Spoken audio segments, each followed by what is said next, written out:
Attention all wrestling fans! Get ready for the ultimate fan experience at the WCBS WrestleMania Fan Meetup in Los Angeles, California from March 30th through April 2nd. This event will bring together the biggest event in wrestling and your favorite podcast, as well as diehard fans from all over the world. This is the perfect opportunity for fans to connect and celebrate their love of the sport as well as their love of us. So mark your calendars, grab your tickets, and get ready to suck it and join us live. Don't miss out on the ultimate fan experience at the WCBS WrestleMania Fan Meetup weekend in LA.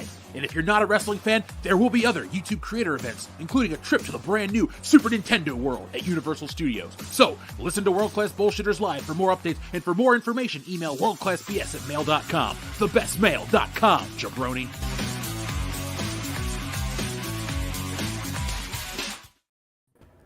Folks, it's Tuesday night, which means it's time to submit to the High Council here on World Class Bullshitters. I'm your host, Jeff Hicks, and with me tonight is my co-host, Caffeinated Wolf. What is going on, everybody? Hail to the chat, hail to the High Council. We got a great show for you guys.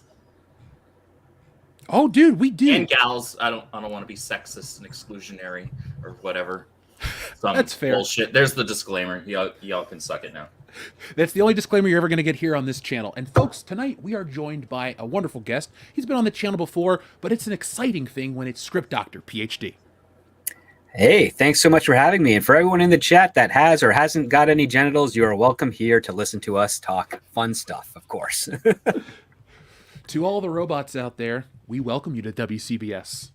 To all the droids of human-cyborg relations. Yeah, this is not the Mos Eisley Cantina. Your droids, they don't have to wait outside. They can come in, be a part of the show, have fun. It's going to be a good night. Unless they look like BB-8, they can stay the fuck out. They can roll right back on out, dude. I played soccer. I was right wing. I'll just punt them right the hell out. You know, put a tarp over R2. How dare you, dude? And what was the point with C-3PO's red arm? Come on. I know it's to sell an action figure, but one of my first videos, it's all about the fact that JJ was trying to get a piece of that toy money. That's why he did it. I wonder what the internal sheets look like on those Disney Star Wars toys, because as you know, we documented it here. They didn't work. They didn't sell. They didn't do very well. So I hope J.J. Abrams got a big ol' frown on his report card. Like, dude, they're probably in a landfill next to the E.T. games. You know, J.J. Abrams' career is a lot like the E.T. video game. It's based on Steven Spielberg, but it sucks in every way possible. That is the most perfect thing I've ever heard. That is a very apt analogy. And I say that as someone who, at least from a visual standpoint, enjoys a handful of JJ's movies. Star Wars is not among them. No, I can get down with like Super 8 and a couple of them, and I don't hate the Star Trek movies as much as other people do, but like overall, he's a guy that if I could make his work disappear, his contribution to cinema just... Oh yeah, I'd do it for free. Goodbye. I wouldn't. I just want to use it as like a course in educating of this is how a grifter sells and what you should be able to watch out for when you get your executive position. Like this is it would be a course for business school, because most of the executives don't come out of any sort of artistic background. They come out of like accounting or business schools. And so I would be like, this is a very important course in identifying a clown. You know, I would use it as something like this is a visual representation of how to make a thing look like another thing, but completely lack the soul of it. Yeah. Soul is not a word you hear anymore these days, but soulless is. Now, folks, we have a lot of stuff to talk about tonight. We have to give our hails to everyone in the chat, like Sejorjan, Shrebbles08, Joseph Bienowicz, Clone Geek, and more, because they're WCBS members. And folks, who else we got? Give a hail to a lot of repeat chat guys. Let's see. Adama's here, as well as many more. But like I always say, if I keep saying hail to everybody, it'll be a good morning pop culture. But if you're a member of the program, have fun in the chat tonight. You guys have access to our WCBS emojis, stickers, and more. And folks, remember, when you stay on more than a month, you unlock a new secret badge. So as it stands, the only person that has the full WCBS badge is us, WCBS. But if you stick around for a little while, you'll unlock that, and it'll show that you're a super fan of the channel. And when you unlock that, I will make some kind of fun digital content for you as a surprise and a thank you. But folks, we are going to be talking about a few things tonight. We're going to be talking about the War of Stars, the former greatest franchise of all time. We're going to be talking a lot about characters and importance of writing and stuff like that when it comes to April O'Neil, TMNT, and a whole lot more. And we're also going to be talking about the Flash, DC, as well as other pop culture related things that you want. So folks, if you have us to cover anything here on the show, just send us a message. We'll do so as well. And without any further ado, guys, let's start episode whatever number of this is of the High Council. Let's do it. Yeah, let's get down. Now, folks, up on the docket first tonight is our roundtable discussion briefly on The Mandalorian. We all watched it. Script Doctor, you're our guest tonight. What did you think of that first episode? Not much, unfortunately. I was real. Listen, I've read a lot of cool Jon Favreau scripts that he wasn't able to get produced. He's a very good writer. He comes from independent cinema. He's also a very solid comedian, and he knows how to tell a story. So I've been disappointed with Mandalorian since its debut. It's on record on my YouTube channel if you haven't seen it. And this, unfortunately, was a little bit worse because it was lots of little story threads set up, but nothing was really actually happening.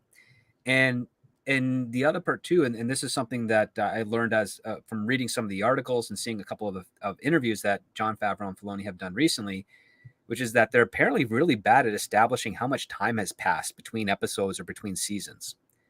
Because when we last saw The Mandalorian in the 2 episodes of the Book of Boba Fett, it's the Armorer and Jon Favreau's Paz Vizsla Mandalorian are the only 2 other Mandalorians left after the siege on Navarro. So there's 3 of them in total. And then, of course, Mandalorian is cast out as an apostate because he took off his helmet.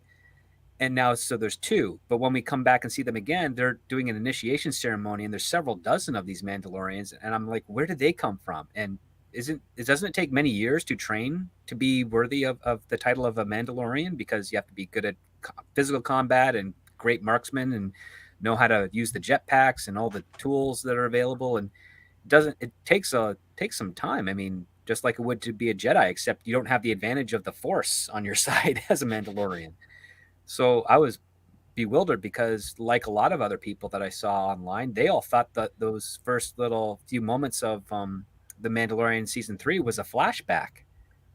And then when he comes out of nowhere within the Naboo starfighter and takes out that turtle gator thing, your mind is confused because things aren't adding up based on what you've followed so far across the Disney Plus series. So, and that was a drawn out scene. On paper, I think it was pretty cool, but it just felt like it kept on going on. And why would this alligator turtle creature that came out of a shallow lake somehow just still stay in the water instead of just charging further into the beach and then spinning around and knocking all these things and eating them up, putting them in a far more difficult position? It felt very cartoonish, and not in the cartoonish that inspires and encourages the kids that watch it to kind of brace themselves for growing up, but for the type that talks down and wants you to stay and remain as a kid. Like, that's kind of how I saw that opening. And the logical leaps that they didn't make there. He's got to bathe in a pool. Okay, well, how does he prove that if it's on a planet that nobody goes to? Then he's like, oh, I need a droid I can trust to help me, so I want IG-11 back. Why do you need the droid to come back? What you didn't introduce us the value as to why he's important. And then when they find out, oh, we have to fix him with a new memory circuit, the first place he goes to is not to Jawas to find the memory circuit. It's to go see Bo-Katan sulk in her chair, leading nobody because they left her because she didn't have the Darksaber. But up until this point, she didn't have the Darksaber to begin with, and they followed her. So what changed? Nothing. So why is she all alone? Like, it's nonsensical stuff. Oh, and then the red herring of the pirates, which are definitely going to be this season's antagonists that are going to be following him and screwing up his, meandering of plans. Good. I mean, it's a show that has so much potential. And for a number of reasons, all of which we are well aware of, especially with the way Disney treated Gina Carano and didn't renew her contract and basically ghosted her and made her feel terrible for stupid political ideological reasons, that threw a big old monkey wrench in the cogs. And now we've got a story that it did not start off with me saying, hey, I can't wait for the next one. It's like, oh, this is what they're doing? Really? That's my ramble. I'm sorry. What about you, Andrew? No, never apologize. Great points. Believe me, if I wasn't going to ask Andrew, I'd jump in on a couple of those. But Andrew, what about you? Yeah, Script brought up a lot of points, a lot of great points about the narrative inconsistencies and plot holes with this episode, and that was definitely an issue that I had by the end of this season opener. But I think even counting those, I would have been able to forgive those, at least at face value. I still expect better writing than that, but I would have been able to forgive it, at least in the moment, if the episode had just been fun. And there were a couple of moments where I chuckled, like, all right, I'm a fucking child. I'll admit it. I laughed my ass off when Baby Yoda was spinning in the chair. I was like, I do that shit all the time. And every little kid does that shit all the time. Like, that's fun. Okay, but that does not a good episode make. And there were, as Script noted, there were a lot of plot threads that were set up, but nothing actually really happened. The episode didn't actually go anywhere. And I expected, based on the prior 2 seasons that we had, because I've made no bones about it on this channel and on this stream specifically multiple times, that I actually overall quite enjoy The Mandalorian as a fun show, because I think it actually at least manages to retain a lot of the heart and fun that makes Star Wars. Even if it has some plot problems, it has some continuity problems, it still ends up as a fun show when it comes out of the wash. You could throw away like 1 or 2 episodes each season, but I digress. However, despite those prior 2 seasons having fun opening episodes, this one just didn't. It was like, I'm with Script on this, and Jeff, you probably are the same way. With that opener, I did think that we're going back to the past here. This is a flashback, and I was immediately jumping to, oh wait, they didn't complete the ceremony. He never finished out the line, I will never remove my helmet, and that's going to play forward into the present day in terms of like him being called an apostate or whatever. I'm like, okay, maybe they're going to tie that back around in some way, shape, or form. But no, here he comes in on his N1, and I'm like, oh, well, fuck me. And I was just, where was the fun in this episode? I don't think it was. Yes, there were definitely some narrative inconsistencies. There were some issues there. It wasn't the worst episode that I've seen of the series, but it also lacked the fun that would have made that forgivable in my mind. And I expect better than that out of The Mandalorian, because I've been told to expect better, and I've been shown that I can expect better, because I've enjoyed the series overall, even though it still doesn't meet the mark compared to something like the original 6 films. It's still a far stone's throw away from the rest of the crap that Disney's been, pushing out in the IP. But this episode just missed the mark. I'm really hoping that, what is it, tomorrow morning's episode or late tonight? We'll see if I decide to go to bed or not. That it ends up being fun. I want some action. Happens. Yeah. Just you're a man. Look. Yes, Star Wars is a space opera, but The Mandalorian specifically is supposed to have kind of that space Wild West feel, and the opening episodes to both of the first 2 seasons did a great job of establishing that feel. This did not at all, and I expect better than that, because I think I said this last week, Jeff, correct me if I'm wrong, but if you're telling me that your primary focus of a Star Wars thing is The Mandalorians, as somebody who is an Old Republic fan and expert, I have a very specific thing in mind when you tell me Mandalorians. These are badasses. These guys could go one-on-one with Jedi. Okay? So do something that makes me believe that.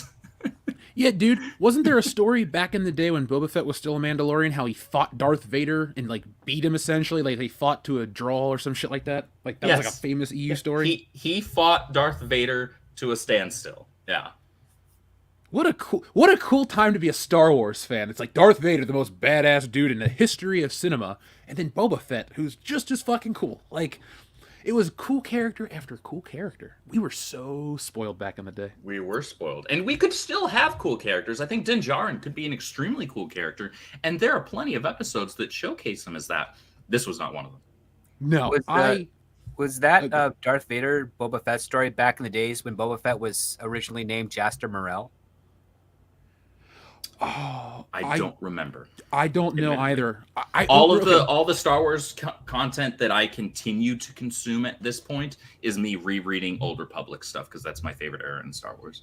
And when it comes to me with my Star Wars knowledge, I come from it from the production side. So, for example, like I wouldn't know the history of the character of Boba Fett, but I could tell you he debuted at the Marin County Festival in like '78, and he was, this guy designed him, and that guy did this, and he used to be a white stormtrooper. Like I know all that kind of history, but I could not tell you like, I only watched the movies as a kid and anything that surrounded the movies. The EU was a little later for me. Well, I got tons like from my relatives, and because they knew I enjoyed Star Wars, they gave me all like the essential character and vehicle and lore guides back in the early '90s, which unfortunately most of them were retconned with the prequel trilogy. So, and that was my first time. That was my first inclination to realize that this is why I really love the people that are dedicated to the EU, because they're the ones that have gone through the most trauma with Star Wars prior to the Disney acquisition, because they had all the EU that came out with the very first movie with the novelized adaptation, and then some of the comic books that were interspersed between the films and everything up until prior to the prequels. And then when the prequels hit, and then you have the introduction of Qui-Gon Jinn, you're like, well, wait, who the heck is that? He's never been mentioned before in the EU. And you're going back through all your character essential guys, like, no, Obi-Wan trade under Yoda. What's going on here? So yeah, I feel for them. And then it happened again after when the Clone Wars cartoon came out, and then a third time when Disney just said, oh yeah, we're not acknowledging the EU anymore, and all you can do is feel for them. It's like all those people that dedicated. And then what they did is they started giving us reskinned shells of EU stories and characters is what they started doing. Terrible stuff. And I mean, I feel for those guys, but there used to be a level, and I'll get to my opinions on The Mandalorian in just a second, folks, but there used to be, and I mean this as a compliment to every Star Wars fan out there was a level of intelligence that was required to get into Star Wars. And I do think they eliminated a lot of that because there was a deeper, you could read deeper into almost anything they produced. It was almost like a prerequisite to have some kind of meaning. And I don't really see that as much from Star Wars these days. No, because the writers don't have that level of depth in their creative brains. No, if I'm being perfectly honest, they don't have the capacity to write stories with that level of nuance and depth to them. Yeah, they're very smooth-brained. Yeah, they will. Yeah, they're very koala-brained. They will write something and they will think that it's this, sweeping narrative with all of this nuance and all these multifaceted plot threads and things like that. And any actual writer will take a look at it. It's like, what have you done? You haven't done anything. You are not as this is case in point. Textbook. This person thinks they are way more intelligent than they actually are. And that is the current Star Wars writers. I would rather you just cut to the fucking point instead of, look, you know exactly what it is. These people aren't as qualified or as talented. Yeah. And now, folks, on the screen, I do have a picture of the Darth Vader Boba Fett battle. If you're curious, there's a small what-if tale. And basically what they say is, despite Darth Vader and Boba Fett's lightsaber duel ending in a stalemate, their battle is still quite epic. So Boba Fett uses a green lightsaber to fight Darth Vader on Tatooine. And it's pretty cool. So, folks, if you want to read that, it's part of a Star Wars comic. And Star Wars Tales. Yeah. And if you want to support it without supporting Disney, see, Disney wants to kill the EU, but then reprint everything to make money. Uh-huh. So if you're out there and you do not buy one of those books that says Star Wars Legends and you get the original printing, Disney gets $0. Remember, everything that you buy on the aftermarket, somebody already paid the company. What really happens is the company gets paid to produce the product. The stores buy it. So when it's in a store, technically Disney's been paid. Yeah, Disney got paid for it. Yeah. Yeah. So if you're, really trying to fight the good fight against this shit, there you go. There's a way around it. Now, my take on The Mandalorian is very similar to you guys. I don't really have too much to add besides I thought The Mandalorian felt way more family-friendly and a little kiddified. You talk about lacking the Western aesthetic. I felt like this show honestly went from Empire Strikes Back to Return of the Jedi. I'm not calling season 2 the quality of Empire Strikes Back, not even the fucking same galaxy. All I'm saying is Empire Strikes Back is a very stern and serious film that ends on death and questioning whatever. And then the next one, Return of the Jedi, is so much lighter and different. Babu Frick, the introduction of some of that hokey green guy that looked like he belonged in Scooby-Doo. The Mandalorian is much, much more, I think it feels like a live action cartoon at times. That Western realism or whatever you want to call it, that lived in world of Star Wars, just kind of feels like a Hanna-Barbera land now to me. You know, big green mossy pirates are, oh, we're coming after you. They look like I said, Scooby-Doo should fight these people, not Star Wars characters.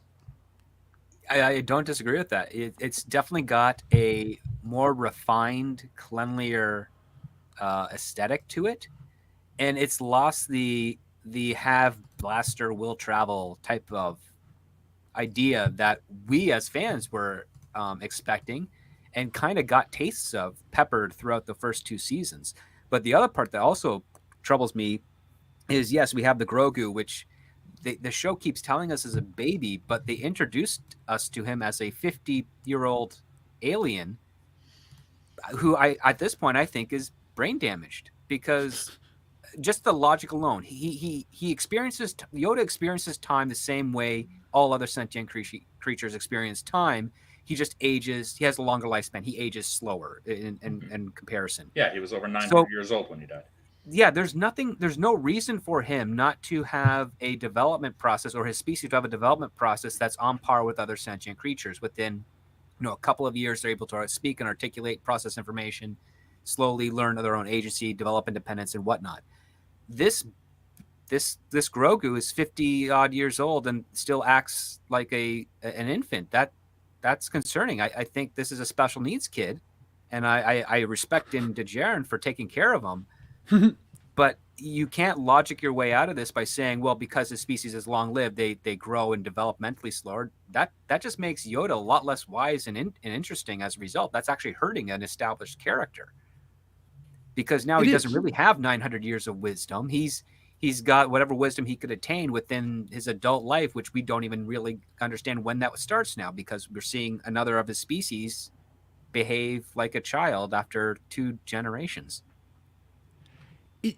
I never had thought of it in the way you just presented it, about Yoda being kind of belittled, or his 900 years of wisdom. Yeah, that's really what they have done with every one of their characters. And I would like, I don't want to now on air, but anyone could challenge, like, name a Star Wars character that didn't get ruined by whatever Disney did in some way. Even Yoda, characters indirectly. That they haven't touched yet. Honestly, though, well, take it back. They did touch Yoda in the fucking Last Jedi, so I guess. Well, they also have touched him in High Republic quite a bit, and they make him out to be a kind of a zealot and an asshole, and the reason why the Jedi Order wound up ultimately falling.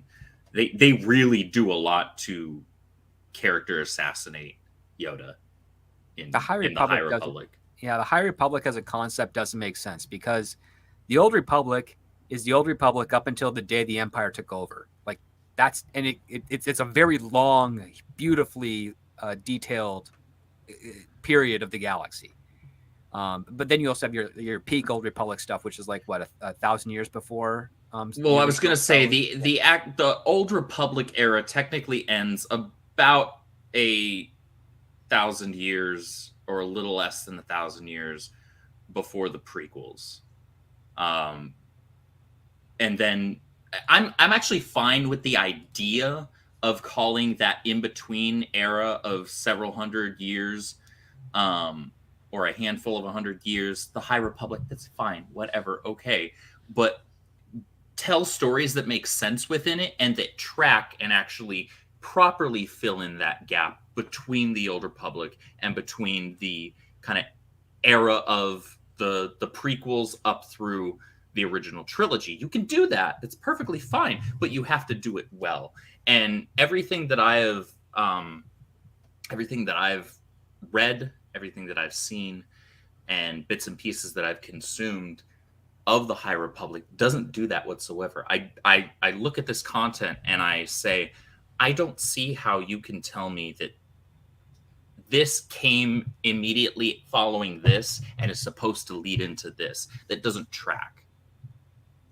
If you're going to create something narratively that's going to slot in between two very specific and very fleshed out eras, then it has to actually fit there. And it doesn't. They could use the excuse of, oh, it doesn't have to necessarily fit within the Old Republic because we don't even count that as canon anymore. Okay, fine, but it doesn't even fit with the movie stuff that comes immediately afterwards. Yeah, I always just found that weird because it's like, okay, Obi-Wan says in the first movie, like, you know, during the fall of the Old Republic, that's where he refers to. So I'm like, that's the time frame.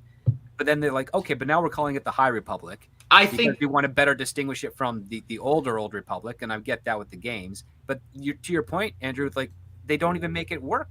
Yeah, they don't even make it work within the original trilogy and with the prequels. I will say on that point that you just made, I think that was just language being used referring to the Republic fell. The Republic's no longer a thing. It's now the Empire. And so he's using that in a chronological... He's using it like the old Roman Empire. Like, you know, he's using it in terms of chronological speech of a thing that is now past, right? Yeah. As opposed to referring to the era of the Old Republic. That would be the concession I would make to that statement. That's a fair concession because you could argue very cogently that if the Empire never did take over and we went another 1,000 years into the future, that period would still be part of the Old Republic, but it'd be just a different generation of it in that slot. It would still, you know, just like how the Republic would still the Republic would still be intact. It would still be present.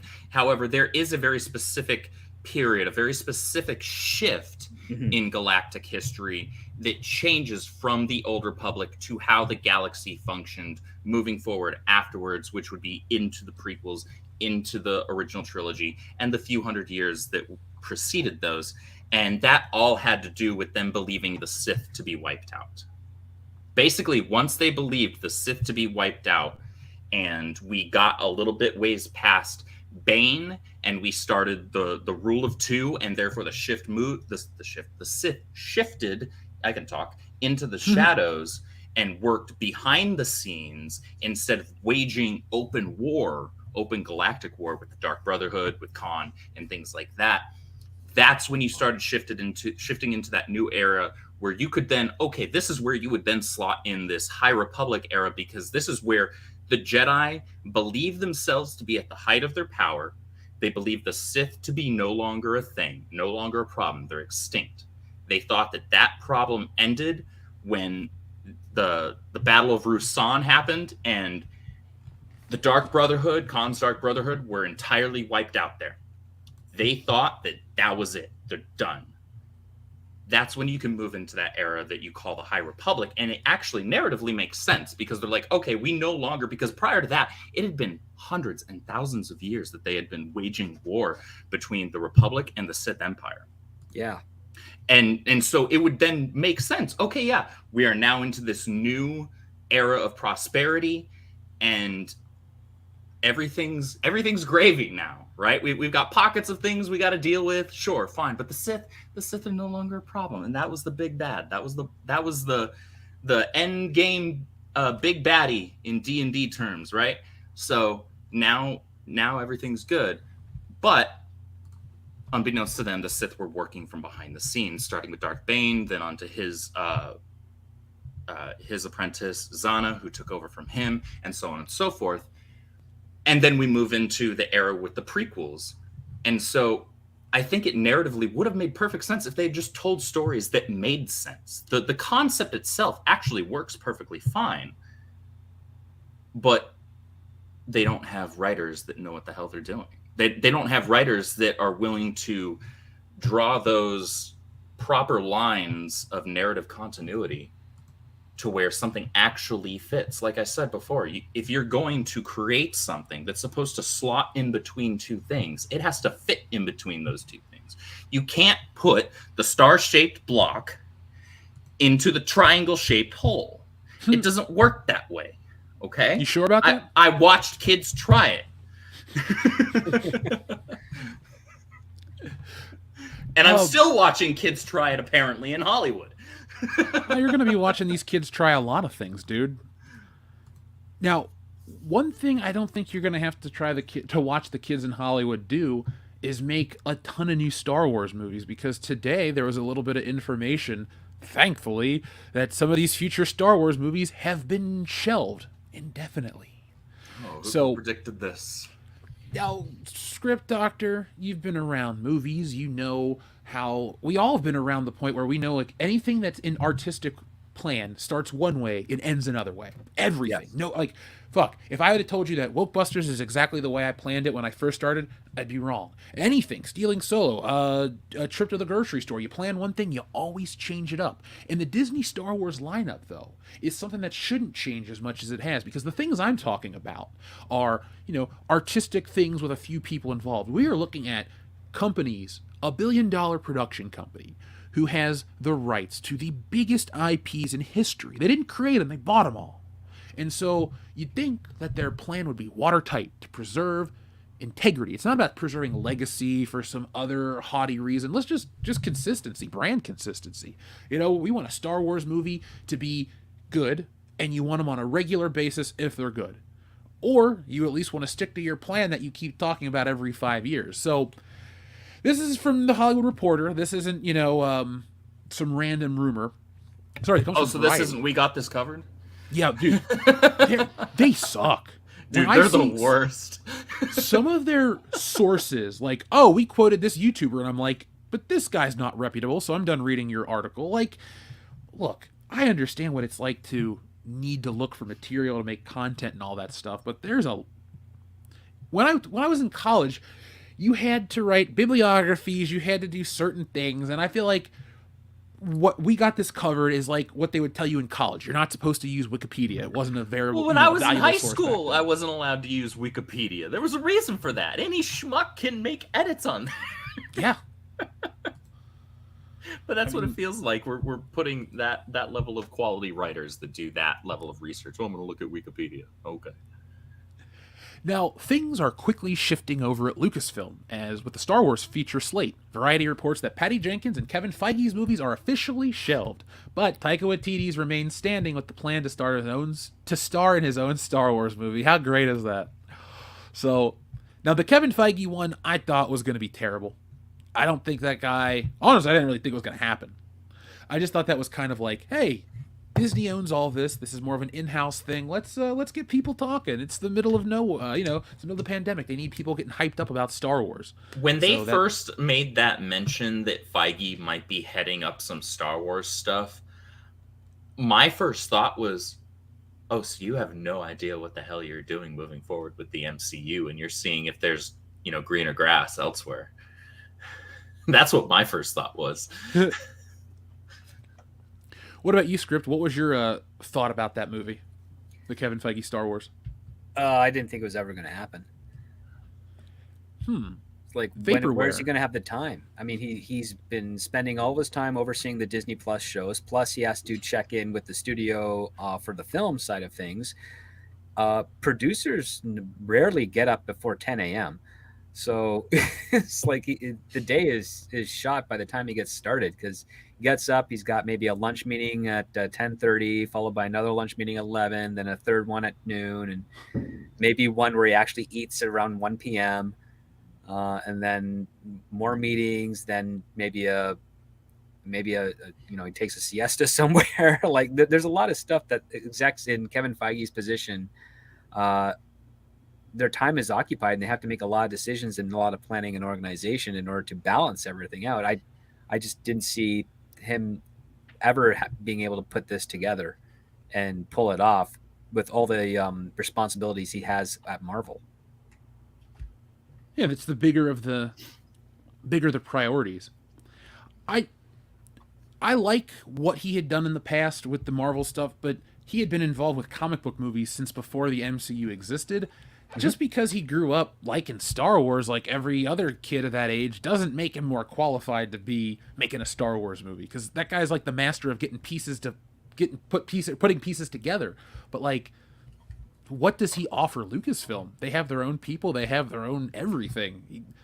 It's like if Joel Silver was going to make his own Star Wars movie. It's like, all right, that could be cool, but like, he's also just a producer. Like, there's got to be more than that. Honestly, if they were going to pick somebody that's currently employed to be kind of the head overseer of Star Wars, of Lucasfilm, then I think an unshackled Jon Favreau would be the guy. He still wouldn't be perfect. There are people that are certainly more knowledgeable than him. You'd never do it too.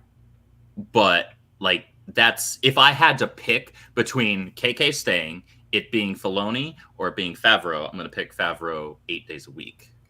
Yeah, the only because problem he at least understands the fun aspect, with the exception of the he does, but you have to remember, he comes from the side of talent, not management. He will never take on that responsibility, because if he does, he doesn't get to direct anymore. He'll never have the time for it. He doesn't get to write anymore. He won't have the time for it.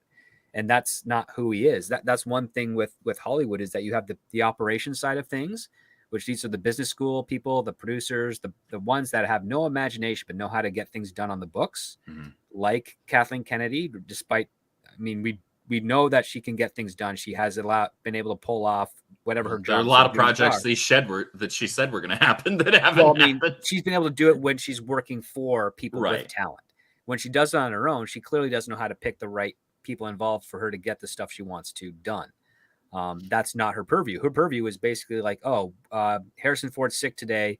The stunt guy we have, who's been training for weeks with a sword play, is not going to be able to do it. We're just going to shoot him. We need someone to make sure that he's okay with this at the end. Kathy, go. And she would do that. That's the type of the stuff that she would do. And she'd do that fairly well.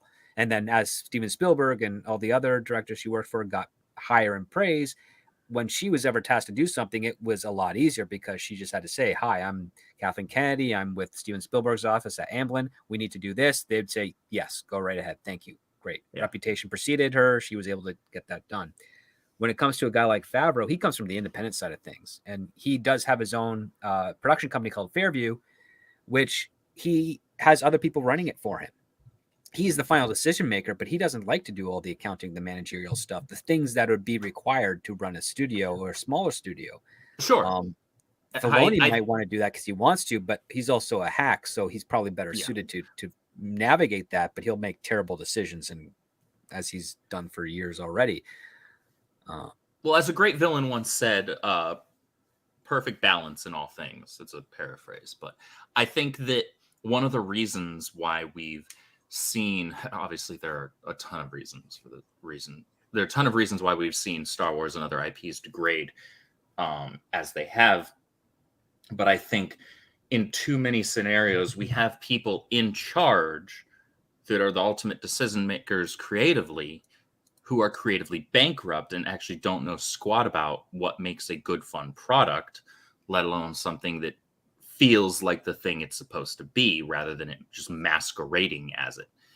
And I think that if you had somebody like Favreau at head of creative overall, so you'd still, saying, okay, well, this is the creative direction, we're going to go with this, but somebody else who's doing the managerial operations, but you have to have somebody at the head of creative that understands the property that's being handled. You have to have somebody at the head of creative who actually has a legitimate love for that thing. And I can see that Favreau has a love for it. Filoni, I think, enjoys it, but he doesn't respect it. And I can tell that he doesn't respect it because he can't even stick within continuity within the stuff that he himself has created. Like, I think he covets it. I think he covets it because he wants it to be his, and is ashamed that he was never able to come up with something as equal to or that could surpass it. And so he just wants to take it for himself. Yeah. Yeah, I'd say that's fair. Jeff, what say you? Oh, you couldn't hear me? Shit, nope. I didn't realize my mic was muted this whole muted. Time. Oh, because I guess I muted the actual mic and not the button. All I was going to say is I agree with your points about Dave Filoni. Having known a couple people that have known him personally and have been there, I've heard he was a brown noser, and I heard he was just that, pretty much what you guys were saying directly. I don't think I think the community a couple years back was so high on him because Kathleen Kennedy sucked and they were looking for an alternative, but the people that make Star Wars, I'll give Jon Favreau all the credit in the world, because before Star Wars, he's been in great stuff. You know, Script, you were talking Dude, about his Iron work. Man happened because of him. Yes. Yeah. He made he made the MCU, not Kevin Feige. Because if it wasn't for that Iron Man movie, and they didn't even have a fucking script. Oh, but Jeff, he just directed a film. No. They didn't have a script. They made up so much of that shit on the fly. So much of the humor, so much of what you like for the MCU was made up in Iron Man, because Favreau is a good filmmaker. Go back and watch the shit he's been a part of, even just as an actor. What was that one? The Replacements. The Vegas movie. The Replacements. He was good in that. He was good in I Love You, Man. He was good in that movie where they accidentally killed the stripper in Vegas. Like Jon Favreau. Oh yeah, that old one. That's a Yeah. mid-90s one with the guy from Home Alone, right? Yeah, Daniel Stern. Daniel Stern, yeah. Were you on the show when we talked about the movie Bushwhacked with Daniel Stern? I don't know. I remember talking with you about Bushwhacked. I don't know if it was on a live stream or not. Okay, or because this one at least. it had to be you, because I've literally talked to no one in 20 years about that movie. So I just was asking for my own mental clarification here. Now, this article has some more clarification. So we know the Kevin Feige project was a little vague, but we knew the Patty Jenkins film that's been shelved was a Rogue Squadron film. Now, we also know that it was Rogue Squadron in the new era, meaning it was going to be the Orange X-Wings and the Poe Dameron people, so it's going to be a little different. I think this was a dodged bullet, because I respect and love the EU, but the part of the EU that is most near and dear to my heart is Rogue Squadron. That is the video coolest. games. Yes, but like the actual concept of Rogue Squadron, like who they are, the people that make up the team. Like, I love Star Wars, but I don't give a shit about the Jedi or the Sith. Like, you're never going to hear me talk about how great the power struggle between this character and that character is. I want the war. I want ships, Death Stars, troopers, one lightsaber in a Star Wars. Two, sorry. I think there should be two in a movie. Darth Vader's and Luke Skywalker's each time. You don't need 20 lightsabers. Like, yes, in 2002, it was neat to see an army full of Jedi fight an army of whatever they were, robots. But like, ever since Disney took it over, they don't know how to do lightsaber battles. They don't know how to do these things. They don't really know their how to choreography is atrocious. My freaking childhood best friend and I could come up with better choreography as 11-year-olds. Jesus, tap dancing, Christ. Oh yeah, well as 11-year-olds, you're actually trying to hurt your friend. This is not completely untrue. All they do is throw their arms down, like in this weird striking, like they go to strike the person's leg, and then the other person does that. It's like they're fighting with giant toothpicks, and they're just trying to fight for a piece of cheese. They're not actually like doing anything, interesting. It's just that one slash over and over. And I got on this tangent because I was pissed off. I'm sorry. What point I was trying to get at, though, is Rogue Squadron's near and dear to my heart. If I had to sit and watch the modern day Rogue Squadron, where it's about, honestly, if it's like that video game they made from EA a couple years back, I'm not on board. What I wanted was Luke and Wedge and all these guys that were part of Rogue Squadron in the books or the games or this and that. And you're not going to give it to us. So don't call something Rogue Squadron and it's not Rogue Squadron. That's what I don't like about Star Wars. That's been the whole thing, though, hasn't it? With Disney-owned Lucasfilm. That's been the whole thing. They call it the thing, but it's the thing in name only. They've been calling it Star Wars since 2015. It's been Star Wars in name only since 2015, with, I will grant you, 2 exceptions. I would say that overall, the first 2 seasons of The Mandalorian at least felt like Star Wars. It at least had the fun. I was like, okay, I remember enjoying Star Wars. This could still be better, but I'm at least enjoying myself. How about that? How hard was that? Jesus.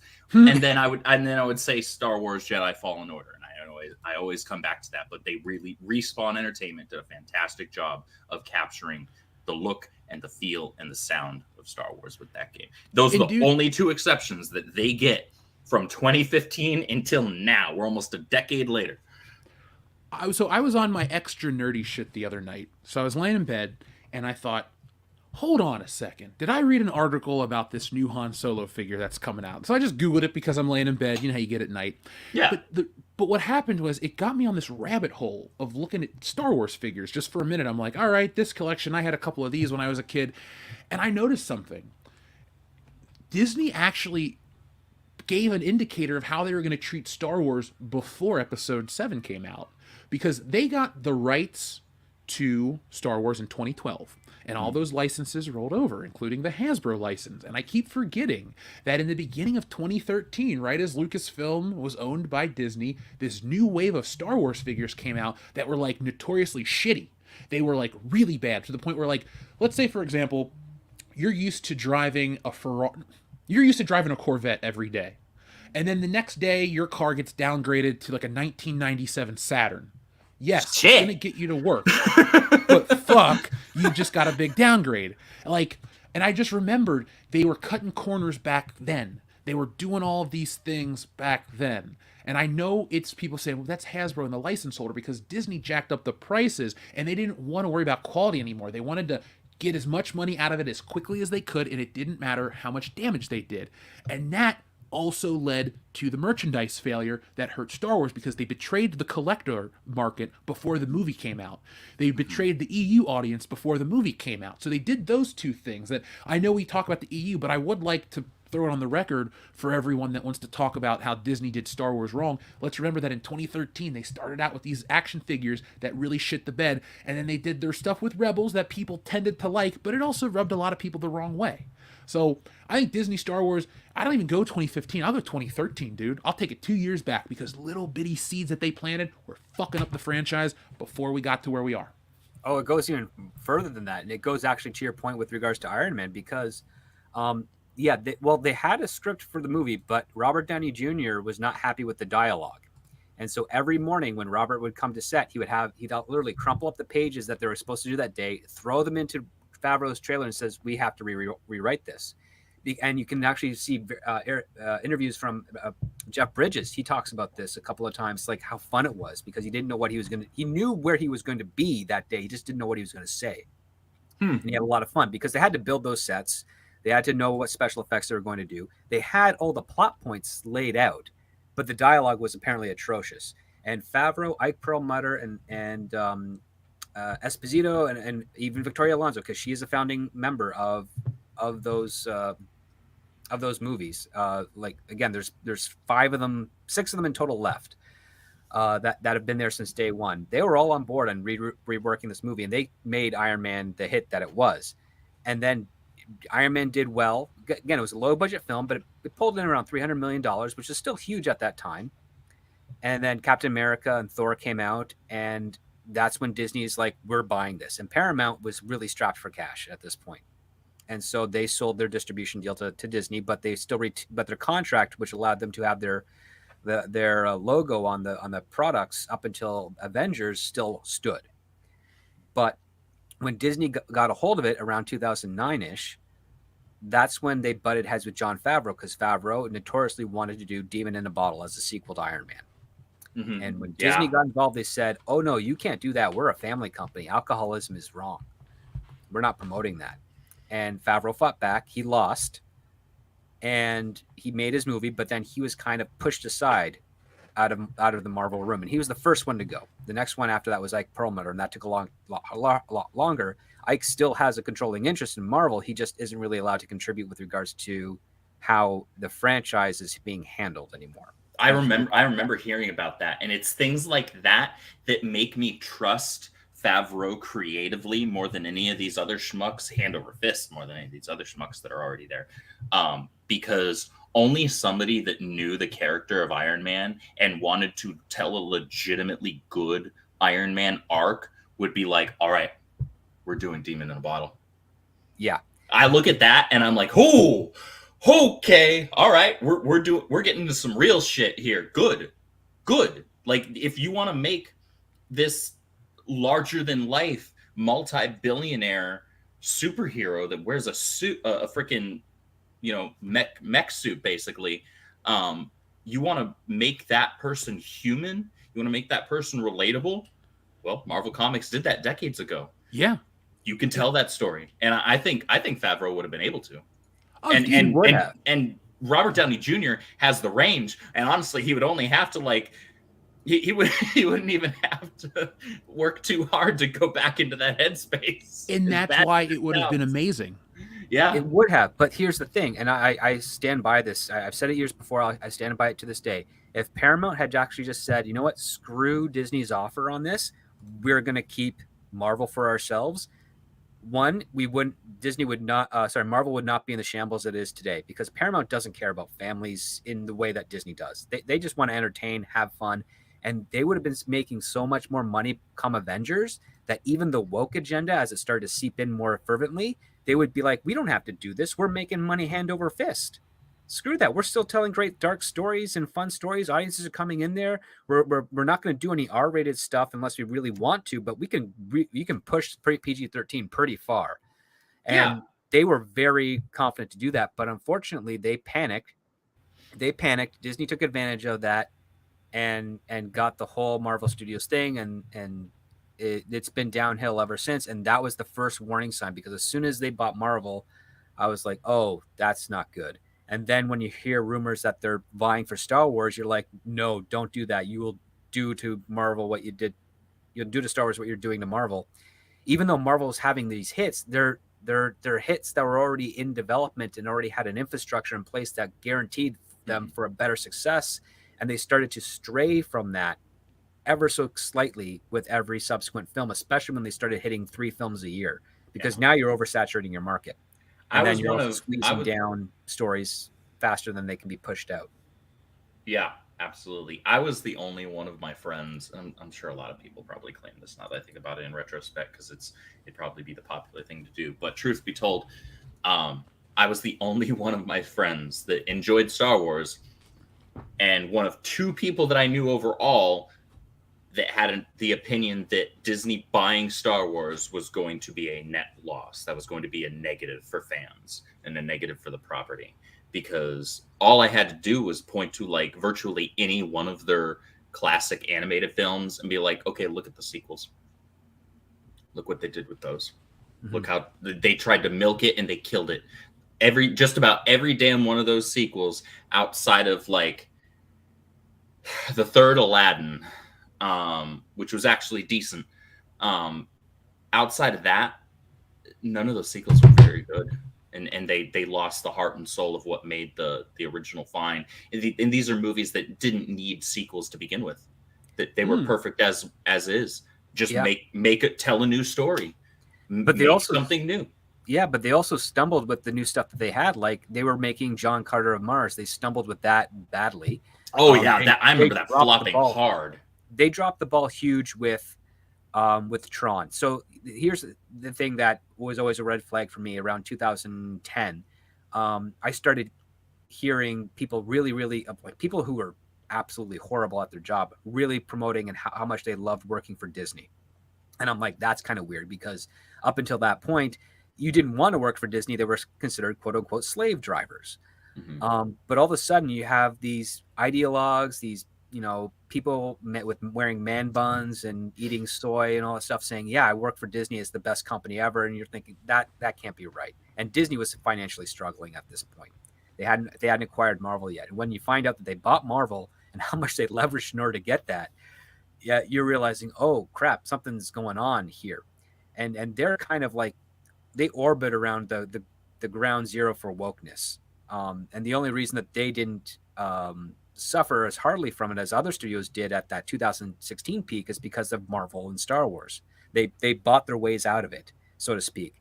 And if it had stayed with Paramount, the Paramount had to fall in line with the wokeness because they were desperate for cash. But if they had Marvel at the time and they stuck with Avengers and they made that first $1 billion and then subsequently were making $1 billion for every subsequent film, they wouldn't have ever had to worry about the wokeness or stuff, because it only the companies that were financially struggling, as we're learning now with some of the recent reports of their earnings calls and the patterns of their stocks going down and up and whatever over the past decade, you realize that the wokeness came in when they were starting to get financially in trouble, because that's when BlackRock and Vanguard were doing ESG stuff and pumping money in to the studio system to make up for the losses because they just weren't able to hit with audiences. And that's kind of where you see, oh my God, that's how it kind of crept in. When audiences were catching on that movies were not being of the quality they needed to be, and the only thing that was kind of standing out among them were the Marvel films. That's when people started realizing, yeah, we can't compete. We need to replenish our losses through foreign investments and the China box office. And then when they realized they're not getting their normal percentage from the China box office because of their own geopolitical laws, you realize, oh, that's not even a market worth investing in. And it's just been a whole nightmare scenario ever since. So it's really messed up. And if you want things to change, especially over at Disney, and why people were, to get back on track with why people were interested in Rogue Squadron and why they were interested in Kevin Feige, is Disney doesn't have the same infrastructure for a studio or an independent studio as any other company. Sorry, Lucasfilm. Lucasfilm didn't have an infrastructure for their studio compared to every other company, but Marvel created a banger of one, and that's kind of why they were going after Feige. Is like, could you do for Star Wars what you did for Marvel? Could you give an infrastructure where they could get a writer's room and together to pitch ideas and come up with stuff, and that they can go to the studio heads with and get green lights for, and churn out content as quickly as possible. But again, to oversee that is too big of a job for someone to be able to do for two separate corporations. And back to Rogue Squadron again, I have it on like 3 different sources who have read the script, and it didn't actually take place in the sequel era. It took place a little bit before it, because one of the things they really wanted to encourage, and they did it with the logo, is the X-wing in that logo that they use for Rogue Squadron is of the traditional X-wing from the original trilogy. They've got the 4 intake pods on each wing. It's not like the Ralph McQuarrie original designs. It's the ones used in those films. And on top of that, the script was so bad for Disney that they basically said, we don't even want to do this anymore. Like that's how bad it was. They didn't even care about reworking it or anything of that nature. They said, no, we just don't want to do it anymore. And I've been so desperately trying to find a copy of this script, because I need to see how something so bad that Disney, with all the mistakes they have made, didn't see any value in this. Yeah, it's almost like 'cause Warner Brothers with It the seems background like their stuff. standards aren't particularly high. No, They're exactly. It's like, well, how low do you have to go for Disney at this point, where they're desperate for a film and they're marketing it off of the hit of Patty Jenkins because of her first Wonder Woman success, and then finding out that 84 was terrible, but that had more to do with like Dave Callahan just not being a good writer and just saying, yes, Jeff Johns, yes, Patty Jenkins, I'll do whatever the heck you want. Oh, you saw Commando and you want to do a mall scene? Great, we'll do that. in for Wonder Woman. was that really how that happened? Oh yeah, when you take a look at the cinematography and then the specific aesthetic they picked for that mall, it's like you're basing this off of that one scene in Commando, because only like a couple of malls had similar to that aesthetic, but that was very Commando-y. I mean, they even had the balloon tubes in the Wonder Woman 84 part. It's like, yeah, you're referencing other movies to get your date, as opposed to looking through photo albums and be like, oh, I remember that, or my parents took pictures when they went to go see movies at the mall, or what have you. Like, you're not drawing from anything interesting. You're using movies as your point of reference when you really should be using history when you're making a period piece film. But that's lazy part of Hollywood, especially on the Disney side of things, and in this case on Warner Brothers, because nobody knew what was going on over there. That was a shambles of a company for years, and I got to experience that firsthand, where I didn't even know who my boss was when I was a reader working at Warner Brothers. That's how messed up it was. Mm-hmm. So, guys, is there anything else that you'd like to say about Star Wars, the movies that got canceled, The Mandalorian? Because we got our big topics still to come, folks. So hit that thumbs up button to let us know that you're excited, and to let YouTube know that you like what we put out. The algorithm is crazy, but we only ask you to hit that thumbs up as much as we do just to let them know. Makes more people find us. And as we can see, more people are watching tonight than there were last week. We keep on rolling forward. So I think before we move on, let's check in with the audience, because we have a lot of awesome people that love to support WCBS. Before we do, guys, anything else you want to bring up on Star Wars? And of course, if there's something else you want to address later in the show, never leave it lying. But for now, is there anything you'd like to say before we move forward? I think we covered a pretty good breadth for Star Wars for now. I haven't enjoyed talking about Star Wars this much in a year. Like, this was actually fun. So, you know what attributed to my enjoyment of today's conversation a little bit, besides the guest we have and everything, Andrew? I was watching that 70s show, and I've been watching a lot of that 70s show as of late, and I watched the Star Wars episode, and it just reminded me of 2 things. One, how excited I was as a kid back in the 90s to see a TV show about Star Wars coming out in theaters. I was like blown away. And 2, I just remember how pumped Star Wars used to make people. Like Eric Foreman's going about, and then they did this, and then they did that, and like everybody had to go see it, and it was a big deal. And I just got excited going, yeah, that first one is that. And no matter what we have to talk about on the show, That's how I can find my strength. We can go back to 1977 to that Star Wars movie, and I don't know. It's my Lazarus pit. All I need to do is dive in, and I'm refreshed. Now, the audience has been awesome and patient, so folks, thank you very much. So Georgian says, "Oh wait, we get to press a button to transition over too." Script Doctor, pick a number between 1 and 69, please. 33.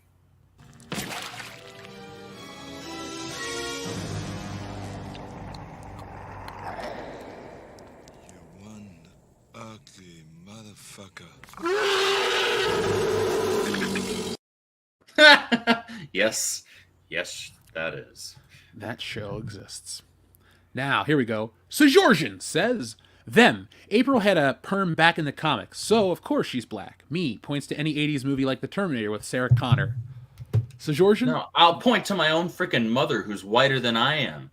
In the 80s, she had freaking almost platinum blonde hair, and she had a perm like that. Oh yeah, perms and jerry curls, man. Perms and jerry curls. I just love how we'll talk about this when we get to the April segment in a moment, but I just love how people show their age when they don't understand like what things looked like. Oh yeah. And every page they show of the old Eastman and Laird artwork, I go, this is just how artists are taught to depict women in certain things. Like her nose is not meant to be ethnic. It's meant to be very minimal because they teach you that a woman's nose in art, you can do like 2 little circles and a squiggle, and that's meant to be feminine and perfect. Yeah, like all they're doing is they just read how to read or how to draw comics the Marvel way, which we all did. I mean, I got a copy of that book, and I respect those guys. But to try to act like it's something else, like I love that people want to get excited and they want to find deeper meaning in this shit. But once you know the truth, let it go. Fan theories and all this crap about how we're supposed to just let people go on and live in this fantasy world. No. When the truth comes out, accept it. With April O'Neil, we'll talk about it in a second, but that's the truth. Accept it. Stop living in ignorance because you don't get to spread your bullshit because of how it makes you guys feel. Oh, I feel like she should be black because I read an old comic. You know what? If you're really that stupid, look at her next to Baxter Stockman, a black character. That's how a black person is rendered in that book. If you can't figure out that if all black people would have the same whatever you would use to denote that, then you're a fucking moron. Oh, she's just light-skinned. No, she's not. Stop. Her last name's O'Neill. I mean, no, she was. Laird himself said that he envisioned her as being of like either Irish, Scottish, or somewhere in England descent. But no, Andrew, we gotta deal with what 2023 wants. She's black now. Fuck 2023. I don't like it. I don't want it. And take it back. You can if she were really black, she'd have a bigger, more voluptuous booty in those comics than what they gave her, actually. Oh, God. Right. Yeah. She was a bit of a twig. Yeah. Comparatively.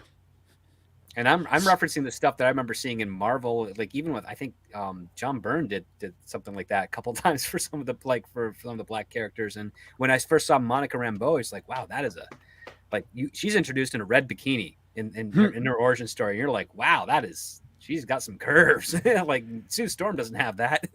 I gotta give credit to John Romita, man. He was doing a lot of that stuff a little bit before Byrne. Like if you look at his work, I mean, I know he only did like a cover for Luke Cage, but he had those Romita girls looking the right way. Yeah, it's really interesting how, you want to talk about like we talk about progress and change in entertainment, and there was a point in time where like Marvel was doing stuff that was trying to help and make stuff better, but like they have lost their way because like. It was cool 40 years ago to make a blaxploitation character or this or that 50 years ago. But like now it just kind of comes off as stupid and pointless and pandering. Like you don't create anything cool with the minority characters. You make them all sidekicks and rejects and Squirrel Girl and all that other dumb crap. So I don't know how we got on that one either. Squirrel Girl was like the Tick superhero like initially. I'm just glad that doesn't need to exist. Yeah, well, she ain't gonna be around for much longer. Oh, what else do we have from our audience? Thank you, Shrebbles08. The word of the day is fatty. A fistful of fatty.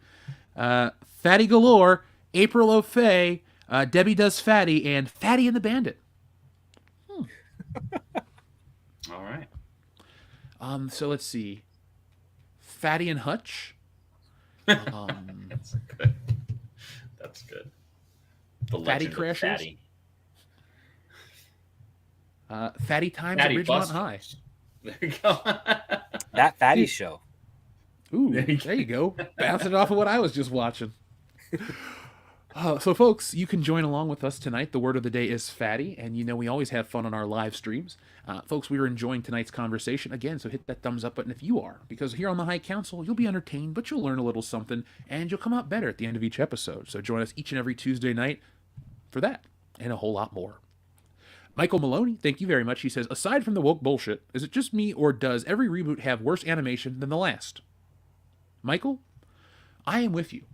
Now, I want to get your guys' take in this in a minute, but what I've noticed, and I'm sure everyone else has noticed this too, is they follow trends in animation, meaning Into the Spider-Verse made a bunch of money. So they want to make a Ninja Turtles movie that looks like Into the Spider-Verse, but they also want to make it for cheaper than Into the Spider-Verse. So you got Paramount that is trying to make something that kids of that age are going to want to go see, and I don't like it. I don't mind art changing. I do think it's important for animation to grow and to art to evolve and all this stuff. But there's a style I don't really like anymore, and the classic stuff just looks better. It ages well. Today, some of the super stylized stuff, that's why a guy like Todd McFarlane, who's a great artist, he's always on the cusp of like certain stylized things he created are wonderful, like Spawn and his whole world. But then, sometimes the way he draws people is a little weird and not as stylized and cool. And so the tiny ankles was always odd. What bothered me about his were the smushed lips and the big bulbous noses. I hated it. I thought they all looked like really weird cartoon characters. Well, actually, it reminded me of because Tom McFarlane's a Canadian, he probably watched a lot of hockey, and I think he modeled those faces after the hockey player after they got into a fight. Because it's like, you'd have a smushed nose and swollen parts of the face from it, but just erase the bruises, and that's kind of what you got there. Yeah, now next time I go and read an issue, I'm just gonna fucking see a hockey goon on screen or on page, and I'm like, damn it, man. But yeah, I love to talk about his art. I'm sure we'll get into it a little later in the comics section. But Michael, I do agree. There's a lowering quality. There's something to be said, though, that traditional animation is too expensive to do, and sadly it doesn't make enough money. So from an economic standpoint, that's why companies don't do it. But there is a happy balance. I think the new Super Mario Brothers movie looks solid. I don't love Mario's design, but I love everything else. I think because I'm so attached to how Mario looks because he's burned in my brain. And I'm old enough to remember the old Mario design. And I was going to say he's been tweaked a few times over the decades, but I would say that aside from like his very, very first appearance that we see in terms of like official box art, everything after that until now at least has a kind of a through line with it, if you know what I mean. To where it feels like, okay, this is just a slight tweak in artistic style on the character. This still feels like they are drawing the same character. At least that's how I've always seen it. Granted, I've always been more of a Legend of Zelda than a Mario guy, but I've played every single Mario game. And that is one of 4 or 5 movies that I'm legitimately excited for this year. No movie that I'm excited for this year is a superhero movie. I'm looking forward to John Wick. John Wick this month, then Super Mario Bros. I want to see 65. I think that looks kind of fun. Look, you give me something to watch that's dinosaurs. I'm a boy. I'm gonna go see it. I want to see the dinosaurs. Okay, and then I hold nothing against Adam Driver. He was given a shit script and shit character to play. I don't care. I'll watch him. Yeah, I'll watch him go up against fucking T-Rexes. Fine, I'm here for it. And then Mission Impossible, Dead Reckoning, Part 1. That's the thing I'm excited for most. And then I just found out that this was even a thing a couple of months ago, The Meg 2. I don't know why they're making a sequel to it, but the first one was kind of fun. And ironically enough, despite the fact that sharks are the one thing on this planet that terrify me, I enjoy watching shark movies. I just can't deal with them in video games or in real life. So you're just like me. So when you play a game where there's a shark, you kind of feel like, oh shit, I should get out of the water because it might get me. Yes. Yes, I can't deal with that. But I can watch movies with sharks in them all day. It's weird. It's really freaking weird. And so I'll probably, if they put that in IMAX, I will watch that in IMAX. What about the other Nintendo movie that's coming out? What's the other one? Tetris. It's a biopic on Listen, the I'm not gonna. That trailer looked really good because it's Taron Egerton and he's trying to get Tetris, produced and released, but the Russian mafia is after him. Yeah, it looks like it's something that should just be a documentary. I'm not. They did a interested. documentary on it, which was actually not bad either, but I have zero interest. I want to tell you guys, if you're looking for a movie to watch now, check out Operation Fortune, the movie from Guy Ritchie. It was the best James Bond movie I've seen in like 15 years. So if you like 007 and Mission Impossible, Operation Fortune is the perfect blend of that. Nick and I are going to do a full review for the channel members. But like, you thought the trailer makes this movie look stupid. This movie is nothing like the trailer. This movie makes it seem like it's going to be the Aubrey Plaza show where she's making 5 jokes every 5 seconds and this and that. Nope. Cast is great. Acting's great. Action's great. Villain's great. Plot's great. Premise is awesome. Action's great. I haven't laughed in a movie like this in a long time. And it's not even meant to be that funny, but at times it's hilarious. So, folks, if you're looking for something to watch tomorrow, go see Operation Fortune. It's really fucking good. Okay. I drink, therefore I am. Thank you very much for your generous super chat. He says, regarding that woke TMNT, I can't say I can stay disinterested longer than they can stay solvent. I got promoted at work today because can I have a Jamaram and a message, please? Well, of course you can. First off, congratulations on the promotion, and you wanted a Jamaram and a message, so let's give you all of those things. So, folks, I drink, therefore I am, celebrating a big special day. So let's start with this. Jamaram! And then finally, let's close it out with something a little more near and dear to Kendo's. Message! Message! Message! Not creepy at all, right? No, not at all. Not when it's Keenan Ivory Wayne's doing it, that's for sure. God, he was great. Shrebels08 Still says, I'll is. take... Really good Say what? director. Doesn't work as much as he should.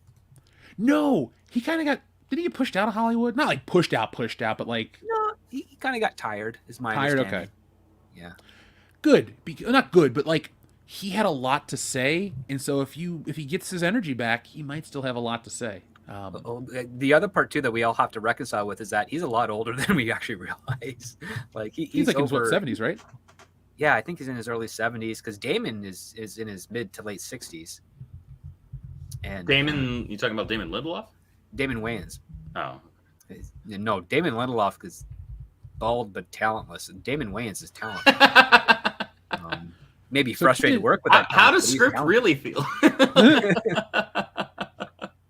Here, this is a quick aside. I'm gonna credit Jeff and myself for this, because in this space there's a lot of a noise that happens sometimes. But we have always, at least as long as I've been blessed to be a part of this show and a part of this channel, kind of tangentially even, we've never been afraid to tell you guys how we actually feel about something in entertainment, whether we really don't like it or we really do, even if it's not popular to say that we do. And I appreciate everyone that we bring on, because I think Jeff and I kind of vet the people we bring on as being honest people who will give their legitimate opinions rather than opinions painted by the opinions of others.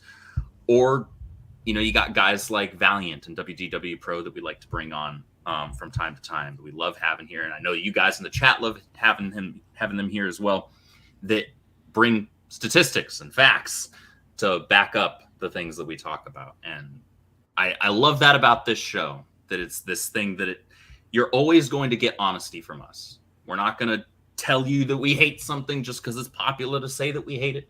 Of course. And we're not going to tell you that we love something if it's popular to say that we love it. We're going to be honest with you. We're going to be like, yeah, no, not about it. If we don't. Oh man, like I stand behind Turner and Hooch on Disney Plus as a good show. Like nobody watched it. It feels like it was made 15 years ago. It's by Matt Nix, who did Burn Notice. Oh, dude, I'm sold.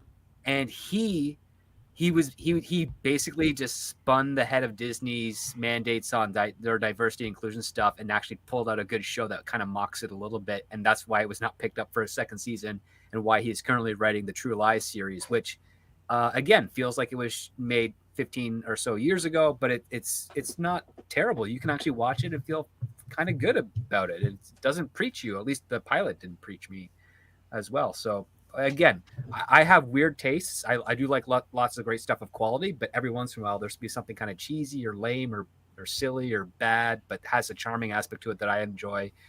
Turner and Hooch is one of them. Another one that I like, which I have no shame in saying, is the Broken Lizards Dukes of Hazzard thing with Johnny Knoxville and Sean William Scott. I don't know. Oh, It's yeah. just a silly, stupid movie, but it just makes me smile every time I see it. I saw it in theaters back in high school. Jessica Simpson, man. Whew, back in the day. Jessica Early- Simpson had it going on. Yeah. I will agree with that. I mean, she didn't know what she was eating, chicken or fish, but like either way. I didn't need her to know what she was eating when I was a teenager. That wasn't true. necessary or important to me. I guess All I that was matters really is that worried she wasn't a about- vegetarian. That's true. I don't want to date a vegetarian. So a few more, and then we're gonna get right back into this awesome show. Shrubbles08 says, "I'll take a message and a Back to the Future Biff, please." Well, we'll press you the message in a moment, but first we'll give you your Back to the Future Biff because, well,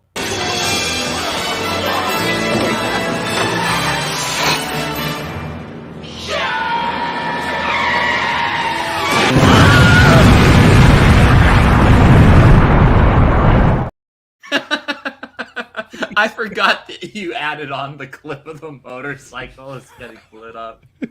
I will. You could honestly, and this might be even a challenge to you, Jeff.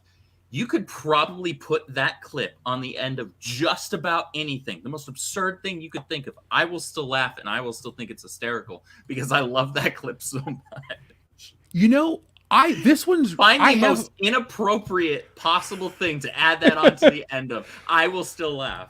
all right. You want to test it out because Dion gets offended by this one. Hey, Stu, your rent's due, motherfucker. And don't be pulling that falling down the stairs shit on me, you hear?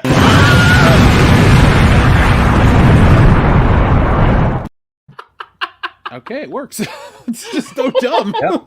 Put it at the end of Spock dying on and Wrath of Khan. There you go. You're still gonna get shit, that. Oh, that's dude. awful. I Damn. should do that. The needs of the many outweigh the awful. needs of the bow. Damn. That scene's so good.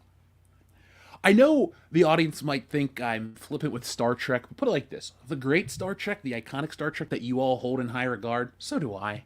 I'm never going to act like...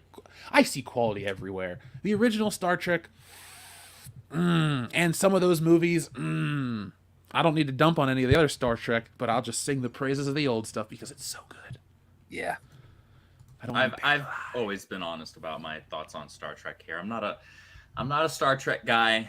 Admittedly, I'm more of a high fantasy than a sci-fi guy, but the sci-fi stuff that I do love is for very specific reasons. And each sci-fi thing that I consume and I love and I enjoy is very different from one another. And Star Trek to me just it sounds disrespectful to call it generic because that wouldn't be true, but it just doesn't capture me, and that's fine. That's perfectly fine. Okay. Not every single fandom, not every single IP is for everyone. That's entirely fine. There are people that are diehard Marvel fans, but they hate DC. There are people, and I know them, despite how hard it is to believe that they exist, that just don't like Star Wars. And I'm talking back when Star Wars was good. They have no interest in it. Yes, I know that's weird. I call them weird every single time that it comes up. So I'm doing the Lord's work for you, believe me. But Star Trek it was never my bag. With few exceptions, I grew up watching Next Generation with my mom on TV all the time. And I have a deep and abiding love for Next Generation. I absolutely love that series. I've seen maybe a couple dozen episodes of the original series. It just wasn't for me. I couldn't do it. It didn't grab me, and maybe that's because I'm a product of my time. I was born at the tail end of the 80s, and so it just didn't grab me the way that things were shot, the way the visual effects were, the storytelling, whatever it was.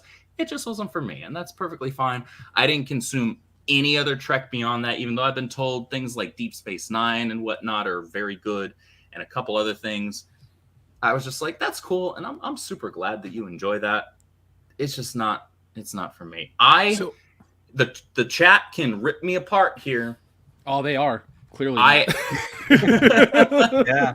I mean, I love Star Trek. Heck, I'm wearing Dr. McCoy's medical smock. Nice, nice. Like that's Dude. what I've got. Like that's my avatar. That's my cosplay.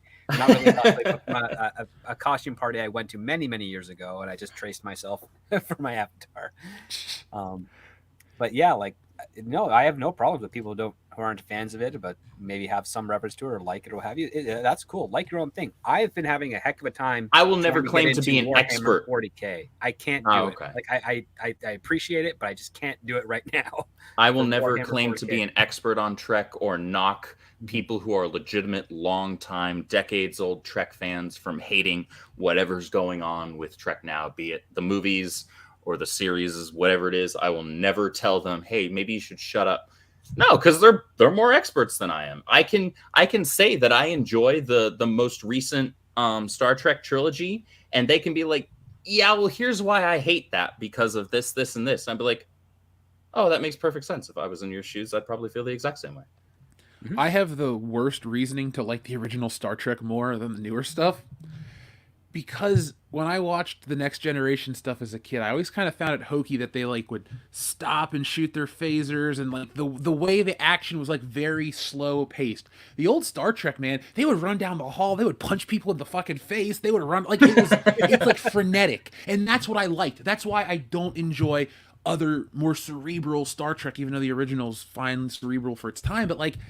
Yeah, like sitting around, talking on the holodeck, blah, blah, blah, captain this, captain that. Nah, man, I want to see Sulu getting infected with some random shit and sword fight on the deck of the ship. I want to see him down on the same planet in every Like, that's really what it is. Star Trek is fun for me to watch because it's so dated. I love to be able to see the seams because those people are trying. They're really trying, and they're actually creating something that's great.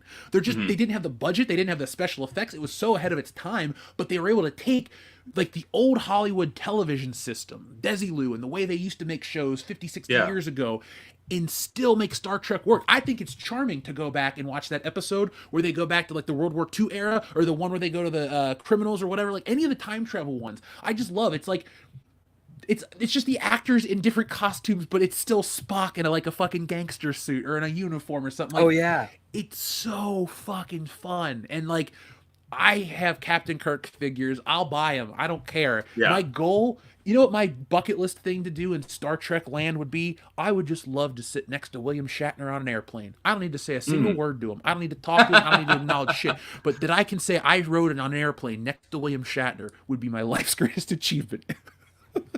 yeah. I've unfortunately never had the opportunity to meet him. I hope I do one day soon because that'd be awesome. I have met a number of people on the TNG side of things because they're character actors. They worked on other shows that I happen to be working on as well. Brent Spiner was one of them. He was awesome to hang out with. A lot shorter than I thought he was. I was surprised how much I towered over him. Is Shatner really 90? He's 92 in a couple of days. Jesus. And he looks great. Like, he does not look 90. He does not look 90. No, Patrick Stewart looks 90 and he's only 80. To be fair, Patrick Stewart's looked the same for like 30 years. I was gonna say that he's been doing Picard, which I'm sure that aged him a couple of decades. From everything I've heard about that show, that's one that I could at least speak on to some level because, like I said before, I watched the shit out of Next Generation growing up. That I was all about. I was all for that. Yeah, I mean, I was born 3 years before the Next Generation, but when I was old enough to start watching television, which was around the time I was like 2 or so, I was watching the old Star Trek. And then when it led into the Next Generation, that blew my mind even more that there was like 2 Star Trek shows. I was very excited as a kid. And my parents have like, I think, videotape of me like jumping up and down that there's another Star Trek on after just seeing Kirk, Spock, and McCoy, outwit the Ron Howard's little brother Clint Howard in the Cobra Mite maneuver. So yeah, that was like huge for me as a kid, and I always had an attachment to the original series and the original series films. And the only thing that bothered me with the Next Generation, especially on the first season, is not the stories. I think the stories are actually still really good and hold up well. It's the synthesizer music that they had for the first season, because that was very 80s and it was not Star Trek. And I think when they dropped that, that's when the show started to get a little better. That's fair. That's fair. I get that channel, the Next Generation channel, and I'll be flipping through, and I gotta admit, because they upscaled it in high def, it looks nice. It is kind of a fun late night. I'm drunk. Oh God, I don't want to change the channel. Let's see what Jonathan Frakes is up to. Like he's the only reason I would. He's my favorite. Like when I was a kid, I had a Picard figure. Admittedly, it was a talking one because my aunt bought it for me at Kings Island, and it was cool. You know, set phasers to stun, all this shit. And I was like, all right, neat. But man, Jonathan Frakes, he plays Riker. That's his name, right? Yep. I ironically like that character because I love Beyond Belief Factor fiction, and so anytime I watch him in anything, I'm just like, is this really true? Is this really fake? Like, I just love it. He's great. So, I guess I like Star Trek actors more than I like their roles in Star Trek, but he has a great role with his wife in Lois and Clark Superman episode where he kidnaps Lois and Clark, or sorry, he kidnaps Superman and Lois, and they even have the 1989 Batmobile in the background that they stole from Batman, and they just have fun with it. Him and Jeannie Francis, they just milked the scene, and it was, yeah, he's a charming guy. I know a lot of Star Trek fans that don't like him for certain behaviors he has, but when he's on a set, he lights it up and he controls it very well. Everybody loves working with him. I've never heard anyone complain about working with him. It's my dream one day to be on a set, because apparently when he starts a shoot, he starts it by saying, like, yelling out "Red Alert" and "Arm Photon Torpedoes." And I'm just want to be there and be like, "Sir, we're still in space dock." Like, I just want to say that right after this to put that on to 11. That's good. But yeah, one of these days, maybe if I'm lucky, and when California lifts their stupid, restrictions on foreign nationals visiting their state, it'll be nice. I think I saw in the news they're getting rid of Walgreens or something now. They're getting rid of Walgreens. They've lifted a lot of the production mandates that were imposed for a while, and next month is supposed to be the travel mandates gone. So hopefully that will be the case, because I want to go back to as much as California has turned to crap in the last few years, I still want to go and see what has changed, and then head back. I was gonna say, yeah, you're gonna do an about face fairly quickly. I might, yeah, but I still have a lot of friends that live out there, and I haven't seen them in person in years at this point. It's all been through like Skype or Zoom or FaceTime, or it's not. That's fair. Yeah. All right, guys. Let me check in. Let's see. Oh, I didn't press this button. Sorry. We'll use this as a nice transition, folks. Keep sending in your super chats. We will read all those tonight on air. Don't worry. Message!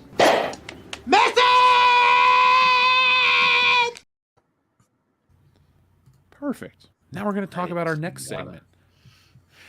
So, we're in the inevitable reboot of the reboot of the reboot of the reboot of the reboot with Teenage Mutant Ninja Turtles Mutant Mayhem. This is the 94th Teenage Mutant Ninja Turtles film.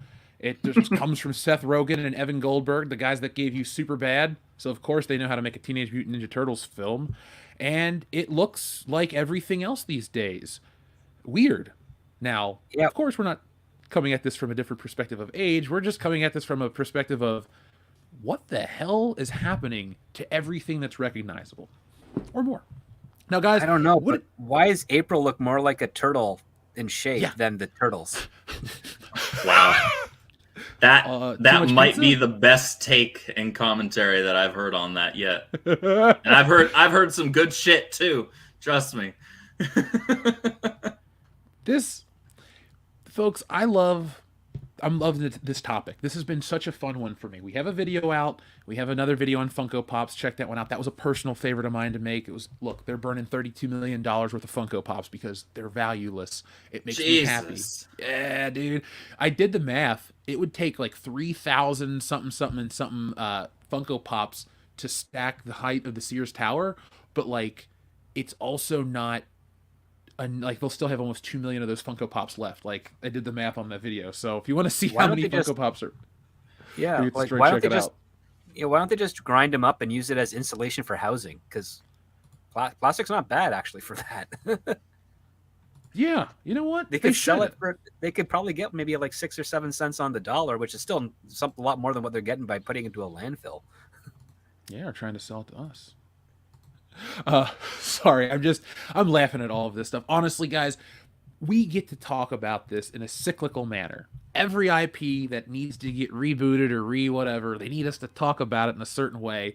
But it's starting to fall apart in the opposite direction where I saw the pushback for Black April O'Neil before I saw a single person online get offended. I don't know what the order was for you guys, but Andrew, actually, you have the best insight in all of this. Now, our good friend, Young Ripa, had been talking about this a while ago, correct? Yeah, when this was first announced, and honestly, let's be real, just by way of it having Seth Rogen attached to the project alone, you know that, okay, this is going to be dumb. And not dumb in the way that's like, all right, this is fun, but it's dumb type of thing. No, this is just going to be outright dumb. And he called this months ago, whenever it was first announced. And at that point, they had only just announced the project, if I remember correctly. We hadn't seen any kind of footage. This trailer that we got yesterday was kind of the first actual visual representation that we got of what this thing was going to look like. And oh boy, yesterday was fun. 'Cause right now, quick bit of transparency, we're in a building period right now and getting a lot of things on the back end set up for the next campaign for the Ripaverse. But yesterday was a really busy day on just the daily content side because of all this TMNT shit, specifically around what in the actual blue fuck they did to April O'Neil. I don't know what I'm supposed to be looking at here on the screen, but they tell me it's supposed to be April O'Neil. That's not April O'Neil. And Eric, who, those of you who are aware, is a comic book guy. He knows his shit. He doesn't just talk about this stuff out of his ass and parrot talking points of other channels that actually know better. No, he knows this stuff because he knows this stuff. And he shredded this whole narrative that April was originally designed to be a black woman. And it was a ton of fun. Like, it's been a little while since I've seen him going back and forth on Twitter with people over something that was pop culture related. Usually it's some other dumb shit because people are stupid on Twitter. But this was fun because these people sputter and just destroy themselves when they're presented with actual facts, like historical facts, things that these are provable. And they'll try and say like, oh, well, this and that. And no, look, here are the facts. Here's the visual evidence. Here's the proof. Here are the quotes. Here's where it was quoted from. And it is just another example of a redheaded character being erased and swapped. And I know that this space goes on and on about the tokenization. Look, nobody's been more vocal about that than Eric. We go on and on about this all the time when they do race swaps and gender swaps in adaptations of our various media IPs. But it is consistent with the redheads. It is every freaking time. And while I'm not soft because I wasn't raised to be that way, I look at this, and because I'm also a man who I'm fairly well read in terms of history, and I'm also of Irish descent, I look at this and I'm like, at what point do I start thinking that Hollywood has some serious holdover of the legitimate discrimination and prejudice that was shown towards the Irish decades ago? At what point am I supposed to be like, yeah, no, there's no way that's not a thing? Because it's every single time. Every time. You're not wrong. You're not wrong there. I don't understand why they do it.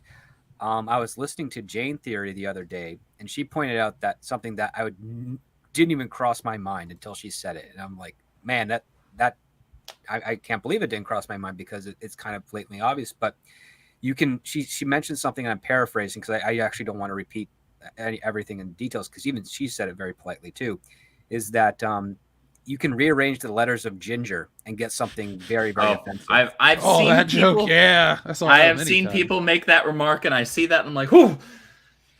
Yeah. Yeah, Okay, yeah. and the thing is that like redheads are exotic. There are not many of them around at all. Well, they also historically used to be seen, at least in certain pockets of the world, where redheads just weren't the norm. So outside of Ireland and Scotland, in other parts of the world, they were looked at in far older times, far older eras in our history in the world as, why does their hair look like fire? Are they of the devil? Are they witches? Things like this. They were Which legitimate. are all true if you've ever dated a redheaded woman. Hey, look, man. And I say that with In great watch, love from man, you one watch of my out. redheaded ex-girlfriends who I still talk to every once in a while. Fair enough. Fair enough. So I've been trying to just pull some images here because anytime they talk about the race or the change of a comic book character, I care because I love the conversation around it. People have argued, well, Jeff, it shouldn't matter because they don't tell you Spider-Man's white. They don't say he looks like this. And I go, Actually, yeah, Stan Lee has true. said exactly that. But my argument is, yeah, you're right. They never have to tell you what he looks like because you see what he looks like in every fucking panel. Like, comic book characters aren't going to have their race described in a comic book because you look at them. That's this weird loophole. It's a visual medium. Yeah. They don't exist if you can't see them. If not, it's a fucking novel. We've all read plenty of books. So it's not like you don't understand the difference. I just wanted to throw that out there in the beginning because the approach I took with the video, instead of going to the history and this and that to try to really, lock in an argument, I just am so tired of this, how this conversation keeps popping up and people want to champion ignorance. I don't mind if you want to talk about, this character, that character, race, this and that, and the other thing, but try to act like this is so impactful for a cause, one, which is bullshit, and two, how it's supposed to be because you read a comic book incorrectly. I can't really stand by ignorance being a reason to champion a cause. Once I can see through your shit, I don't really respect you or your cause or what you're trying to fight for. And the people on Twitter exemplify the worst in that. I'm glad she's black just to make racists angry, but that doesn't make sense because your argument is, well, she's black in the book. It's about time she goes back, but she's white in the book. For example, this is all due respect to Mr. Kevin Eastman and Peter Laird, but the old Teenage Mutant Ninja Turtle artwork is very rough and inconsistent compared to certain comic books that were coming out in the day. Yeah. Characters aren't one-to-one. But the thing you can see here is black character, white character. April O'Neil is not going to be, if she was a black character, she would be rendered like a Baxter Stockman. She would have different things. Everyone loves to harp on the fact that she's got a perm. Dude, like people forget Baxter was actually originally conceptualized. So in his concept art, when they were first creating the character, not the official published stuff, but he was originally conceptualized as a white guy. But they ultimately decided on making him a black character, which is totally fine because ultimately what matters is the official published work. Anybody who has worked in a creative space knows that when you are in the conceptualization period, you are going through just a huge range of options for all these different characters to see what works, to see what you like best, what kind of permutation of all these different character makeups that you want to have for the story that you're telling. And that's totally fine. What matters, however, is when you finally put pen to paper for the final published product. And for the final published product, Baxter was made black. Totally fine. Nobody batted an eye. Nobody gave a shit. April was actually originally, one of her original concept pieces was she was designed to be Asian, but ultimately they decided on naming her. This is where a lot of people try and misconstrue things because they try to claim that, oh, she was modeled after the mixed race but mostly black girlfriend of one of the creators at the time. No, she was named after her. There's a big difference. Laird, like I said earlier, very specifically said that he saw her as a white woman of either Irish or Scottish descent. And these people that are going on and on about, but look at the hair. Clearly, you all were born in the mid-2000s because in the 80s, everybody had a perm. Yeah, and even in that previous panel you showed, Jeff, she had the Stevie Nicks haircut at that time in the 80s. Yeah. The old spiky stuff that was going on, that was huge in the 80s too. And I'm term's glad very you pulled cool. up. I'm glad you pulled up that panel I'll go back. specifically, Jeff, because of her mentioning, "Hey, do you like my new hairdo?" Yeah, because her hair was straight and she got a perm because it was the freaking 80s, and everybody and their mother was getting a perm. And there's one other haircut that women had in the 80s too, the Princess Diana haircut. Yep, that was big. That was big. Like, I think this is very funny because it really is a series of miscommunications that create all of this, which is I find fascinating because, like you said, if you were born in a certain era, you don't recognize. It's like we have the internet, and you think people would be well versed, like growing up with the internet, but still using other forms of education. You still learned about the past. Like you could sit down on YouTube and watch a complete history of any kind of year. Like I just don't know how these people don't know this shit. You now live in a world where you can have it read to you by some asshole in 10 minutes and you think you're an expert, but you still are ignorant to the fact. And that builds and adds to this crap. Like, we'll say it again, a perm's a perm. Even in the 90s growing up, I saw tons of white ladies that looked like this right here with their permed hair and their big earrings and shit. It just, a haircut is not a that race. still lasted through a good portion of the 90s. It did. Even into the early 2000s. I think they predicated Legally Blonde around the concept of a perm. Yeah. Mm-hmm. This is one of the things that I learned early on in my career, because one of the first things I wanted to write was a period piece in the 70s, and I was under the conception that there was a whole different type of lexicon in the 70s. But when you actually go back and read and watch and see documentaries about that time period, there's almost no difference between the English language, how is it spoken then as it is to now. There is the whole jive talking that you get from the jokes in Airplane, but that was not the norm. That was not the majority at the time. That was a very niche aspect of it. And so when you're trying to create something authentic, you have to go and do the work, because a lot of my competition that were trying to do stuff in the 70s, they were trying to do stuff that sounded like those two characters from Airplane. And it was just very inauthentic. People were like, people who you're pitching this stuff to who lived in the 70s were like, this is not the 70s. You didn't do your research. You just watched a movie. And that's the case. I mean, even today, people just don't want to put in the effort. And not all people, just the ones that want to make all the complaints or tout the justification that their point of view is correct without actually knowing if it's correct because it makes them feel better. It's terrible. We have all the information at our fingertips, and they'll take the cliff notes as opposed to getting lost down the rabbit holes of the fascination of events that occurred in that time period or that subject. It's just tragic. I was watching Shaft the other night and I was thinking, like, man, if I made something trying to be a 70s period piece, I might just watch Shaft and copy that. And I'm like, maybe it's not meant for me. But I do have a great idea for some stuff. Shaft is based off a novel, and John Shaft was in that novel a white guy. Mm-hmm. Oh. Yep. Yeah. That is true. But Richard Roundtree, they had a new angle for it. Richard Roundtree was in it, and he was awesome. I dig those movies a lot. Even the ones where he goes to Africa and they get more outrageous. They're just fun films. I watched every one of them last Friday. Like, I sat down because I was like, holy shit, Black History Month is almost over.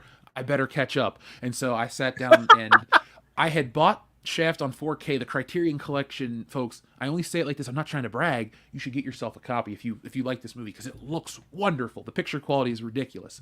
Mm-hmm. But it came with a free copy of Shaft's big score, so I was like, I'll watch this. And then I found that Shaft in Africa was on HBO Max, and then I saw HBO Max also had Shaft 2000, and then I didn't have enough energy to watch the 2019 Shaft, which I own on Blu-ray. Which is also a great movie too. It is. I say it every week, man. That's the movie of 2019 people missed. Folks, if you haven't watched the 2019 Shaft, it's not about sending a message. If you just want to watch a good action movie that feels like it's from, I don't know, late 90s, early 2000s, where they still had balls, watch this movie. It's just and it makes fun of the movie. FBI brilliantly. It brilliantly mocks the FBI. It's got the young actress who played Storm in the X-Men Days of Future Past thing. She is really good in that, and she throws in some improvised lines in that movie that are absolutely brilliant. It's like she's got the magic jelly. She should be a star. The fact that she's not in any bigger stuff is a crime. Days of Future Past? No. Well, she played Storm in one of the X-Men films. I was going to say, because it was Halle Berry. Yeah, Halle Berry's Days of so it must have been Apocalypse. That's the one I'm thinking. Apocalypse was when they switched actresses. Yeah. Yeah, that's the one. I own that movie, sadly. Yuck. I Yeah. try to forget the X-Men Apocalypse, Last Stand, and Dark Phoenix ever happened. I really Yeah. try hard to forget that I've seen those. It started strong with First Class, and then sadly Bryan Singer got involved and took it off the rails. First Class is the best X-Men movie in terms of just a movie. Days of Future Past is still really strong, but I have to forget that I read that comic book arc in order to truly enjoy it, because it's so far afield from the actual comic book. Ooh, It's still a good movie, but it's like, okay, I'm gonna pretend like I didn't read the shit out of this comic arc. Now, real quick, since we're talking about X-Men, folks in the chat, I'm interviewing the writers from X-Men the Animated Series tomorrow. I'm going to have that get ready and upload that to our membership program, and little bits here and there for everyone else to watch. But anybody in the chat, if you got some pressing questions you want me to ask the creators of that show, send in a super chat or some kind of private message or something, and I'll throw a few of those to them as well. So I only I'll have text one. you my question. Yeah, I have dude, you got one it. that I wanted to say in public because it's my favorite question, and I've actually said this to some of the voice actors back in the day, the ones that sadly have passed away, which is, did you have a drinking game for every time Scott Summers yelled Gene? Gene! 'Cause You know, there are montages of that on YouTube. if I were to play a drinking game of Jean Grey collapsing, I think that would kill me. Because, dude, you know how I always say on this show, for an entire generation of kids, the Fantastic Four didn't mean much because we grew up with them kind of being second rate. That's how I feel about Jean Grey when I talk to people like my friend Joel, who loves comic books. Like, he's been reading since 1980. So his Jean Grey is the Phoenix and this all-powerful entity. And then you got people that like the movie version. But for me as a kid, Jean Grey was the girl that fell down because it was too hard to hold up a psychic energy barrier and then just fell down. Like, ah! And so I don't really think of Jean Grey as this epic, powerful character. I just think of her as she falls down. Like, every episode, man. She suffers from migraines. Yes. Yeah, Well, she that wasn't realistic. She wasn't among the strongest written characters for the animated series, that's for sure. But that's colored my whole perception of her. Like, I cannot unsee that version of Jean Grey. Like, I've read Days of Future. Well, that's just one issue. But I've read the Phoenix Saga. I think that's the best X-Men story. Like, I really respect it. But even when I read the book, I'm like, when are you gonna just fall down, like, and collapse? Is that how this climax is? Oh, Scott! Well, in the first X-Men comic, she's introduced as Marvel Girl, and you have the 4 male X-Men trying to vie for her affection by displaying their powers, and she's just like, yeah, I don't care. I remember that. yeah. So for some reason, when the first Spider-Man movie came out in 2002, I was like, I have to read every Marvel book ever. And so what I would do is I would try to get reprints of the old, like, original books, because I was so fascinated to start at the beginning. And I remember the first time I read X-Men #1. This was years. This is, post 02. So we're talking, I had been an X-Men fan for 10 years already, and I knew the cartoon version. And I read that and I was like, what is this? And it took me for, like, honestly, I don't really get into X-Men until you get into giant-sized X-Men with, was it Len Wein that wrote that book? And Dave Cockrum was the artist? Both have sadly was passed that 81? away. Or 75. 75. Okay, so yeah, I'm totally off on my X-Men because I'm not too familiar with them as I want to be. But yeah, when X-Men kind of came back, because they had a period there where because the initial run did not last that long, if memory serves. No, like 5 years. Yeah, 5 years, and then they had a hiatus, and then they came back, and yeah, their issues were kind of, yeah, there was a uptick in quality, if I recall correctly, but it was, the X-Men didn't really take off until like the 80s is when I remember when. Well, they did strong before that, but it was once you started getting guys like Claremont in on the writing, guys like Lee in on the art, or Will Portatio. Yeah, Byrne. He's like, that was one of the books that really took off when the technology and the quality of art shifted, that felt more in line with the stories that were being told. Kind of like when McFarlane was doing Spider-Man, how it just blew the hell up. Obviously, Spider-Man was already doing well, but like when he was given free reign to do the art how he wanted, how all of a sudden it just exploded. And people got to remember, comic books are first and foremost a visual storytelling medium. Otherwise, just go read a book. Yeah. And so the art has to fit the story that's being told. And there's a reason why there are a lot of golden age stories and even silver age stories that I can't go back and reread, because while I can appreciate them for the precedent that they set, the characters that they set up, things like that, the art just doesn't feel fitting for the story that's being told in a lot of cases for me. And I'm an art guy first when it comes to comic books. And that's because, like I said, I see comic books as first and foremost a visual storytelling medium. Yes, story is important. I want good stories, but I want good art that is befitting of those stories that are being told first and foremost. Like, I can't read. I read Long Halloween once. I will never read it again. I cannot stand Tim Sale's artwork. I read The Dark Knight Returns. I cannot stand Frank Miller's art. I will not read it ever again. I've read it maybe twice. I won't go back and reread it. It's interesting for me to hear you say that about Frank Miller's art, because I think there's a cutoff date for me. Like, about 2001, Dark Knight Strikes Back. That's when I go, I don't like Book Frank that Miller didn't art need anymore. to exist. I agree 100%. You're preaching to the choir. Actually, let me. I'm gonna add on to that. I'm gonna say Frank Miller should have stopped writing for a hot minute, because he wrote All-Star Batman and Robin. Oh God. Now I will be the first to say I will actually reread that book before I go back and reread Dark Knight Returns or Long Halloween. Not because the story's good, because it's ass. It's ass juice. It's horrendous. But it is nothing but page after page gorgeous Jim Lee work from start to finish. And so I will say, all right, I'm going to swallow this dick of a story, and I'm just going to enjoy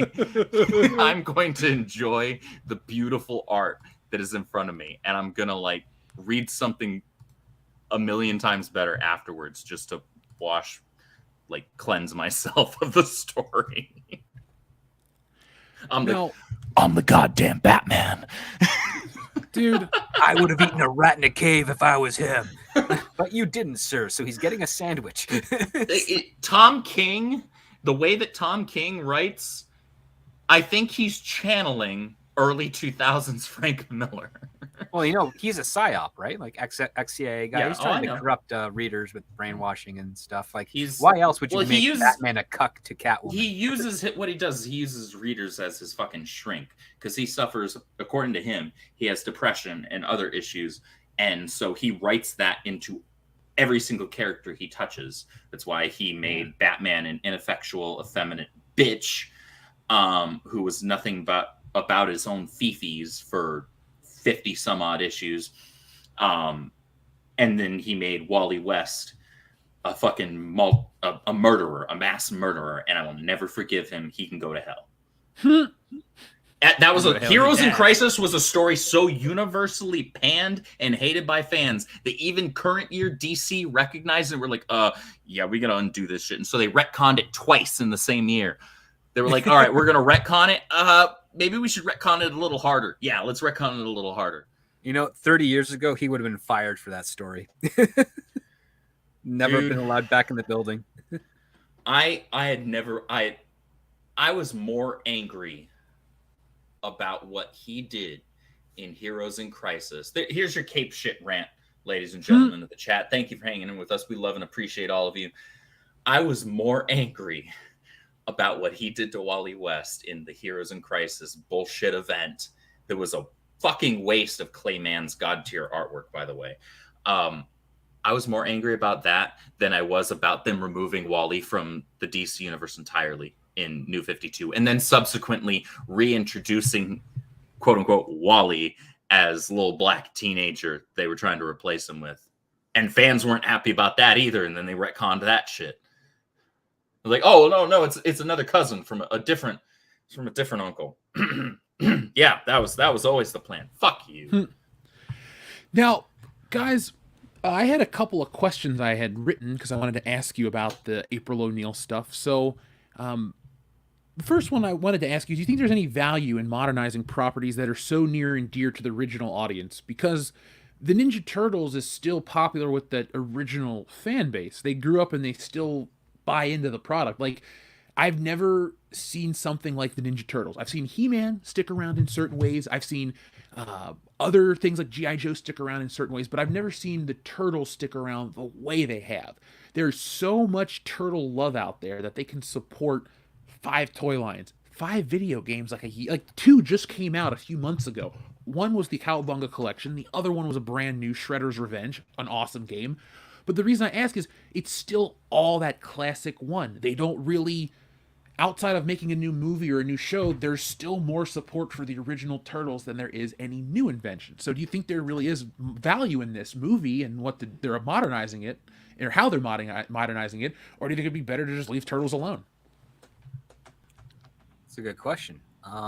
Yeah, when it comes to modernization, it depends. Well, what do you mean? Like, not you in general, but like, what do the people who want to modernize it mean by modernizing it? Because one thing that I always found very distinct about the Ninja Turtles is that their 4 personalities are very much grounded in the 1980s and a little bit to the degree to the early 90s. Mm-hmm. I don't know if teenagers have that same archetype structure in modern times for it to be considered authentic. They don't. And I'm going to jump in here, and hopefully I'm not cutting you off, Script. No, go right ahead. Let me know, please. I don't want to cut you off. You always have fantastic insight. I'm going to preface this with saying I have been an obsessed TMNT fan since I was 5 years old. I had a ton of those action figures. It was part of my religion to watch the animated series growing up.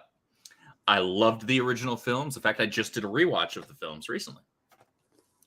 It is absolutely accurate to say that the archetypes that they had for each of the turtles, Leonardo, best turtle, Raphael, Mikey, Donnie, it was absolutely a product of its time in terms of the personalities for those characters. Now, I'm going to try and be as deliberate and intentional with saying this as I can to not make the chat too mad at me. You can modernize those personalities in a way that makes them relatable to modern day people. Now, we hate the term modernization around here typically because modernization usually means insert modern day politics, insert modern day socio-political stuff. That's not what I'm talking about. There's a reason why Peter Parker will say his personality is slightly tweaked every decade or couple of decades from how he was originally when Stan Lee and Steve Ditko originally created him. Because that wouldn't be, he's supposed to be the everyman. And if he's supposed to be the everyman, but he's set in the 60s, nobody can relate to him. And so he's the nobody's man, really, at this point, right? There are timeless parts of his character that you can carry forward. You can do the same thing with the Turtles. You just have to hone in on the proper things that make them distinct as individuals while still making them relatable to a wide range of teenage boys specifically. Here's where I'm going to take the heat. I'm saying this as someone who just binged all of the movies, even Turtles in Time yesterday. Here's where I'm going to take the heat. Jeff, I'm just going to preface this now. They're not going to want me back. They're not going to want me back. You might not want me back. Despite them not being great movies overall, Michael Bay's recent duology, I guess we'll call it, did properly bring forward the characterization and heart of the Turtles, specifically. You throw out Megan Fox, throw out some of the other stuff, but they did keep the heart of those characters and they made them distinct. They didn't feel like, because even in some of the other more recent adaptations that they've done in like from the early 2000s forward, the characters didn't feel distinct enough from each other. And I remember watching those and being like, this doesn't feel right. I watched the cartoon growing up. I remember watching the original 1990s film. I remember watching Turtles 2. I remember watching Turtles 3. And each character felt very distinct from each other. And none of the animated stuff that followed that really felt that way. But those two most recent films at least managed that. Again, throw out Megan Fox. She was not necessary. I think that with that script, if you had gotten a good actress instead of a, let's be generous and say subpar, if you gotten an actual good actress, she could have made that script work. I still would have preferred less of a focus on April. But I think a good actress could have made that script work. And get a freaking redhead. Like, don't do this like half-ass kind of like reddish brown hair dye on dark brunette and Megan Fox. Don't give me that. Give me an actual redhead that can act. They could have made those movies actually extremely good. And I will say that they are far better than any of his Transformers films. I know that's not a super high bar. But I actually enjoy those films. And I say that as somebody who has been watching TMNT since he was 5 years old. First two things I was introduced to, Teenage Mutant Ninja Turtles and it was Sonic the Hedgehog. The first Sonic the Hedgehog cartoon. Yeah. So yeah, hate me. That's fine. You can throw it all this way. I don't think you needed to preface it as much as you did. I wanted to hear what you had to say because the only thing, okay, not the only thing, but the thing I think of that I hate the most about the Michael Bay movie is the fucking design of the turtles. They were giant, they were ugly, they were gross to look at. But my cousin calls me up. When did that movie come out? Like 2014 or 16 or some year. He calls me up out of the blue. Like, I've never been to the movie with this cousin before. He goes, "Hey, Ninja Turtles is back out. Let's go see it." And I'm like, okay. And so I just kind of go in cold because I gave up on Turtles. And I sat there with him and we watched it and we're both like, that was all right. Like, neither of us were mad. And then we sat out in the parking lot and talked for 2 hours, but we were just both like, that was all right. We were into it enough. Mm-hmm. And so I even watched the sequel where they like come down the ceiling of Madison Square Garden with the pizza and all that. And I'm like, it's just fine. Like, I liked Rocksteady and Bebop being played by the wrestlers and like that kind of shit. I just wish they would have had better designs. Like, realistically, the Michael Bay Turtles, the 2017 Power Rangers movie, and a couple things that are different from their source material but still kind of enjoyable for other metrics and other ways, I think they live and die by looking wrong. Power Rangers looked like Iron Man, and the Turtles looked like abominations. I don't hate the designs of the Turtles as much as you. I do wish that they were a little brighter green. I wish that they weren't so that kind of dark, muddy forest green that they used. And they made their like teeth like kind of crooked and stuff, and so that was kind of weird. I was like, why? They though? gave them like, nostrils. They're also not way necessary. too large. Yeah. I didn't have a problem with them being super large. That didn't bother me as much as I wish that they were a little lighter. Not like super bright green. It wouldn't have worked to make them that same lime green that they were in the original cartoon. That wouldn't have worked. Not quite lime, but not too far off. I do wish they were a bit brighter. But man, I was watching those, and I very specifically watched all of the movies, including the best one, the 1990 film, which I will hold is the best comic book adaptation of anything ever. Okay. Ooh. Yeah, I would say that's pretty accurate because and they that literally drew from the pages of the comic book and said, do this. So to anybody in the chat who's hating me right now, and I can't necessarily entirely knock you for it because of me enjoying the Michael Bay films, I hold that original 1990 film as the greatest of all time, okay? That being said, there was a reason why I had to watch them all because I was making sure to check myself. I'm like, okay, am I just watching this because I like that it kind of looks pretty in terms of like, fancy CGI, blah, blah, blah, blah, blah, all of that. Like, no, I still hold the original as the best, unequivocally, bar none, head and shoulders above anything else.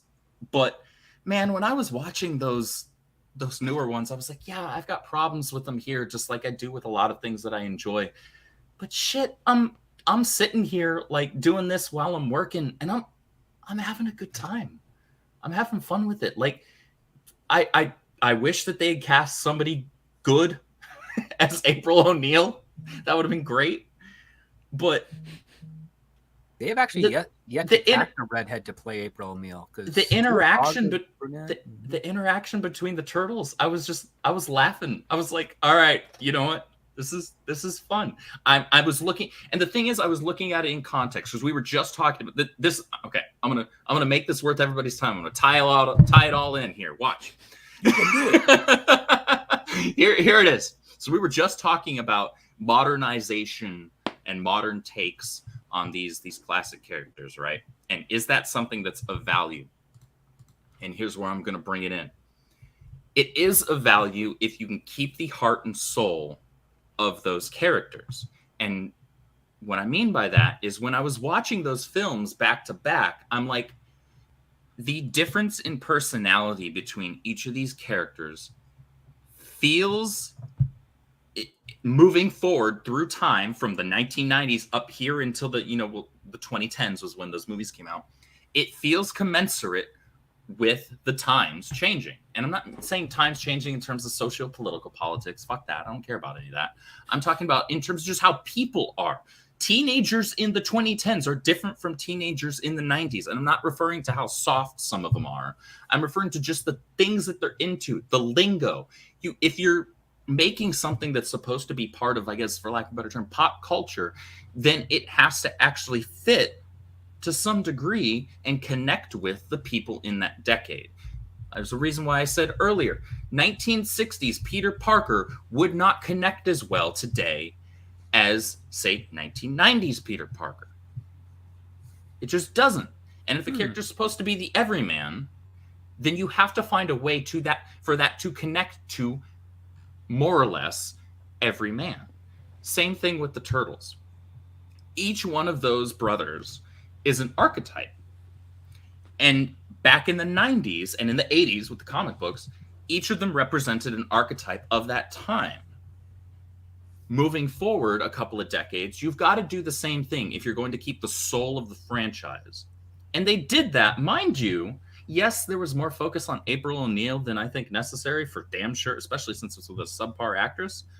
But there wasn't any real socio-political shit inserted in those movies. And to be fair, there typically isn't in Michael Bay films. They're just usually CGI fests for the most part, right?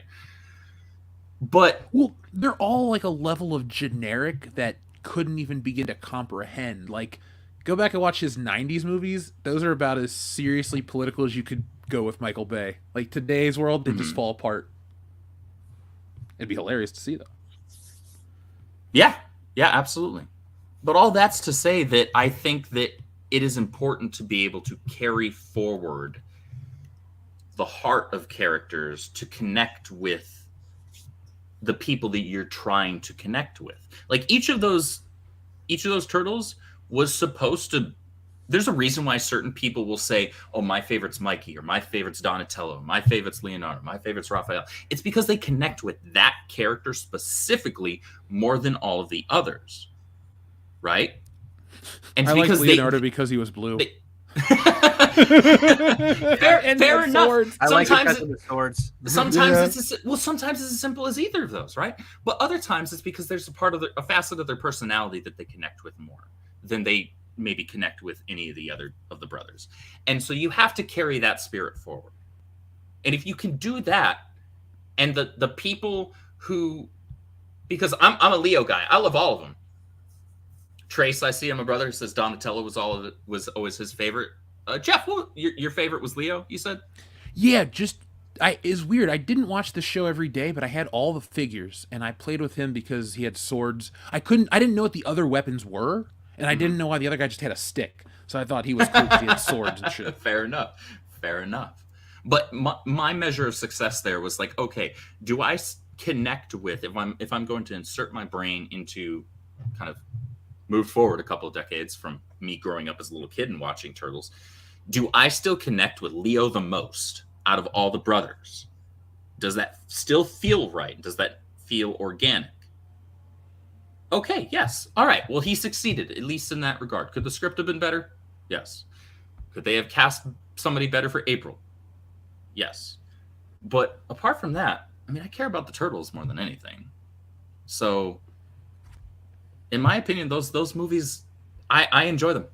I'll eventually get them on 4K. I have them on Blu-ray, but now that I own a 4K TV, a nice 55-inch, I will get them on 4K at some point, because even just watching them on my monitor, my whatever it is here, 32-inch monitor, and streaming them, like, they looked really good. I can't wait to see what they look like in 4K. You know, I have plenty of movies that I buy just to see what they look like in 4K. One of my movies that I bought, even though I really don't have a connection to it, was the Transformers movie from 1986. That's nice. the year. Nice. It looks wonderful, man. I'm a sucker for animation. I like everybody in the chat. Drop your favorite turtle in the chat. I want to see him. Yeah, please do, folks. And then we'll see who wins. I'm gonna guess most people like Michelangelo because he's a party dude.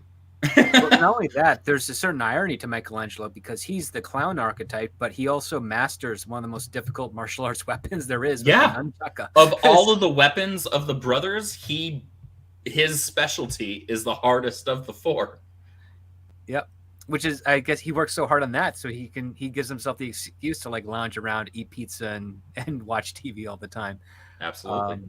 You got Leo, who's the hero. You got Raph, the rebel. Donatello, the nerd, or the scientist, if you will. Mm-hmm. The geek, like all good. And then you have the Splinter, the wise sage. Very, very solid archetypes that you can use.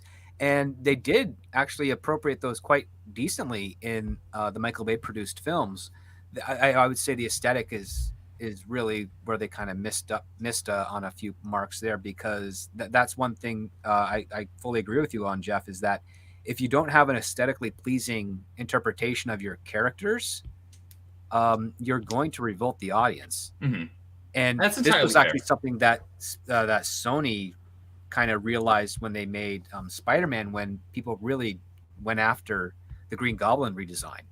Mm-hmm. Because it was like too much like Power Rangers the movie, with this big plastic bulky armor, and that's why when they went for Doc Ock, they're like, okay, we'll just worry about the octopus arms and not actually give him any more elaborate costume after that. And then the same was true for Venom. They're like, okay, we won't go crazy like we did beforehand, because I remember the earlier concepts. I even remember one of the effects studios. You'd see documentaries in the Sony studio. You could just go into one of their archive rooms and be like, oh, this is what they were originally pitching for Green Goblin. It's like the animatronic face mask. And you're like, oh, that is so cool. Why didn't they do that? And it's like, well, they just, this was actually the biggest hurt with regards to turn of the century superhero films, is they wanted to try and make it more reality based than sell you on the idea that this could be real. And those are two very different things. That is why we got the organic web shooters. That is why we got the armored Green Goblin. That is why the X-Men were in leather costumes and not tight yellow spandex. That is why Batman... I love that they did make a remark and a joke at that in that first movie, though. Yeah. I did get a kick out of that. Even as a kid, I was like, I understood that reference. But that's why Batman is not really a ninja warrior that's faster than the reflexes of an average punk. He's just a guy who boxes well and wears $1 million body armor.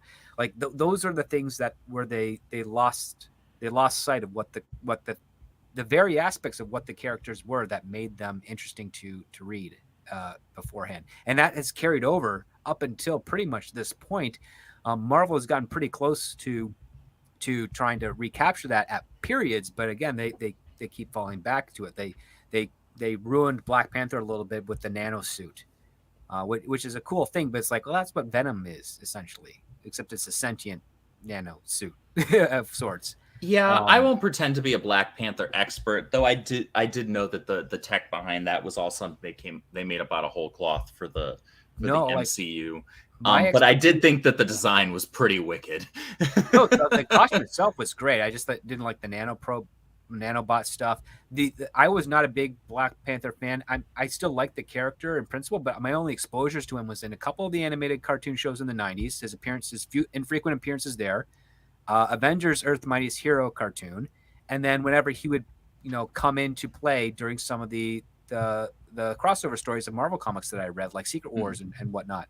Yeah, that was basically it. I always found him fascinating, but the other part too is that it was really hard to find Black Panther comics at my local CS because they were either sold out or they didn't sell well enough that the owner didn't place high enough quantities of orders for them. Right. And that's just a regional thing. That has nothing to do with anything else as far as I knew. But I really liked his introduction in Civil War. And then when I saw Black Panther, the film, I was like, oh, this is mean, the acting is pretty decent, but the story's kind of all wonky, and then they really phoned in the special effects at the end there. Oh, that has one of the most inconsistent special effects of any MCU film. Because I really like the father son dynamic when he's trying to deal with the grief of his dad. Like they kind of landed with that pretty well. But yeah, I was like, oh well, maybe the second one will be good, and well, we recently saw what happened there. Yikes! But maybe the worst of the MCU.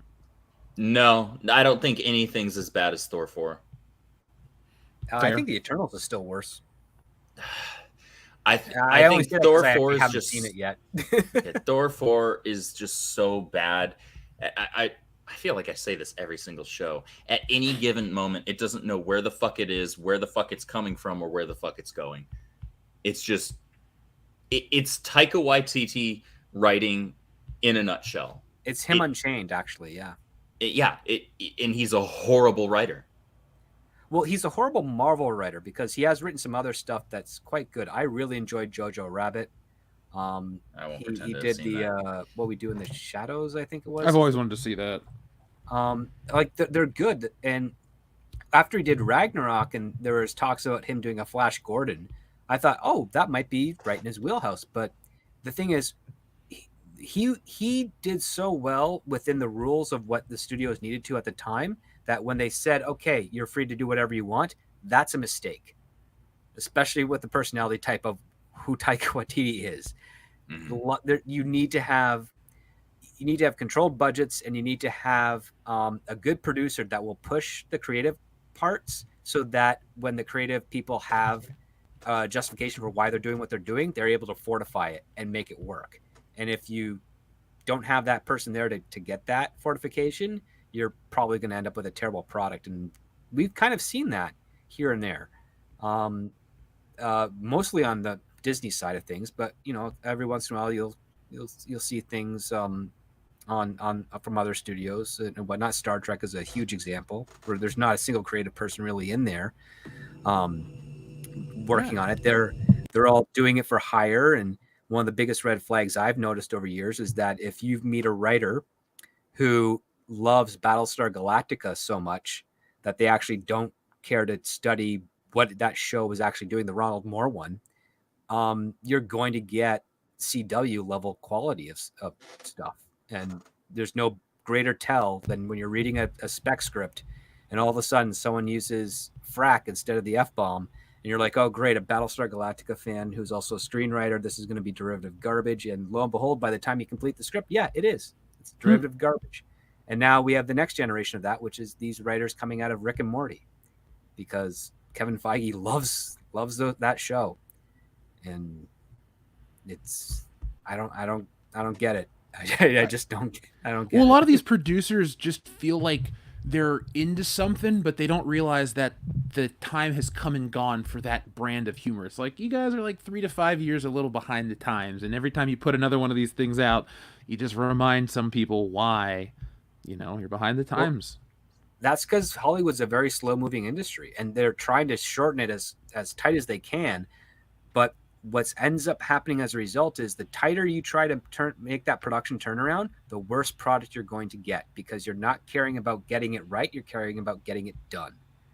And those two things don't always reconcile. There's a reason why movies take between 2 to 4 years to make, if everything is going right. Sometimes it can take up to 5 years. Sometimes it can take up to 20 years just from like finished writing the screenplay and pitching it around. Squid Game took 20 years before people actually started to invest in and turn it into a Netflix show. The Murder on Carnival Row was a screenplay that was going around in the late 90s. I remember having to do coverage for it again in the mid-early 2000s. And I thought it was good, and I passed it along. But nobody else after that really liked it. It wasn't until the writers switched over to something that could work as a miniseries that Netflix did it. And the only reason they did it is because they needed content, which is almost the same type of story you get with Mad Men. Mad Men was pitched to every single studio and network and rejected. And the only ones that took it was FX because they needed to fill a time slot. And they ended up striking gold with it. That's it. He worked on that for a very long time. Even Sopranos, they took a year off, if memory serves, because they wanted to make sure that their last season would actually land properly with their audience. And they knew it takes time to do that. And that's why you should always be very wary whenever you hear a new movie is being announced, and then in the midst of production, they say, we're going to do a sequel. And it's then, you know, the initial movie is going to be doomed, because again, I'm using this for not an adaptation like a novel series, which has already been tried, tested in the story sphere with the audience. I'm talking about like, Green Lantern is a great example with Ryan Reynolds and Martin Campbell, who resurrected Bond twice. Like, he's a very good, provable, talented director, but he couldn't turn a Jeff Johns and Greg Berlanti screenplay into something that was good, because Jeff Johns and Greg Berlanti don't know how to write screenplays. But they were so excited about it during production of Green Lantern. Things were going very smoothly on that production that Warner Brothers said, yeah, we're going to do a sequel. And so the trade said, oh, they're going to do a sequel. And when you see that, you realize, oh, the filmmakers involved aren't actually worried about making a good movie at this point, because they've already got a guaranteed job. So there's not going to be any effort in the first movie. They're not going to pay close attention to make sure it's the best they can in order to secure a second job, because they've already been given the go-ahead. And they're not even thinking of the possibility that if it's bad, they'll lose that second job, because they don't care at that point. All they care about is let's get this one done so we can start working on the sequel and cash that paycheck quickly. And so anytime you read in the trades that they got a first movie of an original story, maybe based off an IP, but still an original story like Green Lantern was, and they're saying, yeah, we're going to announce a sequel in the midst of production, you can pretty much take it to the bank that that movie is going to be a financial bomb and not do well with audiences. That was a very long rant. I'm sorry about that, guys, but dude, don't apologize. I love it. I'm getting ready to like. Dude, I just went on a 30 fucking minute rant about the Turtles to preface why I enjoy the two Michael Bay films. You ain't got to apologize for shit. You're not even getting ripped apart from the asshole by the chat, so you're good. Now, the one thing I wanted to pull up too is we forgot to mention that in 2012, IDW officially recolored all the Teenage Mutant Ninja Turtle comic books. And so, folks, what I have in front of you is the first appearance of Baxter Stockman and his assistant April. And this is the second issue of Team NT, yep. Right? Yep. I read the first one kind of when I was on air, but here's April. I don't see a black lady. I kind of see a reddish-haired brunette lady because she's in a dingy sewer. But like, you know, yeah, good curves too. I mean, listen, I like the curves. I mean, they're the best kind of draw. Yeah. I refuse to draw the stick kind. Yeah. I mean, they even maintained that they all had the same red bandana too in there. Nice. Do you like that design? I prefer them to each have the unique colored bandanas personally. But because of how the original designs were, I appreciate with these recolorings that they kept that, even if I prefer the unique colorations. Mm-hmm. I can appreciate and respect that they kept that. If that makes any sense. No, that makes sense. Yeah, that's fine. I mean, listen, the individual color stuff came from two parts. One is the toys. The other part was the cartoon to advertise the toys. And I don't mind it. One of the things that actually kind of bothered me a little bit with the more modern day versions of interpretations of the Turtles is when they get overcomplicated. Because I'm a big fan of the KISS rule, keep it simple, stupid. In the Bay produced ones, you've got them wearing like bamboo armor and all these tassels and stuff. And when they gave Donatello glasses, I think they did in one of the cartoons first. They gave him glasses in one of the cartoons. They gave him like goggles that had like a zoom and stuff in the Michael Bay films. And then they gave him a backpack, which reminded me of the partner in Static Shock cartoon. And I'm like, that doesn't even feel like it's original at this point. And I was like, why are you overcomplicating something? These are kids in sewers. They're not going to have access to a lot of stuff. And their ingenuity comes from being able to make the things that they have through scavenging, essentially. So why would you go so complicated to the point where they've got like, a fake Hawaiian lei and bamboo, as I said before, bamboo and tech gear and all that other stuff. It just, you're overcomplicating it. Have fun with the scarcity, because scarcity can facilitate drama, and and also keeps it simpler, and you can memorize it. Like, I knew a lot of kids that could draw the turtles' home in the sewers from that first movie. Mm-hmm. Because it was basic. It was a simple tunnel system, stone layering, a couple of pipes here and there, and basic, like, cobbled together furniture that was found in, like, dumpsters and whatnot. Very easy to do. But then you get into the Bay produced ones, and you've got, like, towers of VCRs and stereo equipment and TVs and things. You're like, this is like, I know homeless people that can never scavenge up this much good stuff in a dense city. How would these four guys do it? It just feels inauthentic and not as fun. I don't disagree at all. It just that didn't so much bother me. Things. It didn't so much bother me, to be completely transparent, and that's something I'll always be here. That's okay. That never bothered me. I was perfectly fine with that. It didn't remove me from the story that was being told. It didn't. It wasn't a matter of, oh gosh, well now you've lost my attention. Now this is unbelievable, right? Okay. So here's another preface, because the people that have been calling us all racists and whatnot for pointing out the provable facts that April O'Neil was designed to be a redheaded white woman, they've been, acting like, oh, is it so unbelievable that a series about Ninja Turtles could have a female black protagonist as well? Shut the fuck up. You're being disingenuous. Go to hell. That said, this is one of those instances where I can be like, okay, so I can remove myself from reality enough to where if I can accept this, then I can accept that they, at some point, because we've already established that they can sometimes sneak out and try and grab things and patch things together, because it's not like they have the greatest high-tech looking brand new stuff.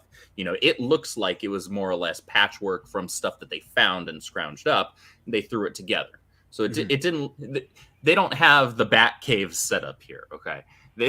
They've got the hand-me-downs that Bruce had Alfred throw into the trash 20 years ago is what it looks like. And so I was like, all right, fine. If they had, like, the most high-tech, brand-new looking stuff, I would have been like, well, that's kind of weird, but whatever. Okay. But it just didn't bother me the way that it was presented. But to each his own. I'm also the only person here that I think thoroughly enjoys those films. So I also Which films again? The Michael Bay ones? Yeah. You could convince me, I guess, to watch them again. Definitely drinking. Definitely on a stream or something. I don't really... I like Ninja Turtles. They just, I don't know. I'll rewatch the 90s film over and over before I watch those. But if somebody's like, hey, you want to watch these again? I'm like, yeah, sure. Why not? I enjoy those. But if they give me the choice, like, hey, do you want to watch the 2016 Michael Bay film or the 1990s film? I'm like, dude, 2-for-1 sale, pal. Let's put on the 1990 film. I'm down for that shit. I might watch that tonight. Not just the 90s film, but the 90s soundtrack was awesome. John it was fantastic. Knocked it out of the park. Freaking fantastic. I can hear that right now, that main theme, that dun-dun-dun-dun-dun-dun-dun. Yep. Oh, anytime Splinter tells his stories, that theme, that subtle one underneath, that's a cool one. Mm-hmm.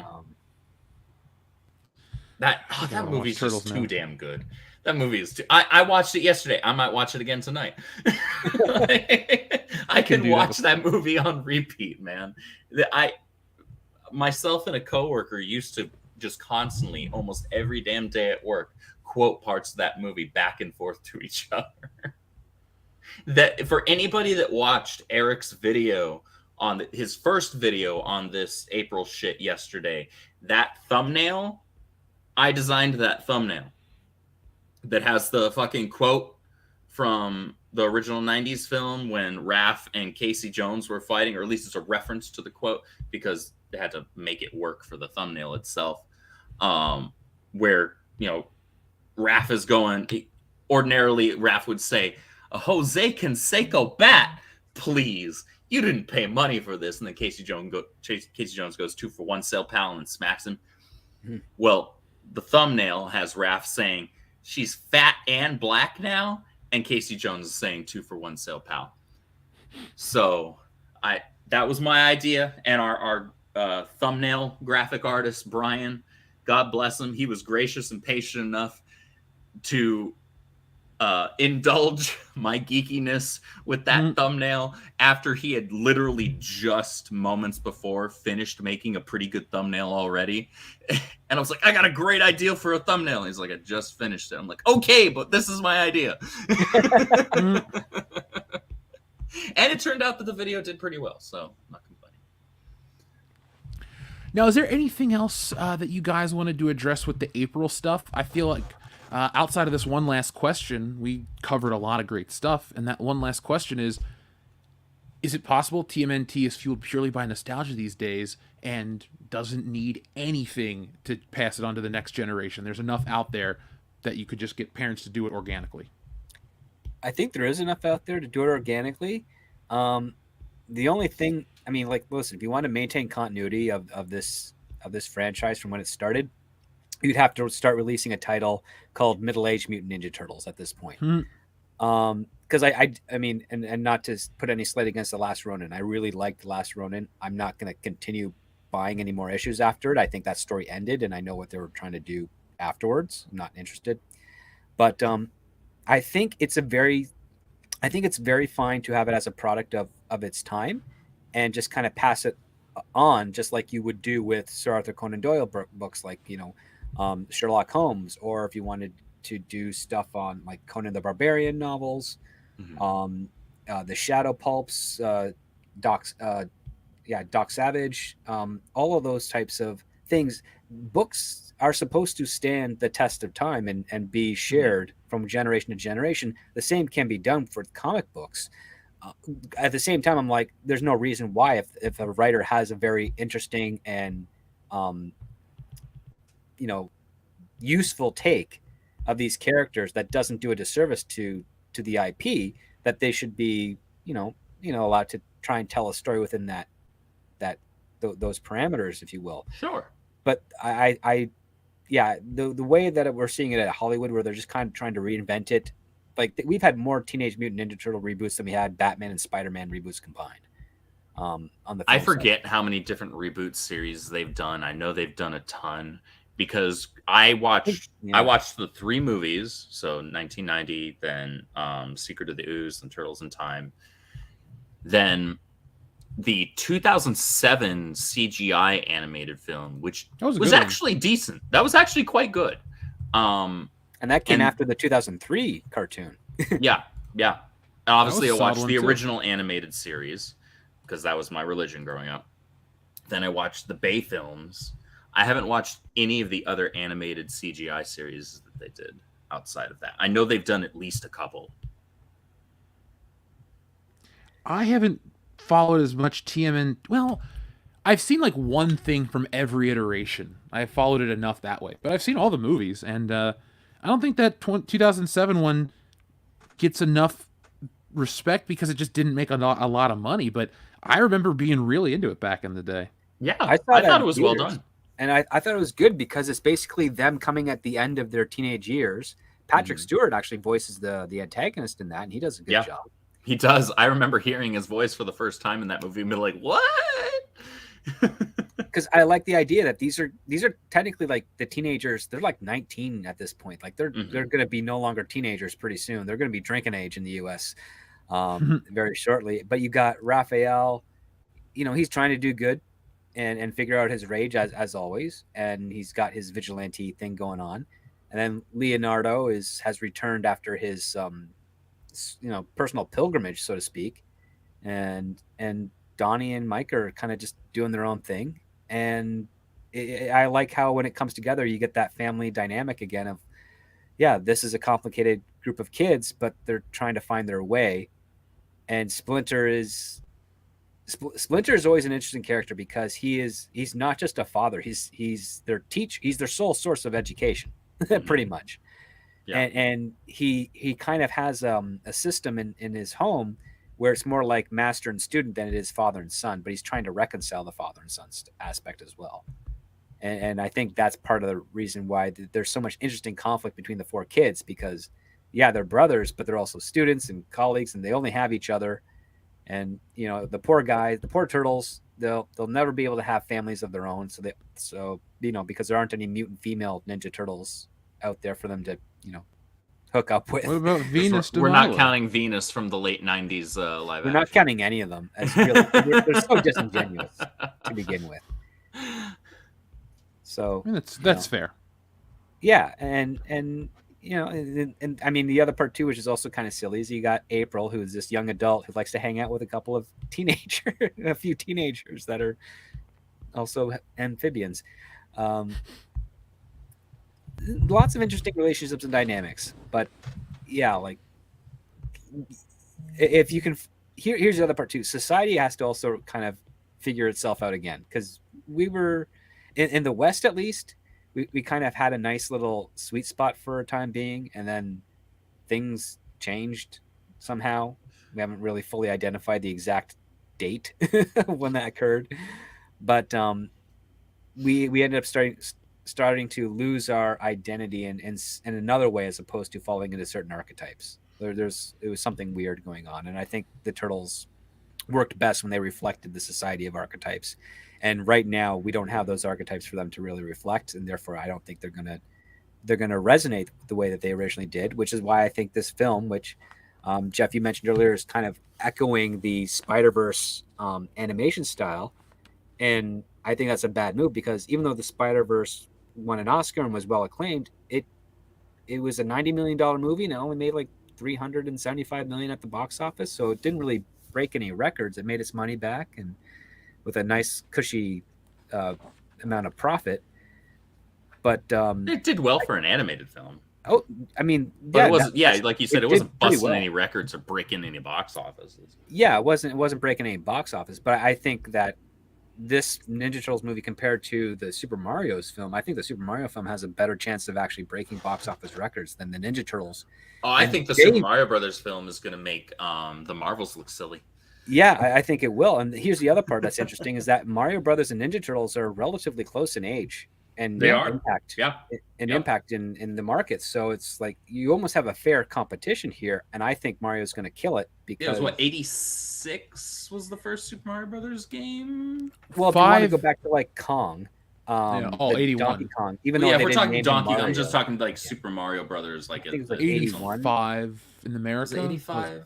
Yeah, because it comes out. Nintendo came out in the very early 80s, like before. Because the original Legend of Zelda was 86. I know that. Yeah, that's 2 years before I was born. Because 84 was Mario, says 84 Dirk. was Mario. Okay. It depends. Okay, we're going to Japan, because in America they released the NES in like New York only. So a lot of people are like, oh, it came, certain games came out later. It all came out in New York at early, and then it kind of worked its way out. I love the history of Nintendo. But you're right, dude. We're talking, these things are almost 40 years old at this point, and it's weird though. But this is where you talk about one breaking box office records. Here's the thing: Ninja Turtles, we're on the umpteenth reboot. This is Mario's second chance at a movie career. They tried it 30 years ago, and it was so horrible they said no. But Mario kept going. Mario kept going in every way possible. Games kept getting better. It kept breaking innovations. Mario is still as relevant now as he is today. And in many ways, this feels like the first Super Mario Brothers movie. So I think that's why it'll break records and do all I think this we're going to count it as the first Super Mario Brothers movie.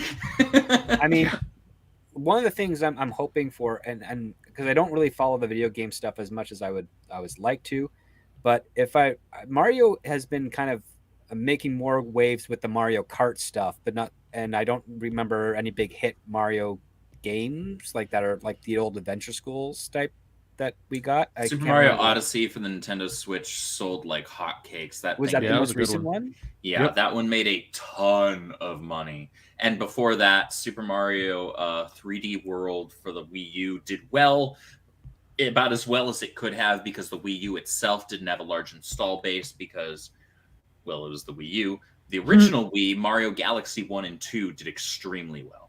So, yeah, the original Wii, that's got to be, 18 years old then? Original Wii came out in winter of 2006.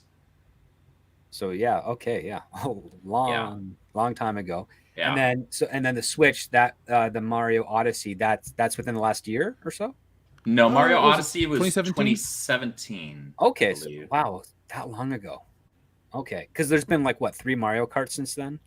Nope. No, just one actually Just for one? the Okay. Wii U, and it's just a re-release with some new content of the one that was for the Wii U that actually predated the Switch. So Okay, Mario no, I'm Kart getting some 8 good released on education the here. Wii U, and then they re-released it on the Switch because they re-released a lot of first-party titles from the Wii U onto the Switch because the Wii U just sold abysmally. The Nintendo was held up by the sales of the hardware and software for the 3DS throughout that entire console generation because the Wii U, they took a loss on that thing with both hands. It just did not sell well at all. However, It wasn't good. the software that was first party for it, excuse me, was quite good. And the games deserved better, and they deserved a second chance at success. And so they re-released them and like repackaged them with like all of the extra content that they had ever come up for, and even some new content. Shit, they're still releasing new content for Mario Kart 8. Actually, in fact, tomorrow night a new wave of tracks comes out for it. So they're It's tomorrow. adding, Yes. yeah, tomorrow. Wow. And so these games have received new life breathed into them on the Switch because the Switch has a massive install base. And Nintendo's like, yeah, we could capitalize on that by just kind of porting these games that we already made and actually having them sell good numbers this time. I'm so not pro Nintendo. Let me rephrase it. I'm just excited. I feel like a kid again when I think of the Nintendo stuff. It's the only IP that I look at and go, all right, there's life, there's hope. Like, I don't know. Maybe I'm being a little optimistic, but I don't really worry about the new Super Mario Brothers movie being anything but fine. You know? Well, I one think of it'll the- be a hit. I think it'll be fun. I I'm think it'll looking be a forward to hit. seeing And it. one advantage that Nintendo has is that they have a really solid contract with the rights of their characters because Universal, I think, is making this movie, right? If I'm not mistaken. Uh, And Illumination, yeah, I think they're owned Illumination by through Universal. Universal. But Yeah. they have access to everything media-wise Mario has ever done before. So they did that one Super Bowl promo, and they used the old Mario song from the live-action variety show. Oh, the plumbers hooked on the brothers? Yeah. I mean, the thing is, what's really funny is that Disney can't do that with some of the IPs that they've purchased because they're owned by, they have other rights holders to kind of own those particular aspects that they didn't get in some of their purchasing contracts. So they have a huge advantage over the competition. And furthermore, I mean, I think they're also Illumination is also working on Legend of Zelda, which that movie, my God, scripts have been passed around for that film for 20 years. And it's always been pitched as a live action. And That's the one that I'm most concerned about because I hold Zelda very dear.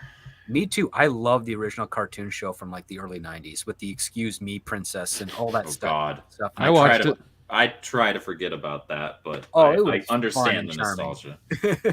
I understand the nostalgia. I watched the Super Mario Brothers Adventures cartoon growing up as well as a kid, so I get it. Well, I just like the fact, and rarely do I find a Zelda game that reincorporates this, but in the first Zelda game, if you could fire a laser sword from your sword, and I liked that cool part, but they kind of got rid of it or changed it and modified it with the Super Nintendo and then the N64 and the GameCube and all that stuff. But I really liked it because I'm like, that's kind of different. We don't get stuff like that anymore. But now it's like, oh no, you just charge your sword and he just does a 360. It's like, that's not as fun. Well, there are quite a few Zelda games actually that still retain that functionality. It just requires that you be at full health, which I believe is still was a thing in the original one anyway. So oh yeah, I remember playing Ocarina of Time and just thinking, oh, I'm at full health. Can I fire the range thing? It's yeah, like, Ocarina was not one of the ones that you could do. Not that. but you can get this cool mask where you can like throw this boomerang thing from your shoulders out or from your elbows out at it. I'm like, that's pretty cool.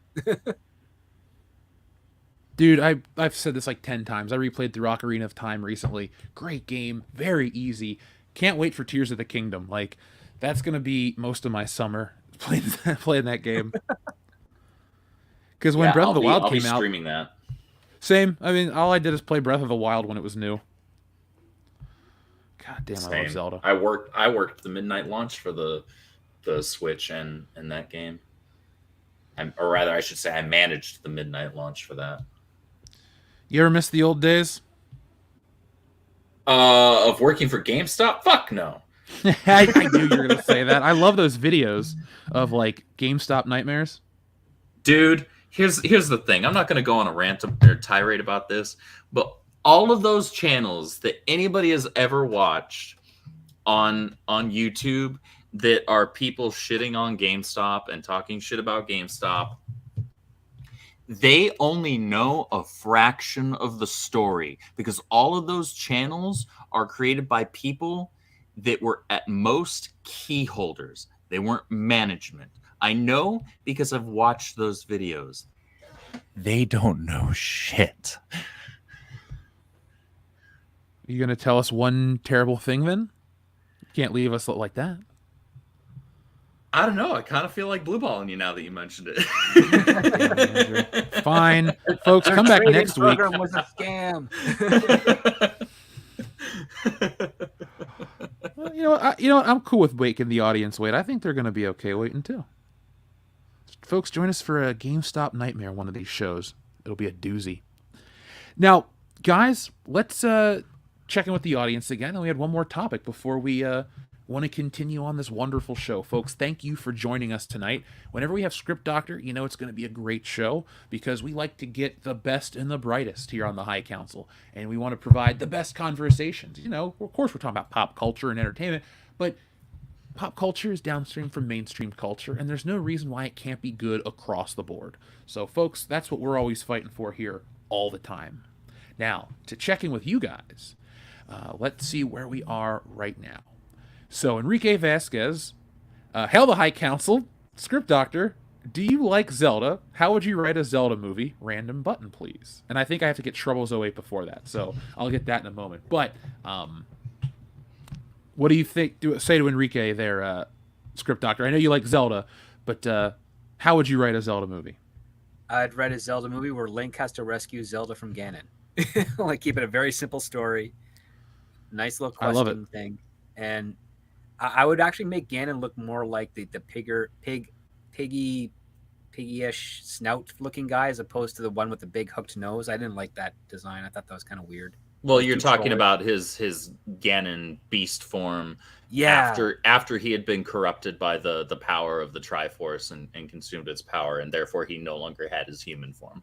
Yeah, I don't think him in a human form is as fun as intimidating as his corrupted form. That's just my opinion, though. But that's the direction I would probably go.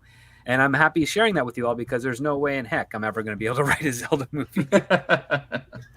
Now, I am not the screenwriter like you are and stuff. But if I were to make a Zelda movie, I know this would be lame, Enrique, but I would just make Ocarina of Time.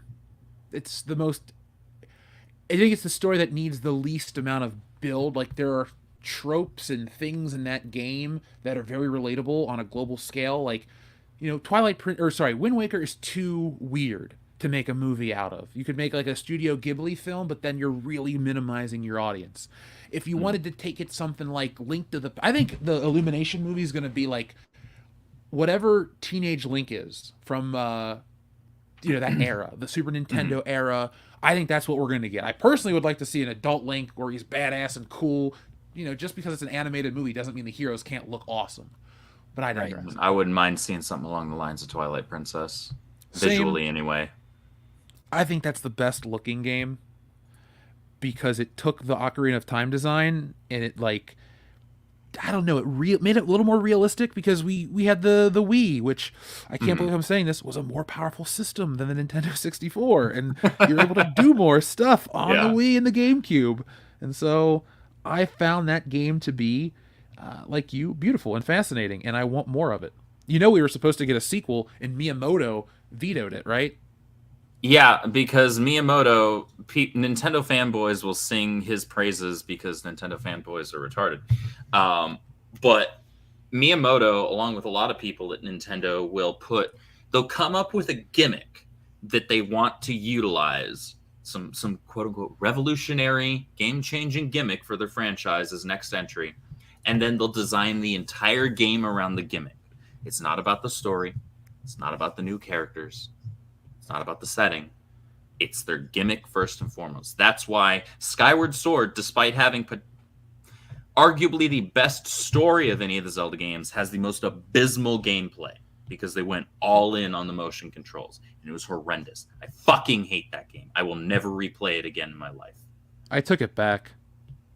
Like, seriously, I got it for Christmas the year it came out. I didn't even open it. I was like, I don't like the Nintendo Wii. Zelda should not feel like a chore for me to play. And well, they redid it with... They have the new controls on the Switch version, right? They did, and I tried playing it, and it still feels like, okay, this game was made for motion controls. Okay. Well, then I'll avoid that one, man. I'll hold out for the fucking Twilight Princess remake to come to the Switch. I have Twilight Princess, Wind Waker, and Breath of the Wild that I run on an emulator on my PC with some mods that up-reses them into 4K and runs them at 120 FPS. They're gorgeous. Can you send me that information on how to do that? Yes, I will. You will need better than a laptop to do it. I have a gaming PC I use. Oh, okay. All right. Like, good. I bought an Asus gaming laptop for the show. I just was like, I'll get everything in one. Because I play Halo and all that shit. Like the new Halo. I hate it, but I got it on here just because I can play Halo on a computer. All right. This is the first... Okay, let me rephrase that. When I was a kid, when my mom sold our first house and we moved into our second house, she took remainder money. She's like, Jeffrey, you're in school. You need a computer. So she bought me like this... not the most expensive computer. She bought me this like IBM AptivaWare, blah blah blah. And up until recently, that was the only computer I ever had that, like, if a game came out, you knew we could run it. Like Tomb Raider, no problem. This, no problem. Everything. That computer could run everything. And then most of my life, I've had shitty $500 laptops. But dude, PC gaming's the shit at times. It is certainly superior in terms of quality. Yeah, I managed to just get one of those crappy $500 laptops, but that's for when I travel, and I only use it for screenwriting because otherwise it would explode if I tried to put a game on it. It might be worth it for some games, though. Well, I mean, my new computer that I recently had my sister's fiance build for me does phenomenally well with everything. It's got, stuff that was top of the line 3 years ago, so that's pretty good. It's going to do what I need it to do for a long time. Folks, this has been Tech Talk here on World Class Bullshitters. If you enjoyed Tech Talk, hit that thumbs up button right now. And no, I didn't say TikTok. So, where were we at? Shrebbles08 actually did press the Back to the Future, right? And the Biff. We did press those. We did double messages. Random button for Enrique. Sure. And Darian217, thank you very much for your super generous super chat. Excellent! There we go. Oh, man. Dude, Bill and Ted Face the Music. I really enjoyed that flick. Me too. That's how you do a revival. And in revival, like, I'm all about new property, new IPs, and all that stuff.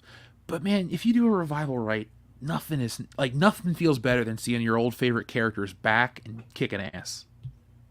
Yeah. Mm-hmm. And I like the fact that they actually knew how to play a number of different musical instruments. That was cool. I was glad they did that.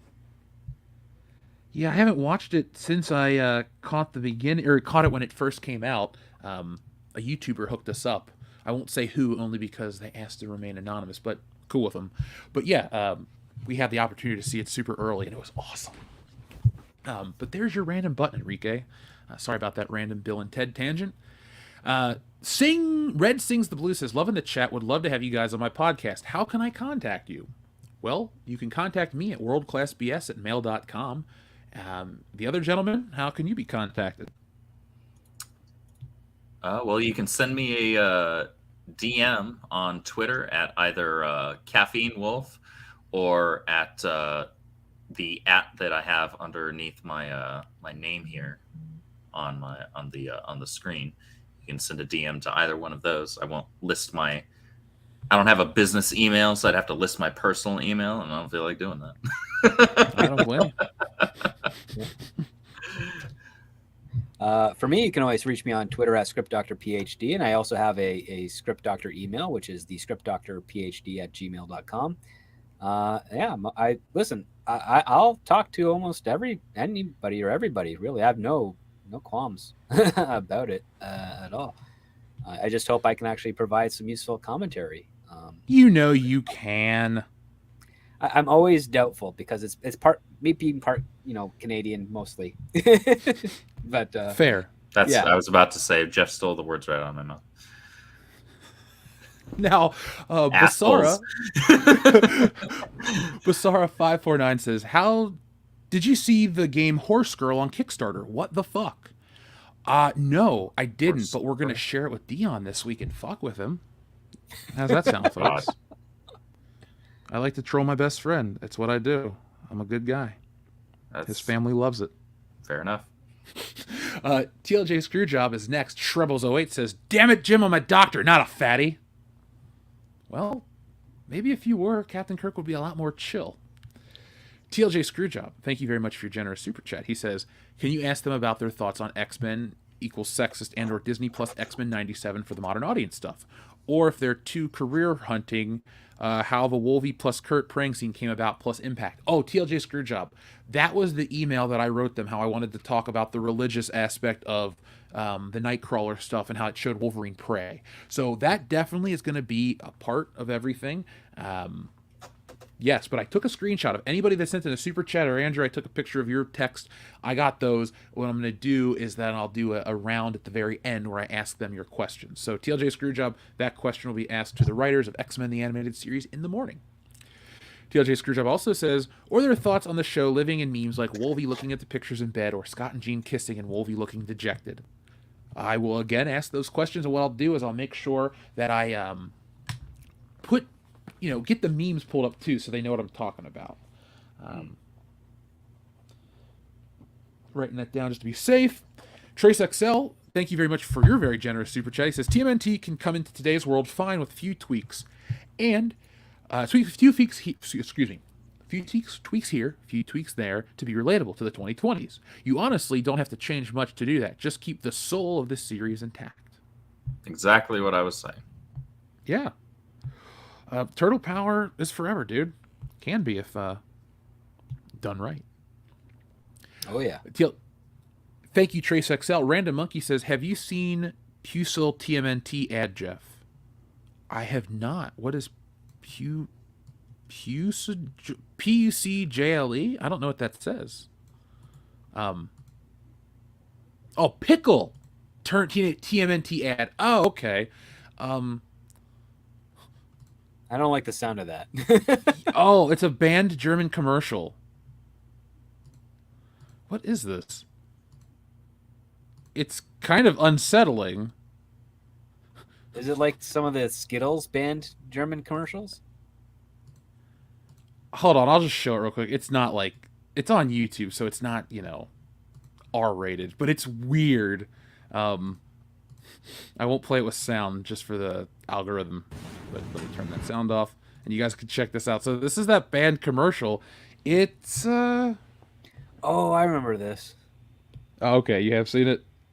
Yeah, It looks like a Michael Bay turtle. Yes, it does.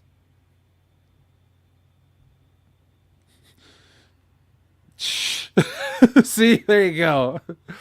So for everybody that says a jar of pickles looks like turtle dicks, Germany beat you to it. They agree. Trace XL, a random monkey, thank you, TLJ Screwjob, says, "Favorite turtle is Donnie because he's a nerd like me." Well, I dig him too. I prefer Leonardo because he's blue, but I like the whole team. You got to do the team right. Mm-hmm. Trace XL, thank you very much. He says, "Ultra Games actually got me to look into Ultra Games got me to look into it when I found out the NES TMNT cover art featured all red bandanas. I found the comics where that was the case. Cool way to discover that." I think that first cover looks wonderful, especially the original one where it's all red, because the way they rendered the turtles is through like series of like vertical and horizontal dashes. They're not actually drawn on the page. It's really cool how they made it so 80s looking. I've always had nothing but respect for that book because it looks so independent, but it spawned something bigger than anything. Where do you guys rank TMNT in terms of biggest comic book properties? Because people forget that it's a comic book half the time, but like do you think it's outsold half the Marvel line in terms of not just books, but I mean like everything that Turtles has ever sold? Do you think it's as big as Marvel characters? Well, it was bigger than the Marvel characters for almost 20 years. I mean, that's just on the toys and the cartoons. Certainly in terms of animation and toys, yeah. Yeah, because I remember Ninja Turtles cartoon debuted, and it was a hit. And then Marvel was trying to do the same thing with Iron Man, Fantastic Four, Incredible Hulk, and they did them back to back. And they had some really good voice talent on those cartoons back in the day, but they couldn't get more than maybe 2 seasons out of each. But Ninja Turtles was that initial cartoon series almost went a decade, and they had Chuck Lorre who wrote the theme for it because he was starting out back then. So no, Ninja Turtles was Marvel was wishing that they had Ninja Turtles, I think, at that point. And what's really funny, and I mentioned this earlier on another stream, is that what Eastman and Laird did just out of fun and happenstance, and also with the access to resources that weren't necessarily available prior, they did what Jerry Siegel and Joe Shuster and Jack Kirby and Stan Lee kind of wish they had done with their own characters when they started out, instead of working with the bigger publishers. I mean, I remember reading books and interviews where Jack Kirby was talking about when they're coming up with the Fantastic Four that they should self-publish and distribute, and Stan Lee talked them out of it because it would be very, very difficult for them to do it with the way the economy was at the time when they were launching it, and how much it would cost to do that on their own. But if they did, there's always that what if possibility that they could have actually had a lot more of a solidified ownership of the rights to those characters compared to what happened when they did it through the parent company, which later became Marvel. God, I wish that would be so interesting to like be able to go back in time and see what the world would be like in terms of like our entertainment if they went off and did their own thing. Because do you think they would have created the Marvel line independently still? Do you think they would have had the same creative juices, or do you think it would have been a whole different beast? I think it would have been the same, because once they got the Fantastic Four launched, the only thing I think would change is the Fantastic Four probably wouldn't have any uniforms because that was done by the publisher. That was a suggestion by the publisher. But I still think you would have gotten Spider-Man, because Stan Lee was bringing in other people to do the superhero stuff as well. Him and Steve Ditko legendarily did not get along. And I don't blame them for not getting along. Steve Ditko, I've heard stories from other people, producers, writers, and some storyboard artists who met Steve Ditko. Whenever they said, like, what was your inspiration to be an artist? And he would actually reference like painters and historically well-regarded artists, and they didn't know what comic books those were, and that disappointed him. And that's what got those guys to lit a fire under their butt to actually study this, art history and the inspirations of the artists that they loved, so that they could try and meet their level of quality and knowledge and spread it around. Because that was Steve Ditko's perspective, is my understanding through those stories I've heard. But I still think Marvel would have been what it was, and it probably would have also had the name of Marvel, because I think that was also another suggestion by Stan Lee when the publishing company was kind of changing gears at that point. Mm-hmm. So I think it would have been relatively the same, but I think Kirby would probably have a bit more control over things, because he would have been a 50-50 share owner of those properties. And probably, yeah, they probably would have had some better success. But I also think to a certain point around the 1980s, they might not have been able to financially sustain themselves. At that point, they might have gone under, just because the way the industry was turning at the time, the poor financial decisions that Stan Lee was making at that time as well. I don't know if he would have been able to negotiate studio licensing rights as well at that period, because the only thing that had really hit was Superman the movie.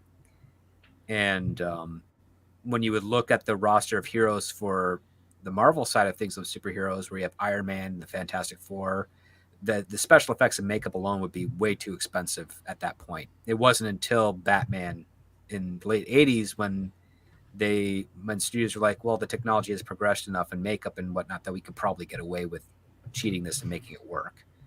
So yeah, Marvel was definitely ahead on the special effects side of things with their roster of heroes compared to DC, at least on the cinematic side of things. So yeah, it's a great what if to wonder and speculate on.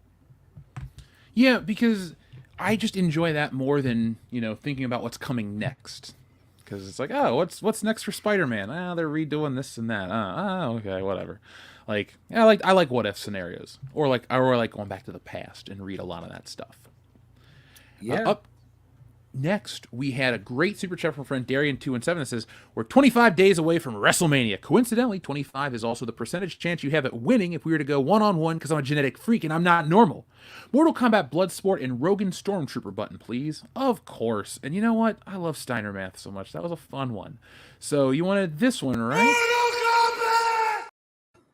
Mortal Kombat! There you go. Gave you both of those for just the hell of it. And then Rogan Stormtrooper. I like the Mortal Kombat movie. You were talking about the TMNT movie that you can watch on repeat.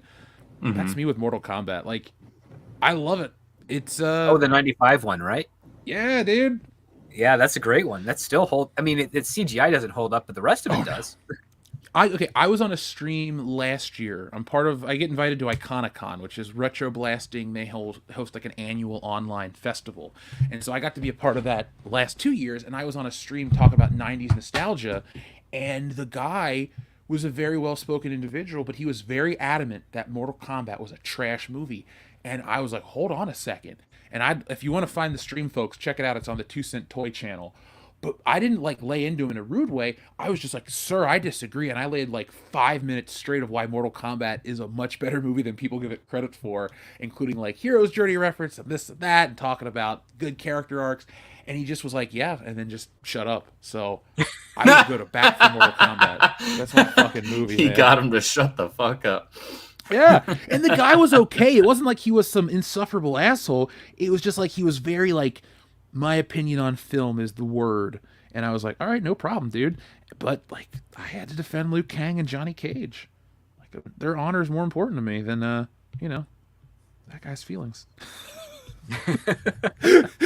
Sorry, that sounded way dickier. Anyway, here's the Stormtrooper button you wanted right about here. Did you see that guy accidentally hit that moose with his car? No. Holy shit. Jamie, pull that video up. Oh my god, oh my god. Oh my god.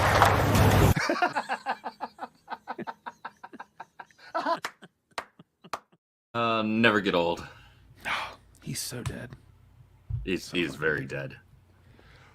Oh man. And then the armor did nothing. No, it doesn't deflect blasters. It doesn't help with the stairs. You have trouble taking off to go to the bathroom. Oh god. You have to polish it or Vader's going to force choke you. Could you imagine being a stormtrooper with very little pay on the second Death Star thinking, this thing's not even fucking done yet, and I gotta sit here and polish my damn armor? I could just see squadrons of stormtroopers sitting in the barracks or whatever, polishing those fucking chess pieces, bitching the whole time about how the Empire doesn't pay and how the rebels might destroy this Death Star too. That should be a skit we all write. That could be fun. They blew up the first one, yeah, but this one's bigger. Yeah, but it's exposed already. If they attack us now, there's an energy shield, man. Oh, energy shields. It's an energy shield. Oh my god, dude. I miss Star Wars humor. Robot Chicken Star Wars, Family Guy Star Wars. They had some value. Troops. That dude. Troops short film from the late 90s, that was brilliant.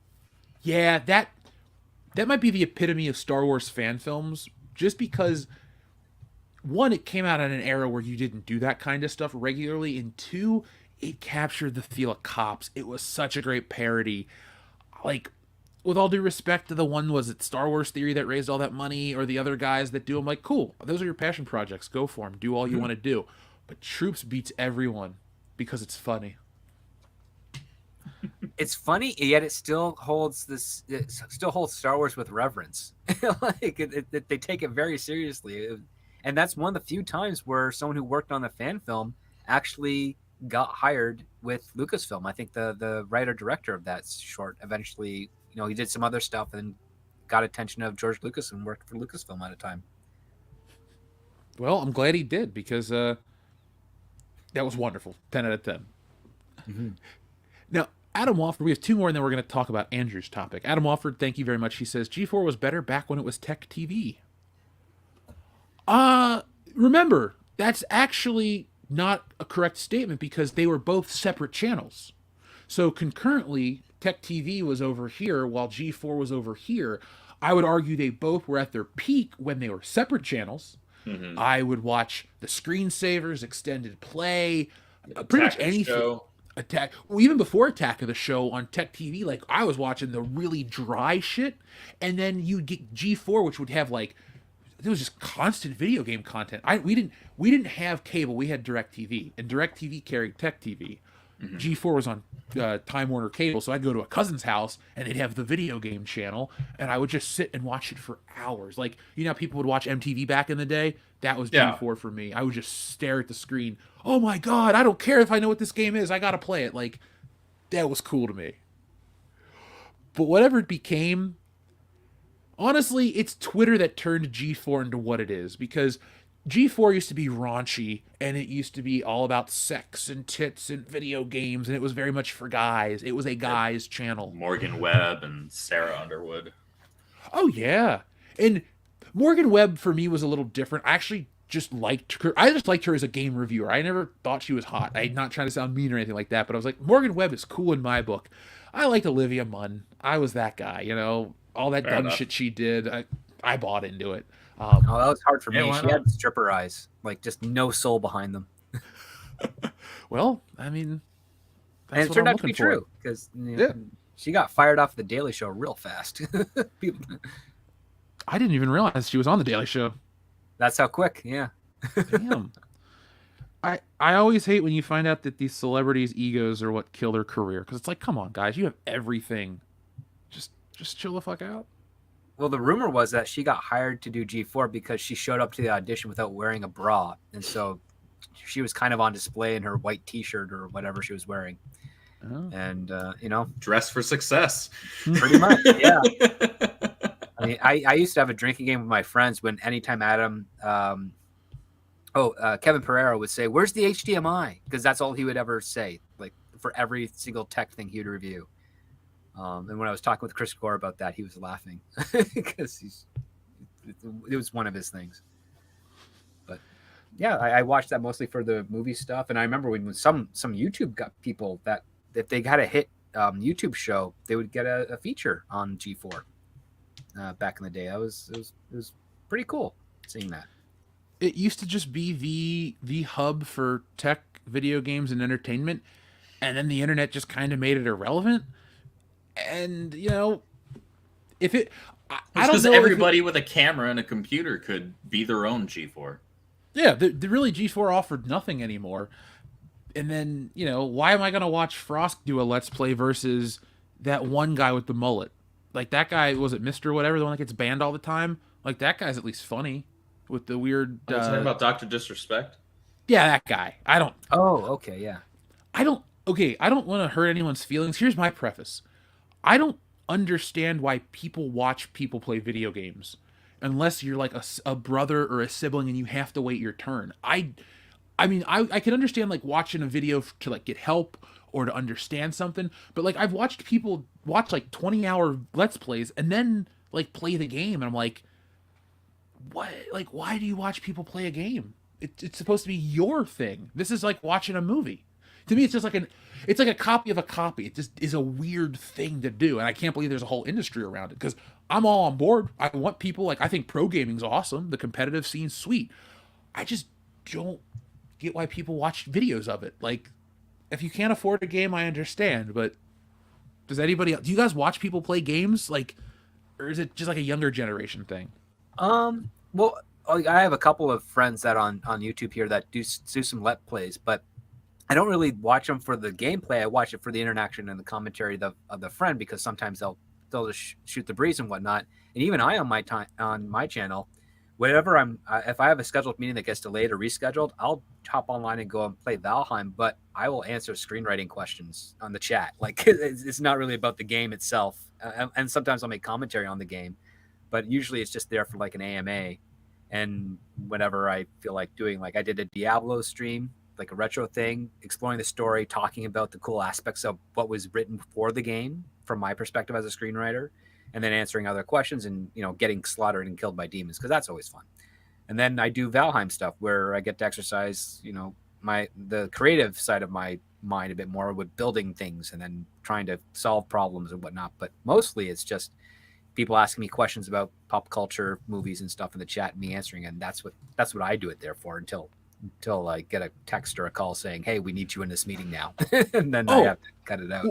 Well, I'm all about streaming games. I just meant like as a viewer of somebody, like if you were to just like, oh man, I like Mario Kart, but I'm not going to play it. I'm just going to go watch people play Rainbow Road on YouTube. I understand the commentary and stuff, but I mean like literal videos of just like watching a game be played instead of like anything extra on it. Like I'm always just blown away because kids like that shit. I'm like, oh, I was at a friend's house and I thought the kid was like playing something on his tablet and he's just watching a video of it. I'm like, it's a free game. Why aren't you playing it? I don't know. That's just me. I'll get off on the tangent. No, I understand that part. Yeah, I don't get parts of that, but I do get parts of the interaction stuff. Or when some people do clip their gameplay and make a narrative story out of it, that's kind of interesting too, because you're getting additional content that you wouldn't necessarily get by playing the game yourself, but doesn't take away from you playing the game if you wanted to, as opposed to just sitting back and watching someone play a game and consuming, stuck in consumption mode, I guess, right?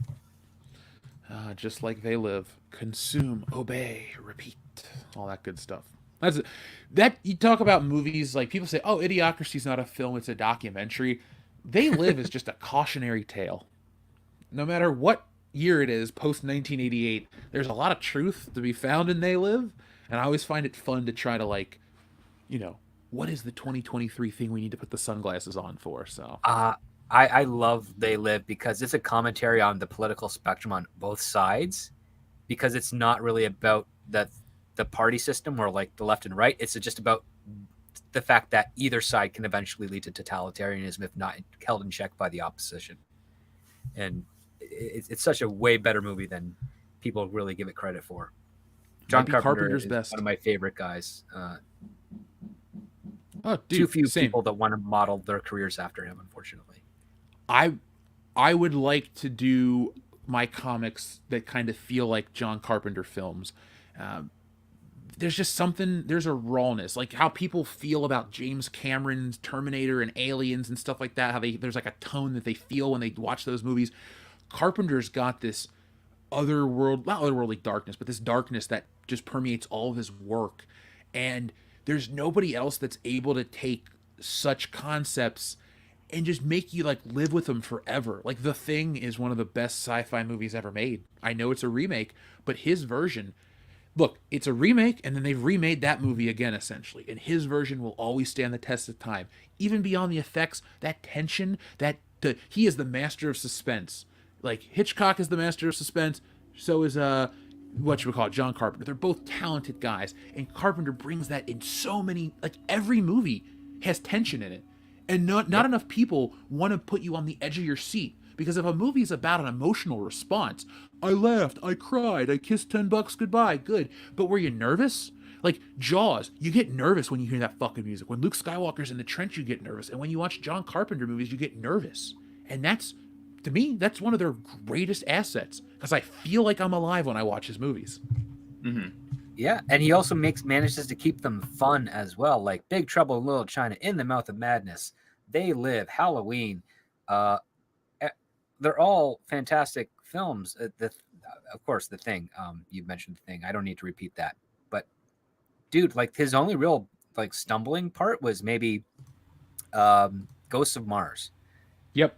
And you know, I don't begrudge him for that, because I think the concepts and the stuff he was trying to do, it was on point.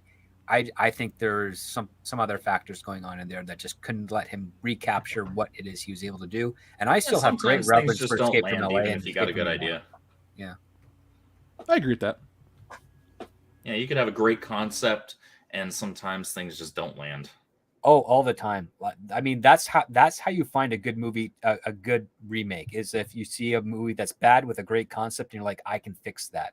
I saw a movie a few years ago called The Man from the Future or something of that nature. I know that movie. And it's a really terrible film, but it's like there's a concept in there that's really good. I could probably rewrite that into something that you could make cheaply, but still really entertaining. And that's kind of what you do. You got to find hokey, bad movies with good concepts, and that's the model for the remake. Don't take something great and remake it, because then you're just a hack. Like, Yeah, if J.J. you can make Abrams. something bad into something good, you're an alchemist essentially. Yeah. And one last thing on Carpenter, he can turn nothing into something, and that's incredible because his films are low budgeted if you compare them to a lot of Super stuff. low budget. Oh, God, like the Assault first from Halloween 13. film. $300,000. Assault from 13, the first Halloween film, masterpieces for their budgets and what he was getting across with them. And Halloween only has a few select moments that make it feel I don't even say lesser, because I think I'll just put it like this. Halloween stands along all the great horror movies. It's not out of its league to be put next to Hitchcock. It's not out of its league to be put next to real films that you consider like Silence of the Lambs. There's different levels of horror, folks. Just because Halloween introduced the slasher into America and created a genre that's known as schlock, that first one really isn't that. It's a psychological film. It's this, it's that. It's a spiritual sequel to Bob Clark's Black Christmas. And the thing is that's the funny part. When Carpenter was working on it, he was inspired by Black Christmas, and he went up to Bob Clark. He's like, "Listen, this is what I'm making. Are you going to be offended if I do it?" And Bob Clark was actually saying, "No, I'm encouraging it. In fact, here's some of the camera techniques we used in order to do the perspective of the killer." And that's what Carpenter used for Michael Myers with some of those shots in Halloween. And it's it great. Worked. And the fact of the matter is, like, it's a perfect unity of like fun independent filmmakers, because Bob Clark is a Canadian filmmaker. Black Christmas was shot in Toronto, a Canadian film, really well done. Margot Kidder, Andrea Martin, a whole bunch of other talent of that time. And it was also, really kind of edgy in some parts. Like Margot Kidder has a monologue about turtles having sex and how long they orgasm for. And you're like, that is pushing it for the 70s to a degree. And it's really, and the fact of the matter is, like, because those two filmmakers kind of, talked and worked together and shared a perspective, that it is basically them an homage or a spiritual sequel to it, as opposed to like, someone a little bit less reputable like Jonathan Landis, who I'm not a fan of. I mean, I like American Werewolf in London, but like that's kind of the only really good thing he did, because I wasn't impressed with his Beverly Hills 3 movie. I agree with you, but that hurt me when you said you weren't a fan of John Landis, because I'm like, Blues Brothers, Animal House, Trading Places. I'll tell you some Spies interesting Like Us. aspects. I'll tell you some interesting things. Jonathan Landis takes credit for other people's work so much. So Animal House was more Ivan Reitman than Jonathan Landis, and because he knew that, that's why those two didn't work together afterwards. Dan Aykroyd and John Belushi pretty much did all the work on Blues Brothers, and Jonathan Landis was just their eclectic check. Even with like Trading Places and all the other stuff that he has done, there are all these stories that I started hearing around at the start of my business. Like, yeah, the Landis family, they have a reputation, and the reputation is great with the audience, but terrible within the business. That's why he's not making stuff much anymore. That's why his kid, Max, who wrote almost 100 screenplays before he got his first one sold, and then is kind of disappeared from the conversation, because he's one of the founding fathers of wokeism in the industry, and also very hypocritical with regards to his male feminist perspectives. Like there's a reason why he doesn't have a legacy, and why Jason Reitman is in charge of Ghostbusters and was able to revive something that other people tried to do for 20 years and couldn't. It's because there's talent in that bloodline, and there isn't in Landis's. Hell, even Catherine Reitman, the sister, she's talented. Yeah. She's an actress. She's in a shitload of stuff. She's on It's Always Sunny in Philadelphia. She plays Maureen Ponderosa. Well, she has her own show up here in Canada called Working Moms, which she didn't really create it, but someone else created it. CBC kind of stole it and then gave it to her to rework and make different. But she's been doing that for a while. She had a YouTube review show, which was really good. And there's another daughter that I don't think is talent on the behind the scenes or screen or in front of the camera stuff, but like kind of in like accounting and budgeting and producer type of thing is my understanding. But I could be wrong on that, because like nobody really talks about her. She likes to keep keep a low profile. The other two, Jason and Catherine, they love the attention. So, Well, like you said, he revived Ghostbusters, and I'm happy because you almost watched a huge property die. Like, not just people go, "Oh, it's Ghostbusters, it'll last forever." No, it was dying like really quickly. That movie with all the women in 2016, beyond it being an unfunny movie, all the hype and all the other shit and all the failed everything surrounding Ghostbusters, it was hurting it big time. That movie Well, it was a stagnant IP leading up to that, and then they just were like, "Oh, hey, this animal that's kind of barely breathing, let's shoot it in the face," and that's what Ghostbusters 2016 was. I have a theory about that, and I explored it on my Patreon because recently I got the 2 Dan Aykroyd, Harold Ramis drafts of Ghostbusters 3 Hellbent and the outline that Dan Aykroyd wrote prior to Chris Farley's passing, where they were trying to get the third one off the ground. And I think one of the main reasons that we didn't get a third Ghostbusters is not entirely Bill Murray's fault, even though I believe there's certain aspects to it. But I think it was also the fact that Dan Aykroyd was very stubborn with regards to the story, that he wouldn't budge on certain changes, because between the 1997 draft and the 1999 draft and the 2006 draft, the changes are negligible. And that rarely happens when you're trying to get a movie made, because you have to take the feedback from the studio, work it to make it the best possible just to get that green light. And I think that was probably one of the aspects in it, is that the Aykroyd and maybe even Harold Ramis were so in love with the story that they wrote that they weren't willing to compromise or budge with Sony at this time, because Sony bought Columbia around the time of Ghostbusters 2, if I'm not mistaken, or just before it. And they just wanted something a little bit different and a little bit less expensive. And the only compromise they were willing to make is possibly saying, well, we'll do it as a computer animated cartoon instead of live action. And Sony said, no, we're not doing it. Sorry. And that's probably why we never got it, because it was a very big story. And it was way more on the tech side of things than it was in the comedy and the overall story of trying to stop this force from damaging New York in reality. So it was nuts. And also the next generation of characters that they introduced did not have the same gravitas or voice that the original 4 had. So well, that's why that video game was smart, to give you a silent character, because in reality, the beauty and the magic of Ghostbusters is this small window of time where you can have those 4 guys interact. Like, nobody ever really wanted to see a new Ghostbuster. We wanted to see the Ghostbusters. Now they only did 2 movies, and that's enough. But like with the Ninja Turtles, it's an old enough it's such an old property at this point where it's like it doesn't really need new stuff to fuel what it needs. Like Ghostbusters, it's funny, for being like a dormant property, it had so much merchandise support, constant comic book releases, games came out, new games, stuff that continued the story of Ghostbusters. Like, it didn't need that support, but it needed that new movie Afterlife to make sure that it could continue that version of existing. And not a lot of properties have that ability. Like Back to the Future does. All you have to do is release some Back to the Future shit and fans will line up for it. Like, oh yeah, even their Telltale game did wonders.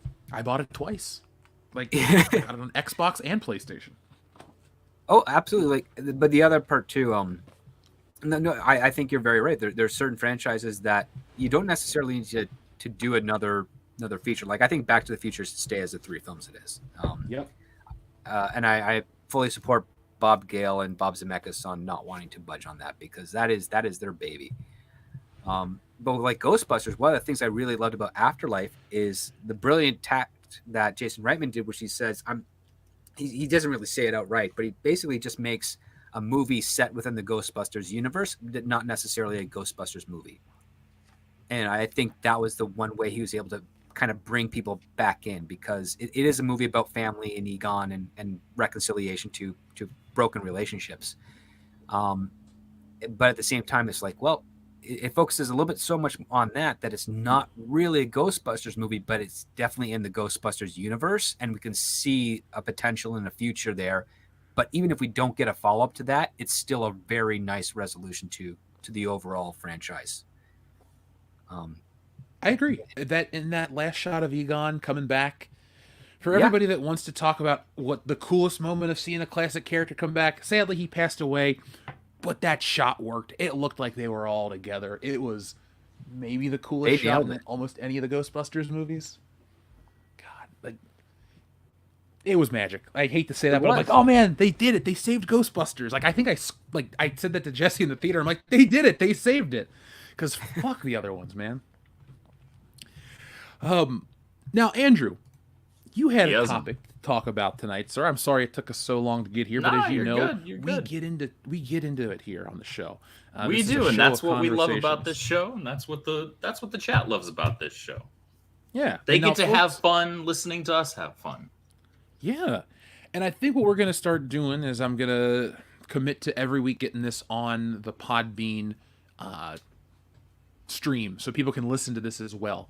Because this is a great show to drive to. So if you need to download it because you don't have one of those YouTube apps that can play it while you close your screen, we'll put it on there for people to hear us, to get more ears on this show. But, folks, we have a co-host here on the show that has an interesting topic for you. So, Andrew, why don't you take it away, please?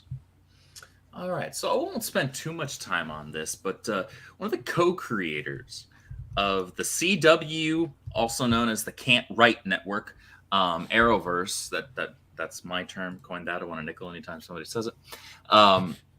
He apparently spent 10 grand of his own money to get the Infinite Earths bullshit crossover event that they did over at the Arrowverse a few years back. Oh, that terrible storyline. Yeah, that was their really, really shitty adaptation of Crisis on Crisis. Infinite Earths, which is a historic moment in comic books, and one of the On the greatest show comic they had book to events of all focus in time. order to win. That's that really Yeah, lame. the show. Look, anybody here should know that CW shows are not known for quality, at least certainly not past the first season or two at best. But apparently he spent 10 grand of his own money on getting Infinite Earths made and produced and actually put on air. And he feels like he wasted his time because he wound up never getting a call to talk about the new DC universe that James Gunn and Peter Safran are throwing together. And Lord Almighty, who could wonder why? I don't know. Maybe it's because the CW has been operating at a net loss for years. And so if he contributed to it not making money, why on earth would David Zaslav, who has shown himself to not be afraid at all to throw out things that he thinks are not going to make money, why would he be shocked that he wouldn't receive a call about this? Like, dude, you contributed heavily to a horrendous adaptation universe of some timeless and beloved characters, and you lost money for the network. Why would they give you a call? They shouldn't, and I'm glad that they didn't. Now, to be fair, I don't know how much faith I have in what Gunn and Safran have planned so far, but that's I guess a wait and see. But as far as the CW stuff, I watched the first 5 seasons of Arrow. I was reviewing them. Or at least I was reviewing seasons 3, 4, and 5, or was it just 4 and 5? I can't remember. Anyway, I was doing reviews for those at one point. And for The Flash, I watched up through season 5 as well. God help me, I wish I hadn't. I was also reviewing that. I'm a DC guy, as y'all know. I'm a Flash guy, as y'all definitely know.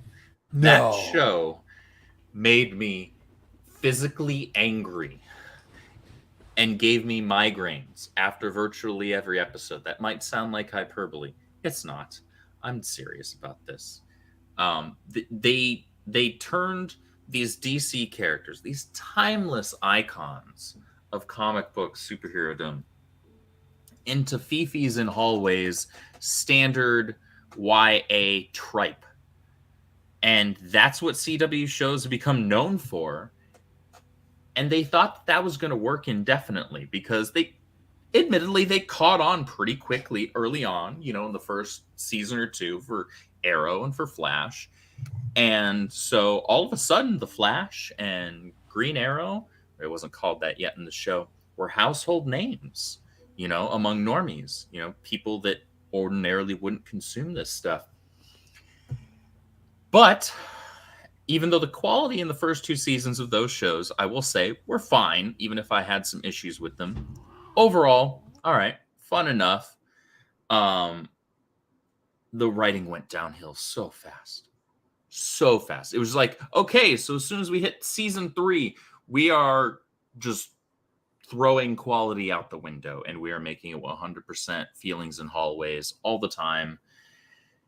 That contributed to the CW losing money on these, and their viewership eventually, though it took a couple of seasons, their viewership started tanking. Eventually, all but the Flash had tanked so abysmally in their ratings and their viewership from week to week that it was no wonder that these shows were getting canceled left and right. These are shows that they were planning on doing at least an additional season for, and they wound up like wrapping it up in one season instead of doing one more at least follow-up. And this shouldn't be surprising. Supergirl was trash on the CW. It was trash on CBS too. They got canceled. Okay, so as a Supergirl fan, there were things that I enjoyed about that first season. It was not a good show. There were things that if they got better writers, they could have elevated it to something fantastic. Because a Supergirl show, I would expect a level of camp around that. But everything else, unfortunately, around that was not working. There were some good things. Cat Grant had I forget the name of the actress. Callista Flockhart as Cat Grant was the only real actress on that show. She was the standout performance easily. Mm-hmm. And it was so obvious too. Like she owned the screen anytime she was on. Is like, wow, like she makes everybody else here look like this is their first time acting. But beyond that, like everything on the CW was just so bad. And I just find it hysterical.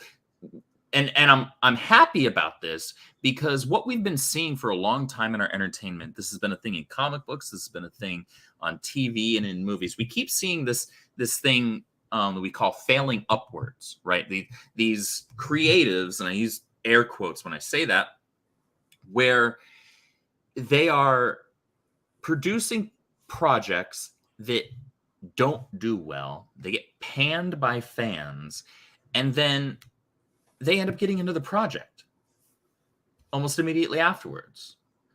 And in some cases, projects that are bigger in scope or bigger in notoriety, bigger in name, a more well-renowned character than they were working on prior with the shit that they did that failed. Well, what the hell is this? This is not how performance works in any other industry. We in comic books, we talk a lot about, Eric talks about a lot about this a lot, where you look at the anime and manga market, right? And you don't see series just like fail abysmally season after season after season. No, those markets are cutthroat. You either put something out that succeeds on a level that is appropriate for what you are expecting out of this project, or you're done. And that's something that we've lost here in the West. Instead, here in the West, we get people like Kelly Sue DeConnick, who take a character that actually sold fairly well, Carol Danvers as Miss Marvel on Brian Reed's run on the book in the early 2000s. You take that, and all of a sudden its sales tank, and the book gets rebooted 6 times over the course of as many years. And there are numerous other examples of this, both in TV and in comic books and movies. And this is a great example of it actually working properly. This person contributed heavily to a property that was failing, that was losing a network money. And how about that? Yeah, you didn't get a call about the newer, bigger thing that's happening with this property. How about that? Yeah, you sucked. You failed. You lost the company money. Why would anybody hire you? I need a womp womp button right now. Womp womp womp. No, I mean you're not wrong, Andrew. You're like the CW. They were able to pretend like they made money because they overvalued their shows and sold them to foreign markets for much more than what they actually were worth. There's actually a podcast by two cast members from a Warner Brothers show that was then acquired by a CW show that you can go watch. I'm not going to plug it here because I don't want to, but they talk about watching their show and their work and how much they kind of like it and how great it is. But you get a great insight into how delusional actors and writers can be, especially and directors can be, especially when they were associated with the CW, because the quality was not something there. And I remember my agent at the time trying to set me up frequently with Greg Berlanti's company to work on these shows because of my background in genre writing. And every time I'd interview, they always assumed I was someone else before I showed up. And when I showed up and they saw this straight white man that was taller than everyone in the room, even though I'm not a very tall person generally, at least I don't think I am, they definitely had much more scrutiny in interviewing me. And whenever I would ask questions to them, and especially if it was showrunners or assistant showrunners or staff writers that were conducting general queries to see if you'd be a good fit with them, every single one of them would give the exact same answer word for word to the question you asked. And it's like there's no individual thought in these writers' rooms. I would be immediately expelled whenever they would say, so we're going to have this thing in The Flash where Barry's going to complain to Joe about not being fast enough. Like, that's not a story beat. That's not a character moment. That's something you've done for the last 3.5 years and it never hits. You're recycling your own crap. Like, let's do something different, new, fun. How much money do we actually have? You ask those questions on a CW show, you are gone the next day.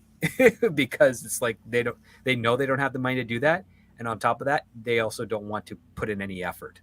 And this ended up happening to me a couple of times, and one of the times shortly after that, I think I was going for Arrow in season 6, if I remember correctly, and I was hearing little stories that Stephen Amell, who was the lead on that show, he loved his job. He loved the people he worked with, and the crews on those shows are actually really great people, but the writing talent, terrible, of course. But he was getting really frustrated, was the rumor, that he did all this research on the Green Arrow character, yet he wasn't playing him on the show because they weren't writing him on the show. No, they didn't have access to Batman, so they just turned him into Batman Light. Yeah, and then so eventually he got kind of tired with it and he wanted to do something else. So he decided to leave. And they did a quick wrap up of his season, even though they had a loose contract for him to stay on for a couple more years. And the same thing has now become true with Grant Gustin, who's the star of The Flash. He didn't want to do a full season, I think 8 is what they're on now, or season 9. I don't know. I think they're on 9. But he initially had a 5-year contract with a bunch of extensions that could go up to 10 years, and he's opted out to not do the 10th year. So this is the last season, and it's a reduced episode. It was a reduced season series count. Mm-hmm. And what's really funny is that even with the reduced series count, they still cut the budget down for that, so it's even less than what you think. Boy! And they're spending all their money. Just bringing in higher profile actors that have been in previous CW shows. And I mean, when your when your first episode back, and I watched this because I heard the rumors and I didn't believe it, but I watched it. I watched the first episode of season 9, and it's a time loop show. And for anyone who works in production, time loop shows are very, very cheap because they're usually limited to about 3 locations, and you can get a lot of filming done in a single day. And you do that because it's essentially a parallel to a bottle show. And a bottle show episode is basically you only use standing sets and you never get outside of that. No location shooting, anything of that nature. It's to keep costs down so you can spend that money on something bigger later on. So if your first episode to your season back, to your first season back is a bottle episode, and in this case a time loop, where you have one exterior location and you use it 3 or 4 times, that doesn't say like this is a season that they're going to be throwing a lot of money at and investing in well. It's actually a big warning sign, because you don't use bottle episodes or time loop stuff at the start of your show. You use it in the midway, maybe just before sweeps or just after, because you got to save all that money for the finale or what have you. But they did it at the very start. That's troubling, and that's just par for the course for CW. And a lot of those writers, they don't necessarily fail up; they fail laterally. Like they'll get jobs of similar pay and similar quality of shows, but rarely will they ever escalate to like a showrunner. It took a couple of years for one of the not necessarily showrunner, I think, but she was like really high up there. Beth Schwartz, she was on Arrow. She's doing a TV series now about Medusa, but and Nicole Perman, one of the co-writers of the original Guardians of the Galaxy, those two got together to make a Medusa show where Medusa is a superhero. And I can't remember what network it's going to be done. Maybe it's Amazon, but that's what they're doing now. And it took them years since their big hits that they've had of Arrow and Guardians of the Galaxies to get a show.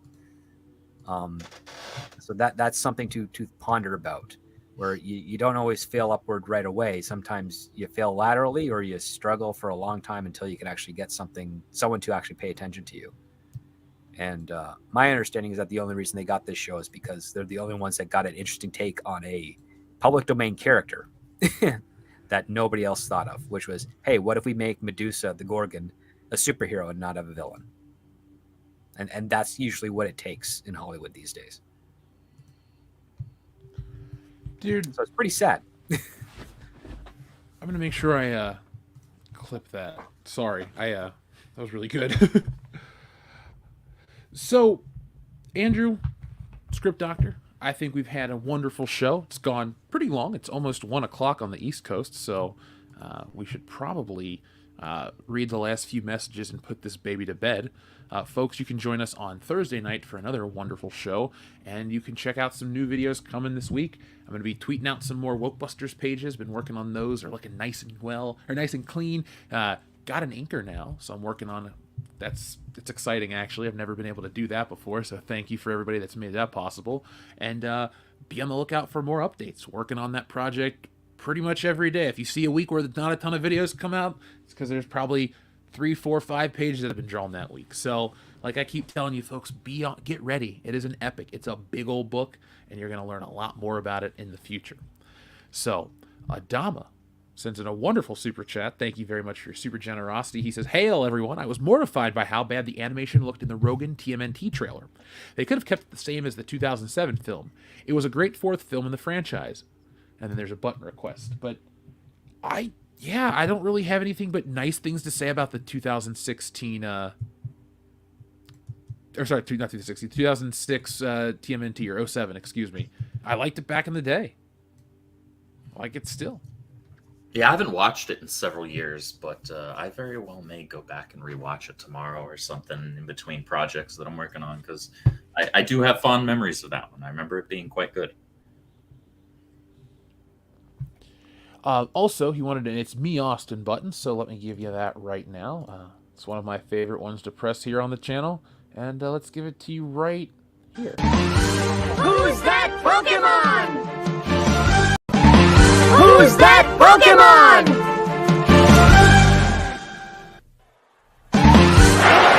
It's me, Austin! Oh, son of a bitch! I always love that part with JR. Yeah, me too, man. Me too. Clone Geek, I don't think there's anything redeeming about the Clone Saga from Marvel. It's a shit comic book. It is, we forget that one happened. Convolution and conjecture all wrapped up into one. For how many years would that go on? 3? Clone Saga was a few years, yeah, and then they did the Clone Conspiracy after that, and that was equally horrible. Yeah. God. Yeah.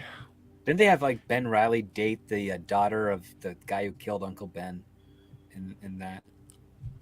So I'm not well versed on every aspect of the Clone Saga. The way I do my Spider-Man reading is Amazing Fantasy 15 all the way up until the Clone Saga starts. and then I don't touch Spider-Man again until the reboot in 1999.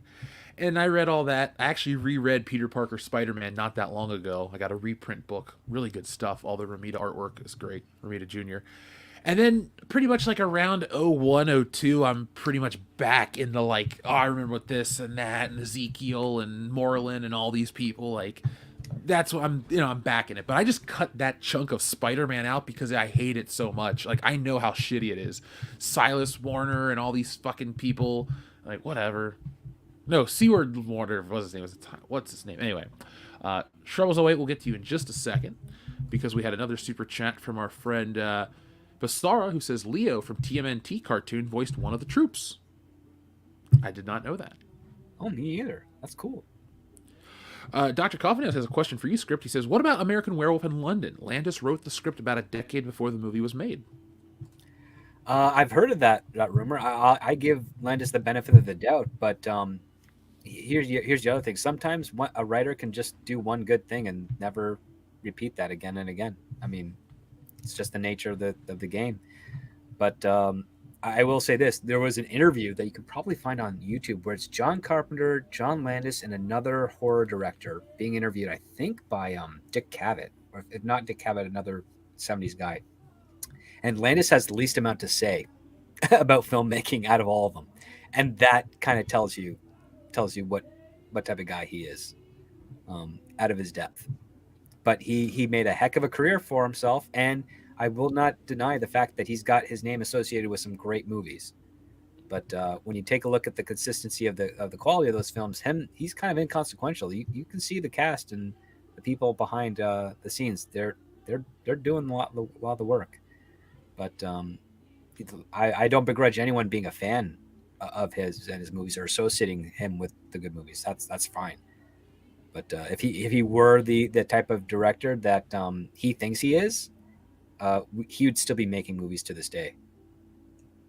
So I've always wondered what happened because all the stuff you associate his name with, I'm like, that brand of comedy is iconic, and people are clamoring for that kind of stuff to come back.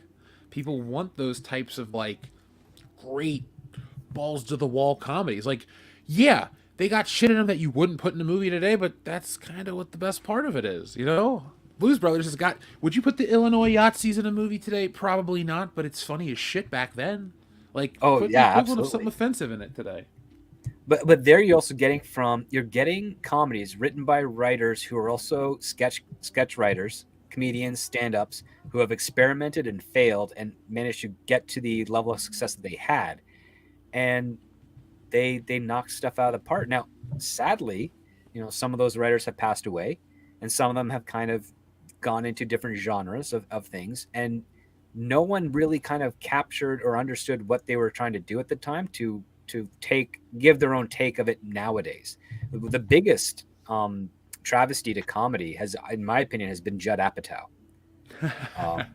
Like he sponged off of Adam Sandler, who had a couple of good gimmicks on Saturday Night Live, and I don't begrudge him for some of the movies that he did make, but Judd Apatow hasn't really written a comedy. He writes dramas, and he gets comedians to do them and then tell jokes in between. And it's a lazy form of trying to do a comedy because you don't get anything that's balls to the walls funny.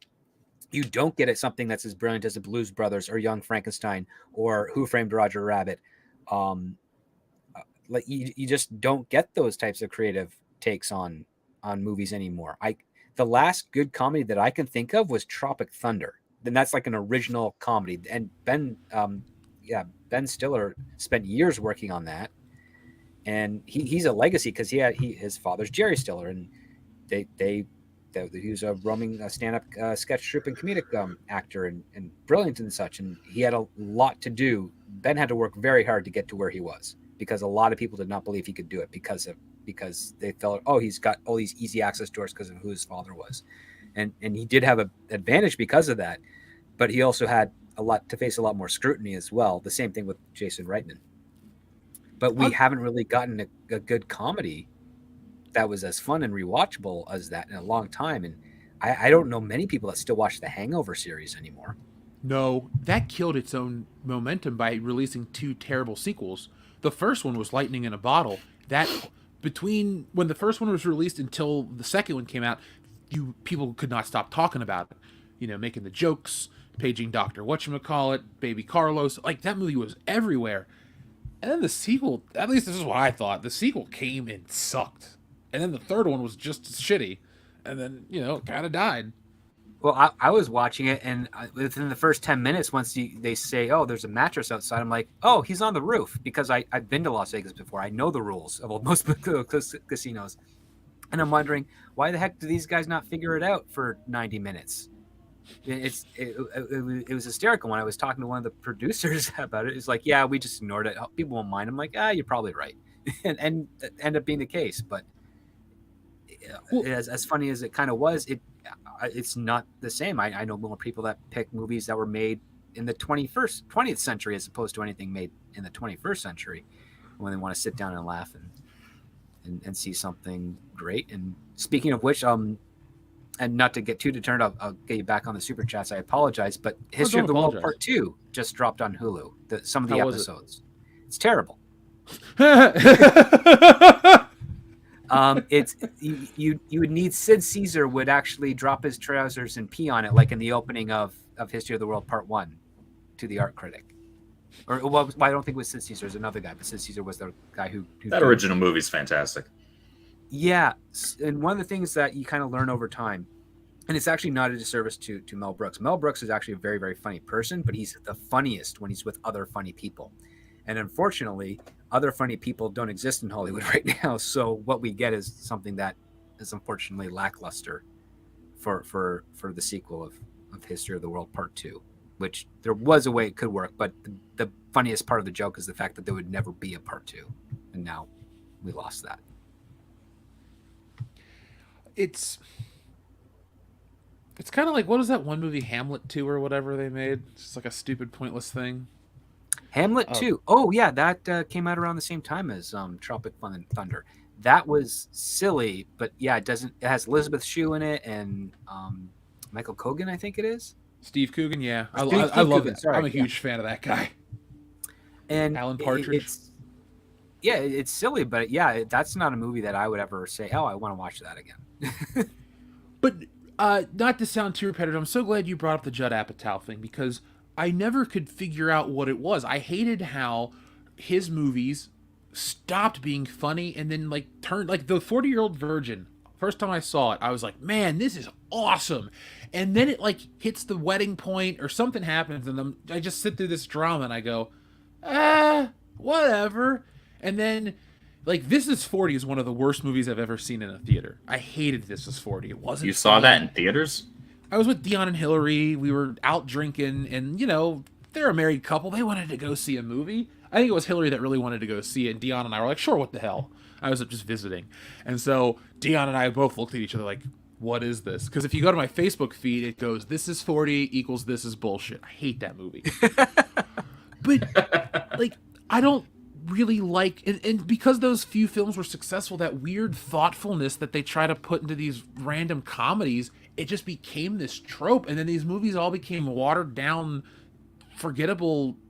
It just was not trite. Yeah, trite's the right word, I guess. They just became so forgettable, and I would agree, Tropic Thunder is the last great one based on its own original premise. I give the nod to 21 Jump Street as being a great comedy, even though it's based on a TV show and stuff. Yep. So that caveat aside, but it's because they were so unabashedly serious in their delivery, how awkward Jonah Hill was, or how fucking over the top Channing Tatum was, or even in Tropic Thunder, Kirk Lazarus committed to the role. I fucking loved that shit. The only characters that get to commit like that are really unfunny actors, like your Melissa McCarthy, or these over-the-top people that are just trying to be so fucking funny and they don't stop, and no one's laughing at them. I don't know why we shifted to unfunny comedy. Was it to be more inclusive or something, or was it to be less offensive? Was it to sell more ad space? Give me an answer, but just give me an answer. Comedy does not sell internationally. Okay. With the turn of the century, the international market opened up widely, and as a result, two things happened. One, comedy didn't translate, and two, marketing departments had to spend a lot more money to advertise movies overseas. So marketing budgets now increased twice as much at the start, and now it's up to 3, and it's edging over onto 4 just because of inflation. I didn't even factor inflation being a thing a few years ago when we were looking at the metrics and thinking that, yeah, it's going to be about 4 times the amount of a movie's initial budget in order for it to be advertised internationally. And that's just because of not every studio has, not all the major studios have enough financial holdings within foreign countries in order to get cheap rates on exchanges and assets and whatnot. So they have to sometimes buy it. Disney is not really one of them. Warner Brothers was kind of on the edge of that, but now they're okay. But some of the smaller studios like Sony and Paramount and Universal, they don't have that same amount. So marketing costs go up, and they don't go down, even though they should be, because you have the internet at your disposal. But a lot of countries overseas don't have internet, or at least don't have a strong enough internet infrastructure to accommodate for that. So it's still old school, and that type of labor goes up with every few years as opposed to going down. And movies end up becoming a lot more expensive. On top of that, you also have the fact that people don't know what is funny anymore.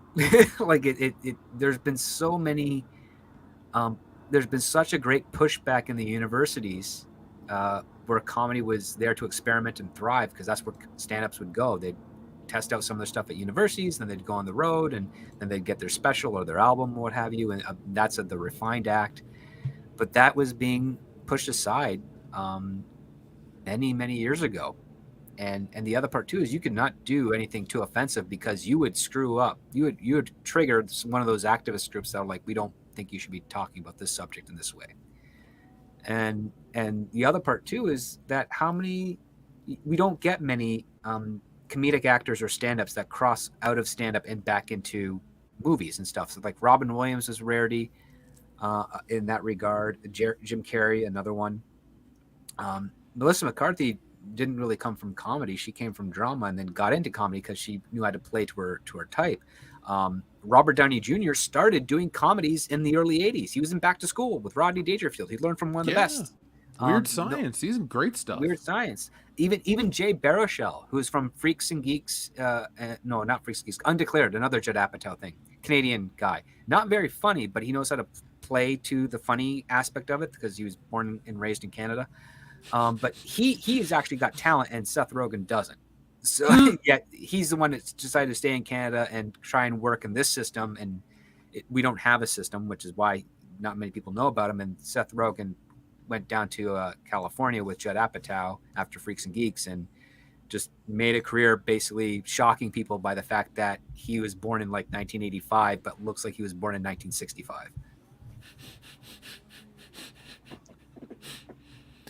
Oh, dude, I always love to have you on and get your perspective on stuff. What I need to do is I just need to make a list of questions for when you're on one of these shows. And instead of I could message you on Twitter, but instead of doing that, just be like, all right, folks, this is what I wanted to ask Script Doctor. Why is X equal Y or whatever, actual things about movies and entertainment, and just kind of get a better picture of it. Cause I'm going to really think more about like the comedy schism. Maybe I'll write a YouTube video about it. That's kind of the stuff I want to work on these days.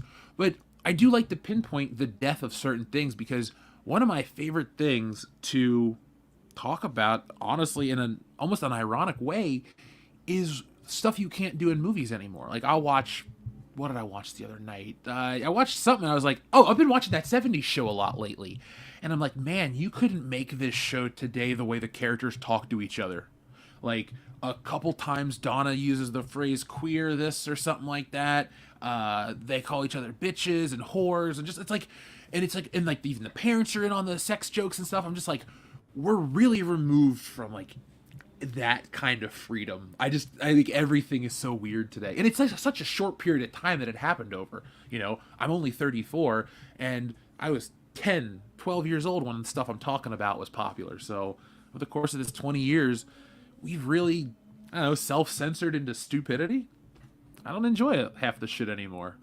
Yeah, our compassion and desire to be courteous and respectful has been weaponized against us, and there's nothing more disrespectful than not being able to be honest with somebody, or at least point out something absurd and mock it, because that's how you foster liberty. At least that's what I think. So Shrubbles08 says, I'll take an Uncle Ben and a Jamaram. You got it. Who's that Pokemon? It's Uncle Ben. Horrible. It's Absolutely horrible. that is brilliant. Then up next,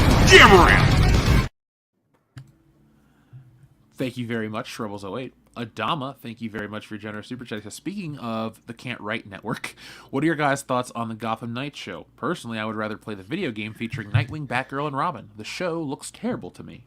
Well, I would say I'd rather have a pineapple kicked up my asshole backwards for 4 hours, but I already watched the Snyder Cut.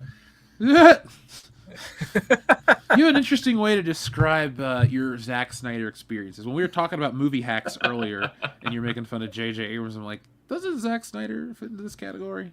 Oh, yes. Here's one thing that's actually really funny, and I think I mentioned this on the show before, but Zack Snyder was a music video director for a long time. And most music video directors, or most directors that start music videos, usually do pretty well and then escalate to feature films or television shows. The only ones that don't want to do that just don't want the headache of the industry. And I completely understand them. But Zack Snyder had been trying to get features for over 10 years by directing music videos, and he never got one. And the only reason he got Dawn of the Dead is because no one else wanted to do it, because they all had respect for George A. Romero. So that's that abbreviated story for you. And James Gunn wrote that, and he reluctantly wrote that because he loved the George A. Romero thing. But again, he's from the Trauma School of Writing, and the other part too is if you get offered a job or you manage to land a job, it's best not to say no. And if he didn't say yes to that, we wouldn't have gotten some of the cooler things. We wouldn't have gotten Guardians of the Galaxy, and we wouldn't have gotten a couple of other things that he's worked on that were kind of cool. Like I like Slither, and I do too. And so yeah, like that. And Super also was, I think, brilliant and very sad. But the other part too is he actually came at it with the ways like, I don't want to remake Dawn of the Dead, like and remake Dawn of the Dead. He's like, let me just try and do something a little bit to honor it and make it kind of its own thing, and just have a little bit of fun with it, so that you could watch both and not prefer the original over this one, but not necessarily hate this one. Like that's a type of responsibility you don't get often with some of the greener writers that have been coming in. I will get flack for this. I will always prefer the original Dawn of the Dead, but I don't mind the Zack Snyder cut at all. I own it. Yeah, I'll watch it every once in a while. It's great background movie. It's got a good cast. I still like was it Flyboy and Ken Foree and what's her face, but there's just something interesting about the Zack Snyder version, because it also comes at a time that predates the Walking Dead fad, the zombie craze that's about to happen just a few short years later, and kind of reintroduces us and gets us ready for that. And, there's also the other Romero movies that were coming out around the same time, and I'd even stand by the Snyder ones were better than the Romero ones. Just that one. Like, I didn't think, what was it, Diary of the Dead? I thought that was a piece of shit movie. The other one, not Dawn of the Dead, Day of the Dead? No. Whatever came out in, like, 2005. I didn't think are that you was talking about the one with Dennis Hopper? Yeah. And John Leguizamo? Yeah, I thought that movie sucked. Yeah, that one didn't hit as well. That was a little bit too on the nose. Yeah, because the one dude, oh my god, yeah, the one black zombie, that dude, like, I like the zombie allegory. I like the zombie, that could stand for so many different things in society. Mm-hmm. But you gotta have a little tact, so it is what it is. Also, Adama, to answer your question directly, I have not seen anything with Gotham Knights, and I love to answer all questions, but if it doesn't have Batman, but it's based on Batman, I don't watch it. Like, no, they killed Batman in it. Yeah, well, I'm out. Yeah. Headcase Laboratory says, to 2003 TMNT is my Teenage Mutant Ninja Turtles. It's a good show. That I was a watched good couple show. episodes. Here's another controversial take from the show tonight, and our final one of the night. I think that's one of the best looking turtle designs, especially those toys. I never picked up a single one, but I've considered picking up that collection because I like that they had the white slit eyes. It was look a little more serious. Animation wise, it was a good looking show. I thought the introduction sucked by comparison to the original, but it was a good show. Yeah, I dug it a lot. I was watching that and Spectacular Spider-Man. I remember at the time the Greg Weisman take. That's those were the best two. Spider-Man cartoon, bro.